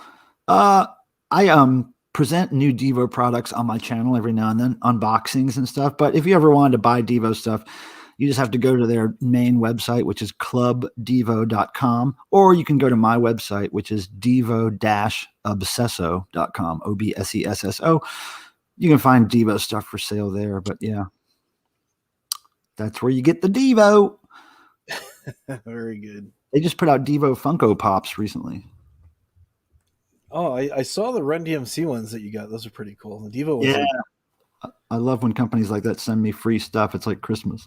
Yeah, a friend of mine was the guy at work. He was actually buying pops. You get a discount and selling them, and he hooked me up with the company. I bought like a case of these Joey Ramones, and I gave a bunch of these away. A case of them? Holy crap! It was only like 6. I got 6 of these, and I got some Jimi Hendrix ones. Oh, that's cool. Yeah, Woodstock. So far, because of the gift box they've sent me, I've got a bunch of Iron Maiden. I've got the AC/DC and the Run DMC from the last unboxing. I got the whole set of Duran Duran. I got what else? Kiss, Gene Simmons, and I think that's it. Mostly Iron Maiden, Duran Duran. But yeah, I've never had Funko Pops. I was never really into that kind of like. I don't like the really cartoon looking plastic figures as much as I like the really realistic looking, like the Star Wars kind of style figures. That's the kind of stuff that I really like. But I had to start collecting Funkos just because they started sending them to me. So now I have a collection. Oh, there you go. Yeah, I just have a few. It's just like everybody. That's the thing with them. It's like the some people compare it to like Beanie Babies from back in the day because obviously at some point they're going to be worthless. But they're almost like a much wider market than Beanie Babies because they're not just a cute little fuzzy thing. They can be appreciated as kind of a more masculine boy kind of toy, or you can have a cutesy version of one, but everybody has. There's a Funko for everybody, basically, which is a brilliant marketing. Oh, it is, yeah. It's like everybody has to have at least one. But even me, like I didn't want to collect them, but there's a Gene Simmons one. I should get that one. Oh, I should get the Iron Maiden. Yeah, I should probably get this one too. So it starts as I just want to have one, but then you find out you have a mantle full of them soon enough. Yeah, I think I've got about 5. The first one I bought was the Funko Pop of Snowball, the dog from Rick and Morty. Oh, I don't know that. I don't know what that is. I think it's a TV show, right? Yeah. Oh, you've never seen Rick and Morty? It's no, a I don't see TV or nothing. I'm totally clueless. Yeah, they spoof a lot of sci-fi and different things and stuff. It's kind of like Back to the Future. You're familiar with Back to the Future? Yeah, I know what that movie is. I've never seen it, but I know what it is. A lot of intergalactical travel. It's an animated thing, and then it's a grandpa and his grandson, and the grandpa's always drinking all the time, but he's like the most brilliant man in the whole universe and stuff. He's always making stuff out of junk. He built their flying saucer out of like garbage cans and all kinds of stuff, and they just like poke at culture all the time. Yeah. It's good, a lot of satire and stuff. And one of the episodes they had was the dad asked the grandfather, the scientist, because the dog peed on the floor, doing what dogs do. He goes, because he's trying to get the dog to go outside. He goes, outside. The dog looks at him and lifts his leg and pees on the floor. And he goes, isn't there anything you can do with all the stuff you have around here? He goes, can you make this dog not do this? So he builds a helmet for the dog, and then the dog ends up getting smarter and smarter. It's kind of like a lot of it references an older sci-fi movie called Lawnmower Man, and then there's a lot of other movies that they kind of tie in. And if you've seen them, you go, okay, and I get it. And the dog ends up making helmets for other dogs, and then they end up taking over. It's pretty hysterical. Wow. Pop. It's really cool. Wow. Yeah. I feel, like because I don't watch movies and TV and play video games and know all these references, I feel kind of like socially crippled in a lot of ways, because it's very often where back in the day when you would be socializing with people and going to parties, I would be at these social gatherings and, 3 times out of 5, any conversation, there would be movie references and that kind of shit dropped all the time. And I would just have to say, I don't know what you guys are talking about, like all the time. So I had to design a t-shirt for myself that on the front, it says, no, I haven't seen that movie. And on the back, it says, no, I haven't seen that TV show. So that if I'm in a conversation, I just have to open up my jacket and show them my shirt and done. The pop's pretty cool, though. Let me go grab that real quick. It's right here. Hold on. Yep. And I'll just sing y'all the song while he's out there doing his thing. Well, let's sing a song about Funko Pops. Here we go. Oh, Funko Pop, piece of plastic Funko Pop. Come on and buy me. I'm a Funko Pop. I'm a Funko Pop, a Funko Pop. I'm a piece of plastic. I'm a Funko Pop. Spend your hard-earned money on me. I'm a Funko Pop. I'm made of plastic and sin. I'm made of plastic and sin. Give me your soul for the Funko Pop. I was singing to your audience there while you were going. There you go. See, he's got his helmet on, and oh, cool. They are cute little pieces of plastic there, aren't they? Oh, they are. This one's been sitting over there. It's kind of dusty. And what's funny is somebody pointed out to me the other day that 98% of these things never get taken out of their boxes. No, I just leave it in the box. I don't want to get dusty. Yeah, that's what everybody said. But I bet you more often than not, people who buy those will die before they ever open those boxes. Yeah. Well, I did take out one of the Joey Ramones because I had a couple extra of these. I took out one of these. And I took out the Jimi Hendrix, and I hot glued them onto my computer speakers. So that's cool. Yeah, they're the right size. I'm like, hey, that's pretty cool. Yeah, when I get the Devo ones, I'll probably get several from the company for the archives, and I will definitely open one up and play with that. I might even take them in the bath. You remember playing in the bath with toys when you were a kid? Yeah, a long time ago. Yeah, it's been a while, but yeah. I mean, like, I don't know what it was about playing with plastic toys in the bath, but it was so fun, and I would ruin so many toys like that. So many Star Wars figures had the paint worn off of them because they were in the bath too much. Yeah, I'm gonna start playing with toys in the bath again. And then with your Diva ones, you could make one like a toothbrush holder, another one like held the bar of soap, and Butt plug. well, it might be kind of painful for that. You might have to get a fart filter. But I can do a Funko Pop fart filter. If they really knew how to make money, they would make Funko Pop fart filters. they would, especially with all the scents. Like All this best scent is KFC. well for October they have candy corn and dead leaves. Dead leaves. Well, listen, January you have vodka and champagne. February is flowers and chocolate. March is Irish ale, corned beef. April is rain puddles and Easter eggs. May is tulips and daffodils. June is fresh cut grass. July you have hot dogs and fireworks. August is sunscreen and barbecue pork. And then you have Macintosh apples for September, candy corn and dead leaves for October, pumpkin spice, of course, for November, and peppermint candy cane for December. Man, where does KFC log scent filter in there? It doesn't smell like KFC. It smells like the KFC log. That's a very specific scent.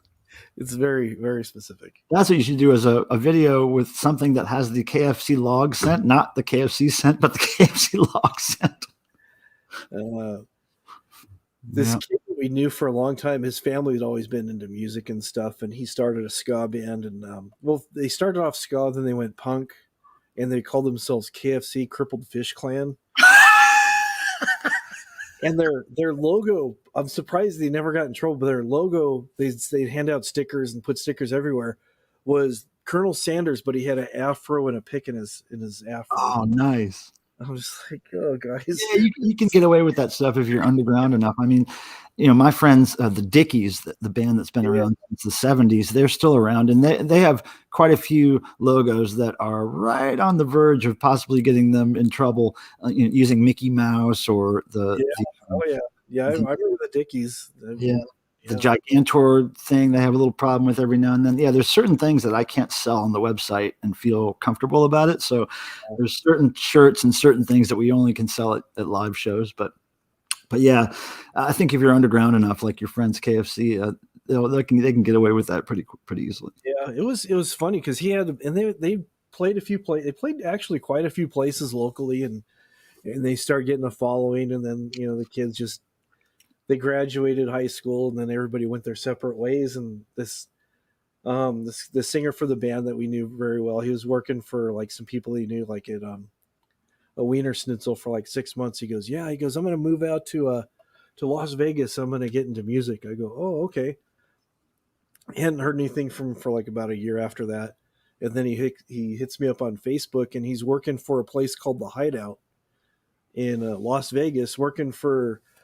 This guy named Kevin Chuko, who's been in the industry for like a long time, done a lot of stuff with Pro Tools, and he's recorded just about everybody there is. And he's all, yeah, this week I met so-and-so, and this week he goes, I love my job.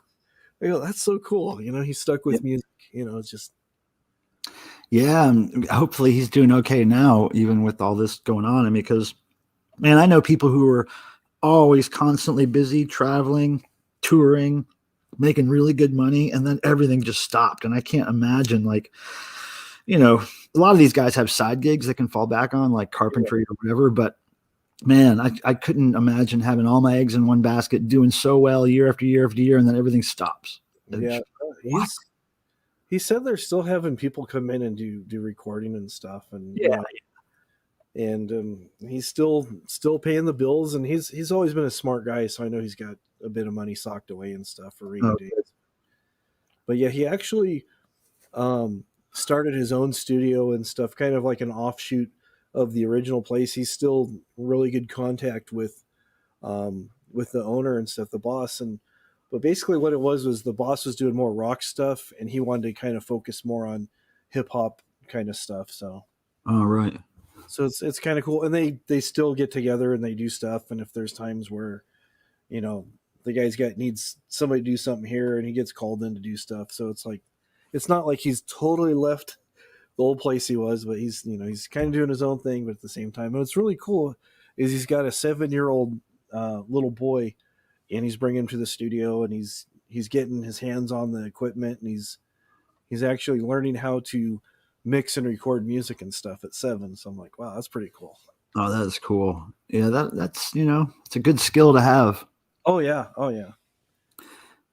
I was always intrigued when the bands that I was in would go into the studio. I really loved the crispness and the high quality of the microphones and hearing yourself in headphones and all the tracks separated out. I was just really fascinated, but I never really learned how to technically mix or do stuff or even hook up pieces of equipment. I'm not really good at that, but as far as sitting down at the knobs and mixing music and doing the panning left and right, and I was just really into that process and that kind of hobby, I guess. It's good to learn. I mean, I've just taught myself how to do it, and just and do a little bit of recording with some software, and just add some different instruments into it and different things. Yeah, see, you're the kind of person that I always befriend, like the guy who can do it technically, and then I just sit in the room and go, "Hey, can you make a sound that kind of sounds like this?" And then and then I'll just say, "Yeah, that's almost it. That's it right there." And now, can we play that 4 times in this rhythm? Okay, we'll do that. So that's the bands I've been in. That's my role, is like, okay, I can't technically do this, but I know what I want to hear. Can you make this happen? I love music. I can't. I'm not one of these people that can work on music. Like sending me a file, you send me a file, I send you a file. I can't work on music like that. I have to be in a room with somebody and kind of create from scratch right there in that room, and then it just has to be more of a fluid kind of, That's a lot more organic way of doing it. Yeah. I can't do it email because a friend of mine's trying to get me to work on music with him, because we had planned to do a new album for my band Silica Gel before the pandemic. And, he's just not ready to get in a room and do it yet. And I'm like, dude, I'm not going to do it. File sharing and all this stuff. I just can't. I can't be creative that way, Yeah. So when you guys recorded, did you record your parts separately, or would you record as a whole group in the room, like as if you're playing live? Well, this band Silica Gel isn't really a band per se. It's an electronic band. So it's a lot of tape loops and synths and samples and noise. So what we typically do is we get together in a room, me and 1 or 2 other guys, and I'll have just basic ideas or a sample of a certain thing that I want to play with, or a noise that I recorded at the grocery store one day and I want to see what we can do with it.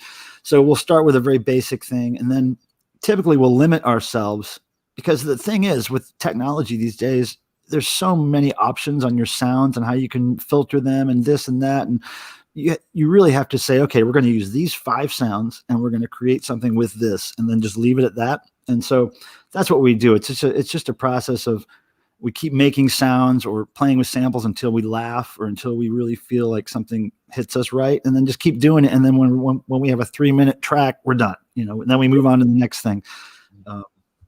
But that's the way I like to do it. It's a very organic kind of bouncing things off another human in the room, laughing about it and going, "Oh yeah, that was good. Let's do that again." Or let's play that 4 times in a row and then really laugh. It's like, I don't know. I should send you the record, the Silica Gel record, one day. We originally recorded it back in 92 or something, when sampling was just kind of starting and we were working on floppy disks and everything.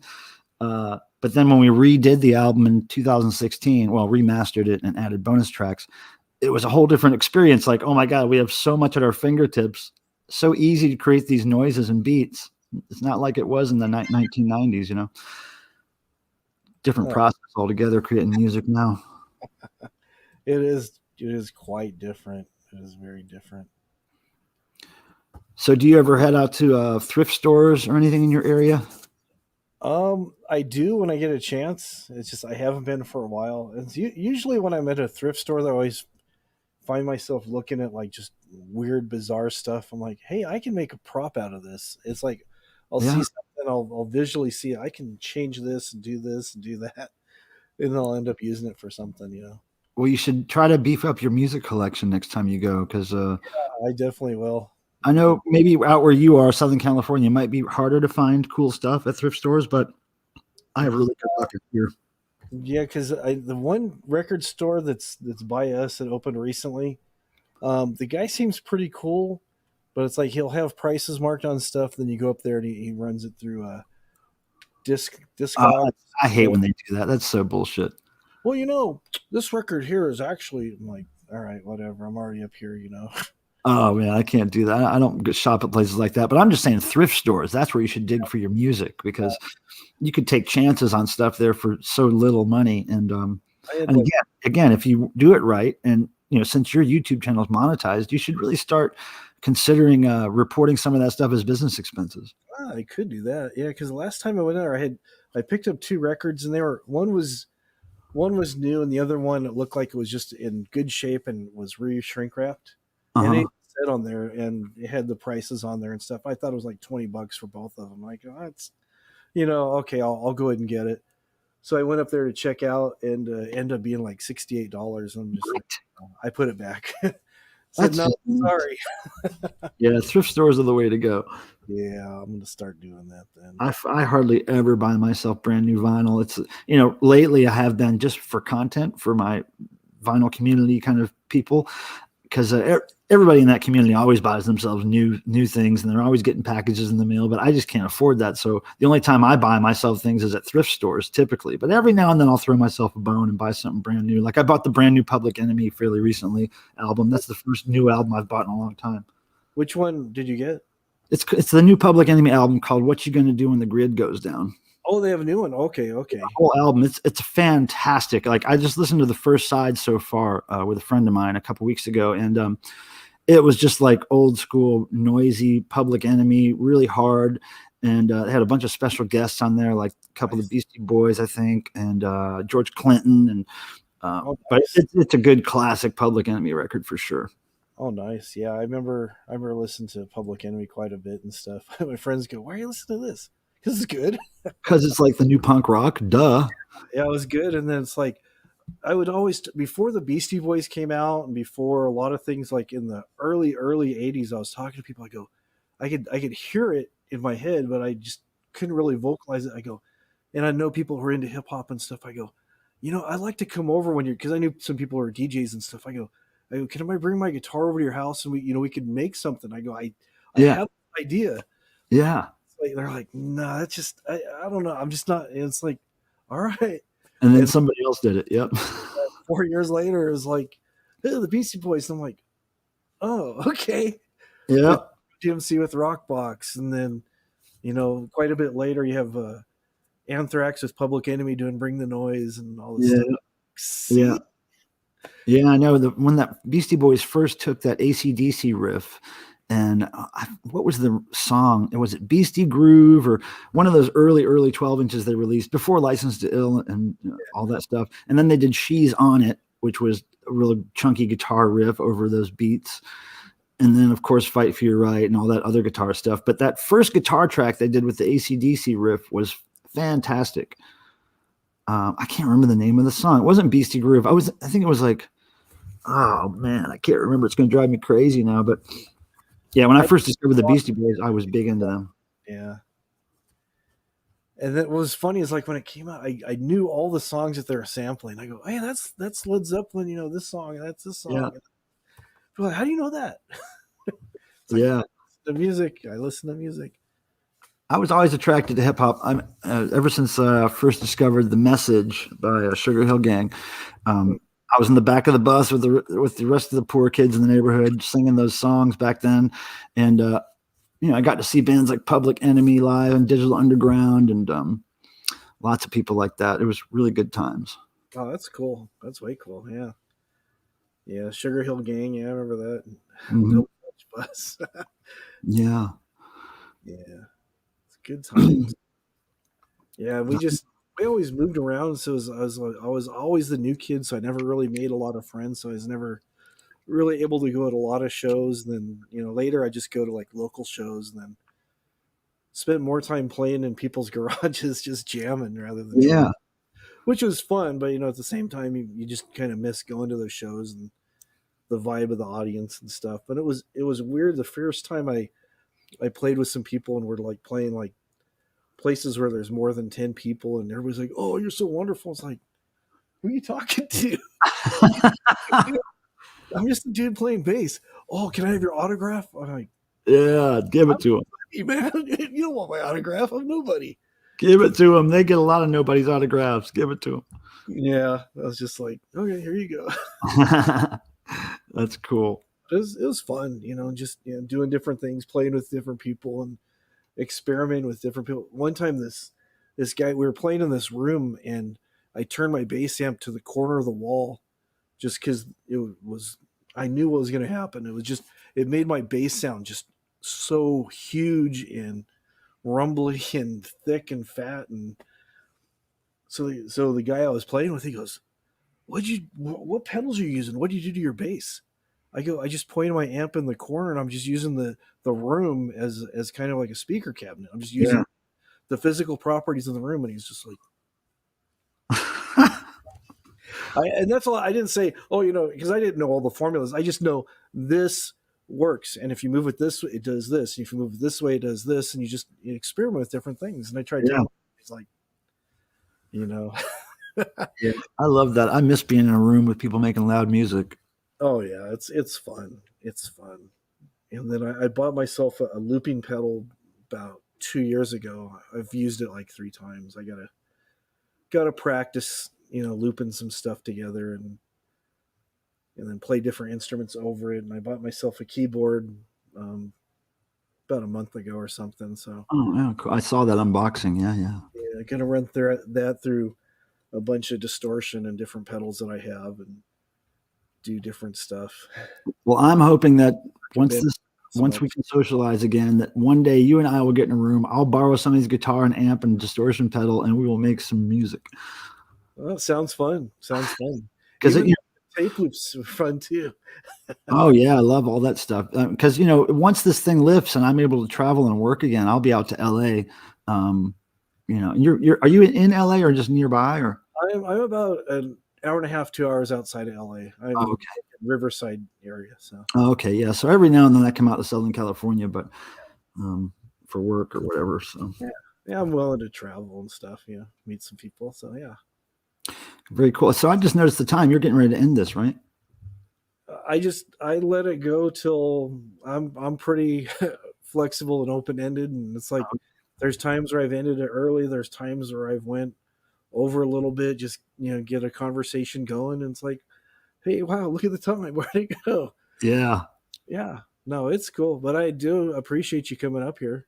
Yeah, no sweat, man. I just wanted to finally pop in because usually when you're on, I'm just running around doing my errands and I can't really sit in front of the microphone and talk. But this morning I kind of rushed through it all to make sure I got on here to talk to you a little bit. Oh, cool. Very cool. Yeah. So look, if you're around later today, 4 p.m. Eastern time, I'll be over at the Vinyl Gurus thingamajig. Okay. Yeah, I should be. And if I don't see you then, I'll see you next time. But yeah, thanks for having me on. It was a pleasure to talk with you and run my mouth as my cats fought in the background. There you go. It's always good to talk to you. All right, brother. We'll check you later and see you, Mrs. Wombat. Nice to see your smiling, laughing faces over there in the chat. All right, everybody. Check you. All right. Thanks. I'll see you later. All righty. All right. That was cool. That was a lot of fun. He's a good guy. Should check out his channel. He's got a lot of cool stuff, a lot of information on Devo, the Dickies. Knows a lot about music. A whole lot about music. Let me drop his. A few handful of guys that are still here haven't subbed to him yet. Let me give you his link.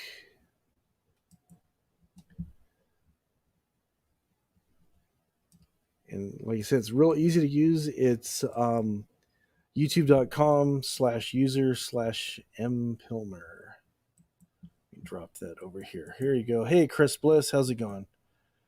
There's his channel right there, Chris. Instead of having all the things like me and everybody else has with all the random letters, numbers, and ampersands and everything else, it's just youtube.com/user/mpilmer.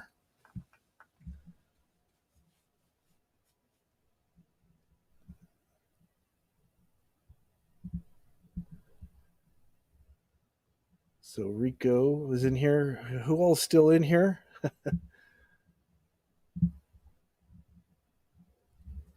Yeah, I always like supporting other people's channels, you know. Help each other grow. It's always fun. Always good stuff. You guys liking the new background? I did this. This is just a rather than doing the green screen because I'm still not sure if it's StreamYards or if it's the DSL internet that we're using that was just putting a strain on my system that would make the camera go off after a while. And as soon as I stopped using the green screen, the camera was happy, wasn't overheating or shutting off or anything. So I just said, oh, we'll just get something else to look at. Some people said they liked the castle that I had, or I had the haunted house here like October, November. Then I had the fireplace in December. Just trying to get, some different things for you guys to look at. Keep it fresh. So I really like a lot of the colors. I like the blues and the white blues, and then the purples that are up in here, and then the reds and some of the browns and the golds. It all goes together. They did a really nice job with this. So you guys, I'm gonna get my big old melon out of your way. But I think it's supposed to simulate there's like a big blue light that is hitting right here, because you can see the spilling of the light on the buildings from both sides, and it kind of fades a little bit here.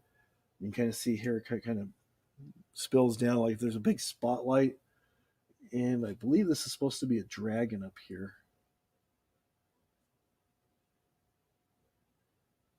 There's a little motorcycle with the sidecar over here. And if I move this down, there's a cobblestone street. Or not really cobblestone so much, more like just stone. You just started doing live streams playing music live? Well, that's good. Every time I try to play music or anything, I get notification. Play music, you get notifications for copyright strikes. I mention somebody's name, they want to strike me down. Move this so my head isn't so prominent there. That's pretty cool. So you're playing music then, not playing like you're playing instruments or something. That is cool. Let's see if we can find you here.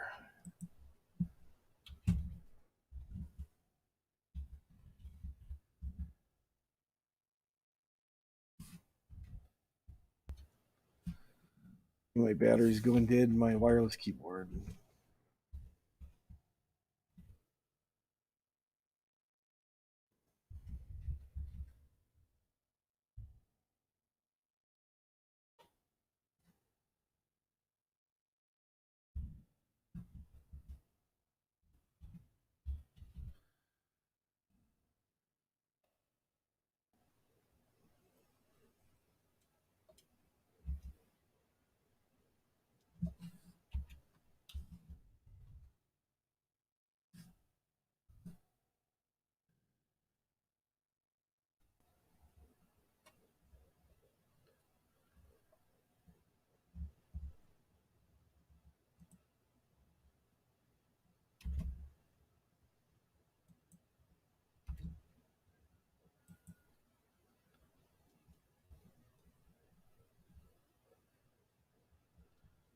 All right, let's see here.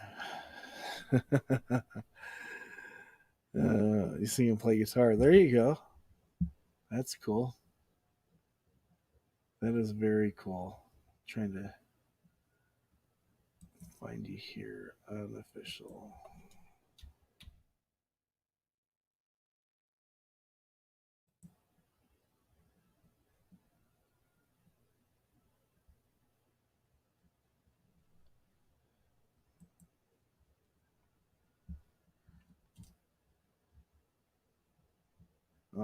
Alrighty, let's do this.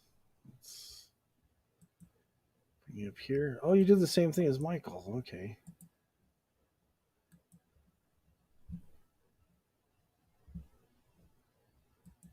There you go. And if you want to hear some music with someone singing and playing guitar, here is the unofficial Chris Bliss. I was looking for you. There's a bunch. There's Chris Bliss, a comedian, a couple other people. So there you go.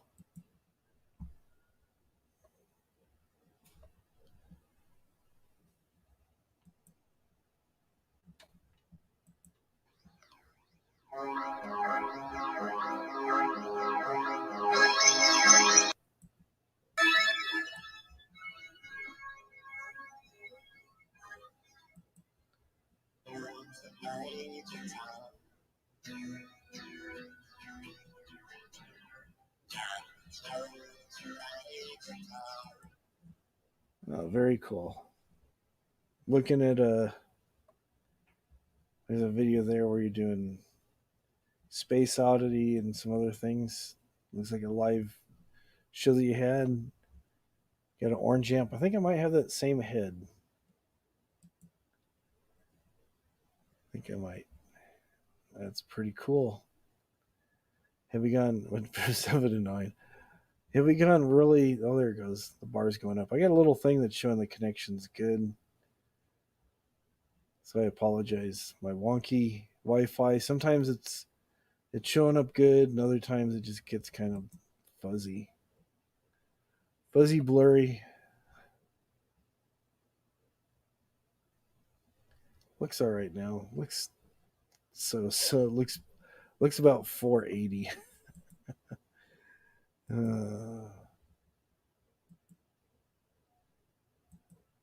Yeah, it should be better. So I do have a new camera. I'm going to try to do some more research on that and set it up. So maybe if I use my other camera that is, it's a GoPro, so it does 4K pretty well, and it'll do 1080p at like 60 feet per second. So maybe if I use that and then come in over here doing the 1080 on this end, or maybe even the 4K when it working with my weak internet, maybe we'll get 720. We can hope, right? Okay, grown up kid, been playing for years. Nice. I just subbed to you, so make your sub count go up and check out some videos. Yeah, definitely. I'll be checking those out.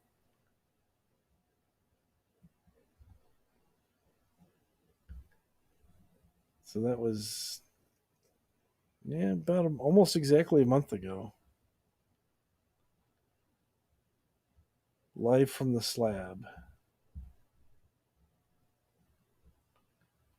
Got a cool vibe going on there. All the old equipment, lava lamps, fog machine. Doing it upright. There you go. Hey, no problem. No problem at all. Like I said, that's how I see YouTube is just a way of, meeting new people, seeing what other people are about, and helping to share them and promote them, because you never know, doing music, you never know who's going to find you. That's how old Justin Bieber got discovered. So you're having a hard time getting your sound just right. Yeah, sometimes I've noticed if I listen to what I do on a playback, sometimes it sounds like there's a real mild flanging thing going on between the internet and different things. Is just because right now I sound okay in my headphones. I might even sound, and I don't have the gain up very well, but I've noticed some nights when I'm on here, it sounds a little cleaner. It almost sounds like I'm clipping right now, or I have a little bit of distortion on my voice, but I don't. It's not peaking. I'm not using any kind of effects, because if I was using effects, you would definitely be able to hear it. Because if I was using effects, I would sound like I'm in a big tunnel somewhere. And yeah, it's like lots of echo.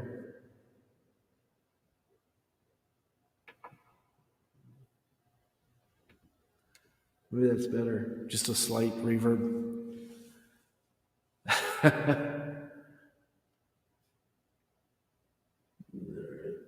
This new mixing board has a lot of effects built into it, so I just kind of sometimes have too much fun with them. Okay. We do the pitch change.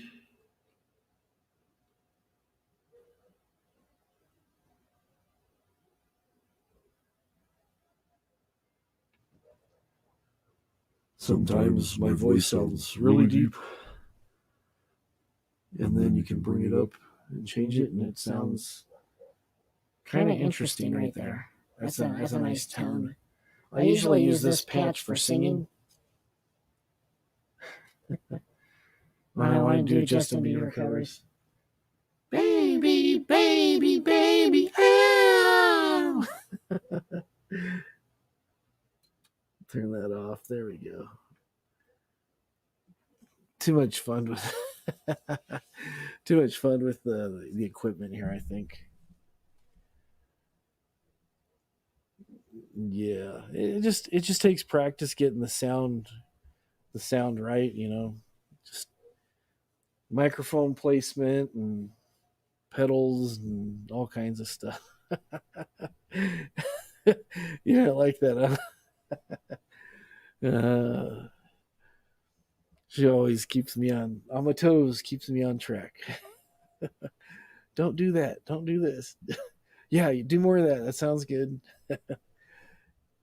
She's the producer of the show, so I got to keep the producer happy. Don't want to get fired. Don't want to lose my high paying gig I have here.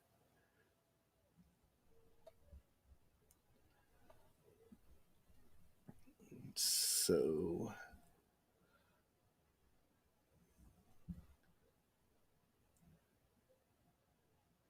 all right.